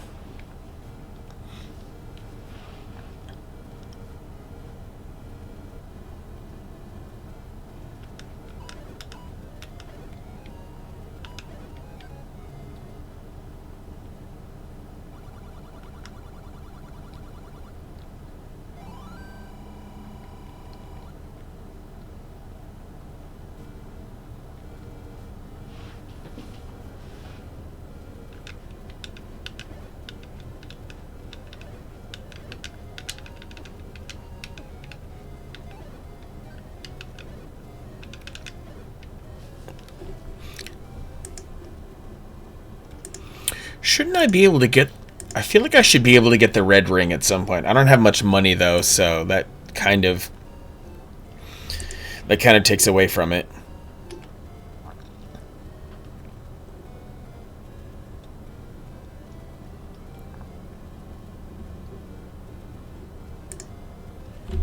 Red ring, final upgrade. It's found deep inside level 9 Death Mountain. Of course, of course.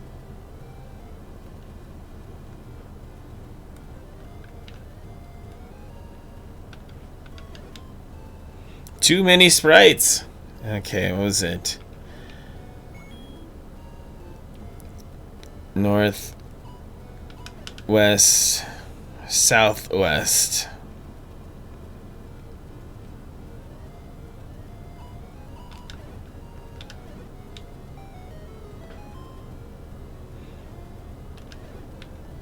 Only one line L?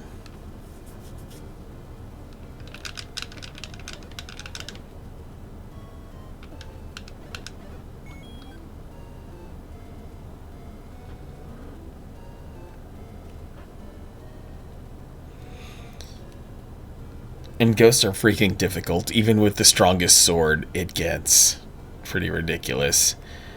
Alright, now that I'm in a better position... Ow! Ow! Ow! Save me, fairy! Save me!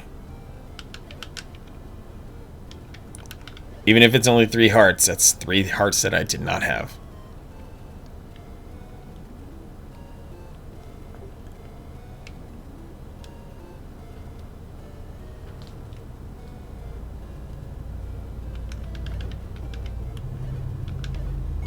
I think I remember there being something weird about that rock arrangement. Something funny. Alright, mannequin friends, head to bed now. Dream of Subcon, everyone. Have fun with the rest of the stream. Have a great start to the week. Remember, you're all truly wonderful people. Thanks for another awesome stream. Hey, you're very welcome, Dales. Thank you for all the wonderful things you do, and make sure that you make a midday stop if you are in North America. Make a midday stop into Dale's Tavern of Wonders. Get your stein of delicious ale. Wait, is that the... Would that be the upgraded shield? Because it's bigger than what I'm carrying. Have a good night, Dales. Thanks for everything. I can't buy health, unfortunately.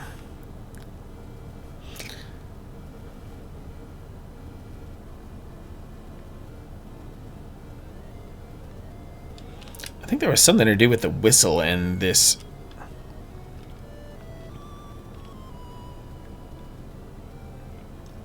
But I also believe this one is supposed to take me to a fairy fountain, or what? What? Did it just take me to... It took me to the previous dungeon. Interesting. That's very far away.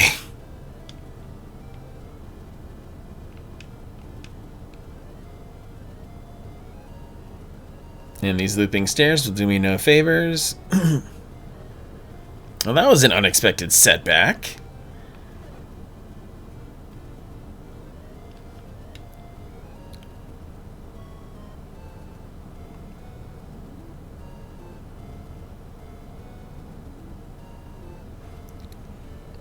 Also, I've been terribly negligent on finding fairy fountains so that I could rejuvenate myself a little bit.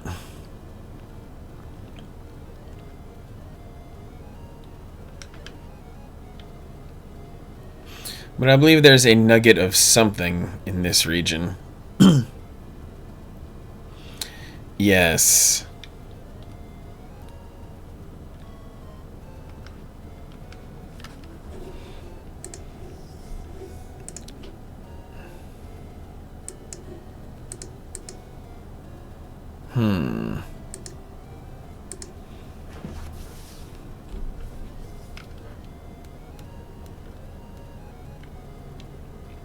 No, not gonna push it. Not gonna.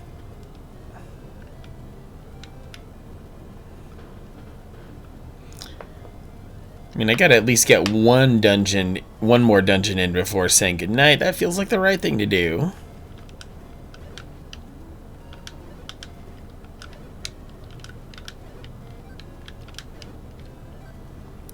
One-hit kills on Lionels feels really good, though.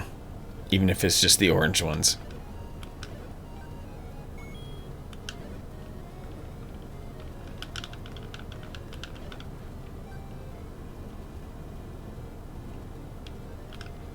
Ooh, what's in here? Oh, another magic lady. Well, I don't have enough.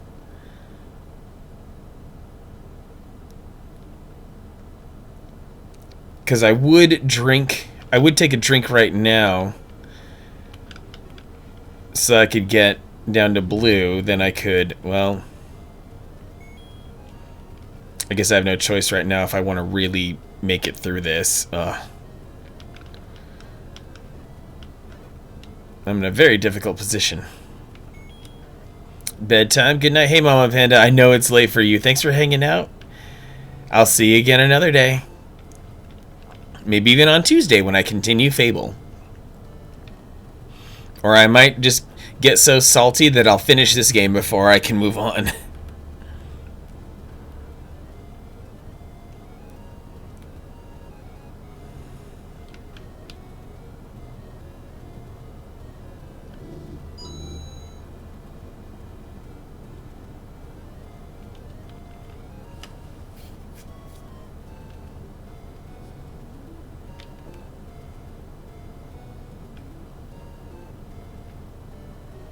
Wait, is this the region where...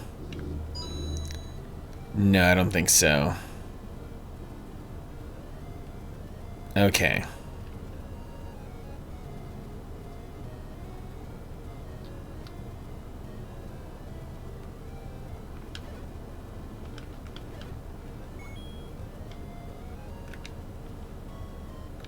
I don't even have the power bracelet yet. Was I supposed to get that at some point? Maybe it's in this dungeon. Who knows? I know that there is a power bracelet in this game.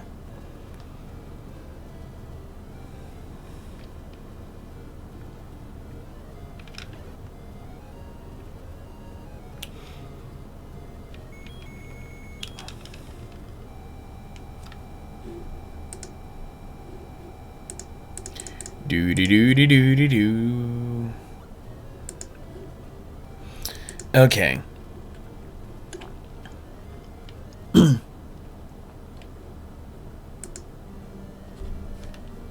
Let's try this again. This time with me being a little less reckless. And using a lot more of the magic rod.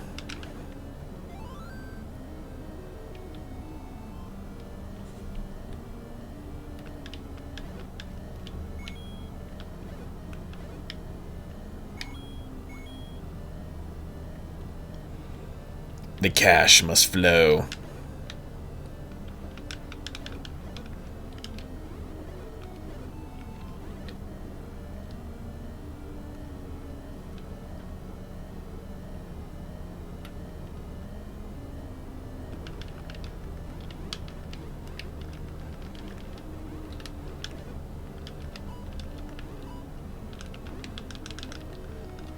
Great, I got cursed.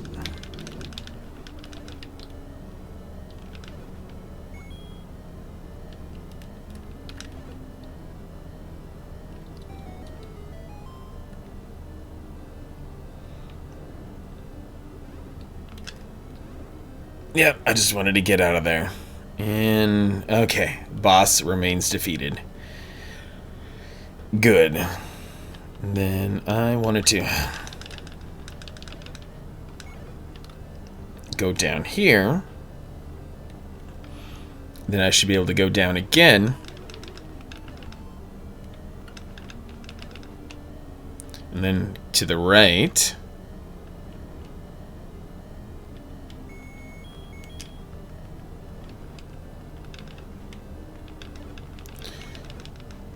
Oh yeah, it's a whole new week and a whole lot of burdens placed upon us, so I totally get it if it's bedtime for a lot of y'all. It's getting to be bedtime for me, so stream is definitely feeling like it's going to be over soon, to say the least. Oh gosh. What an absolute dick of a room. Ugh. And you know what?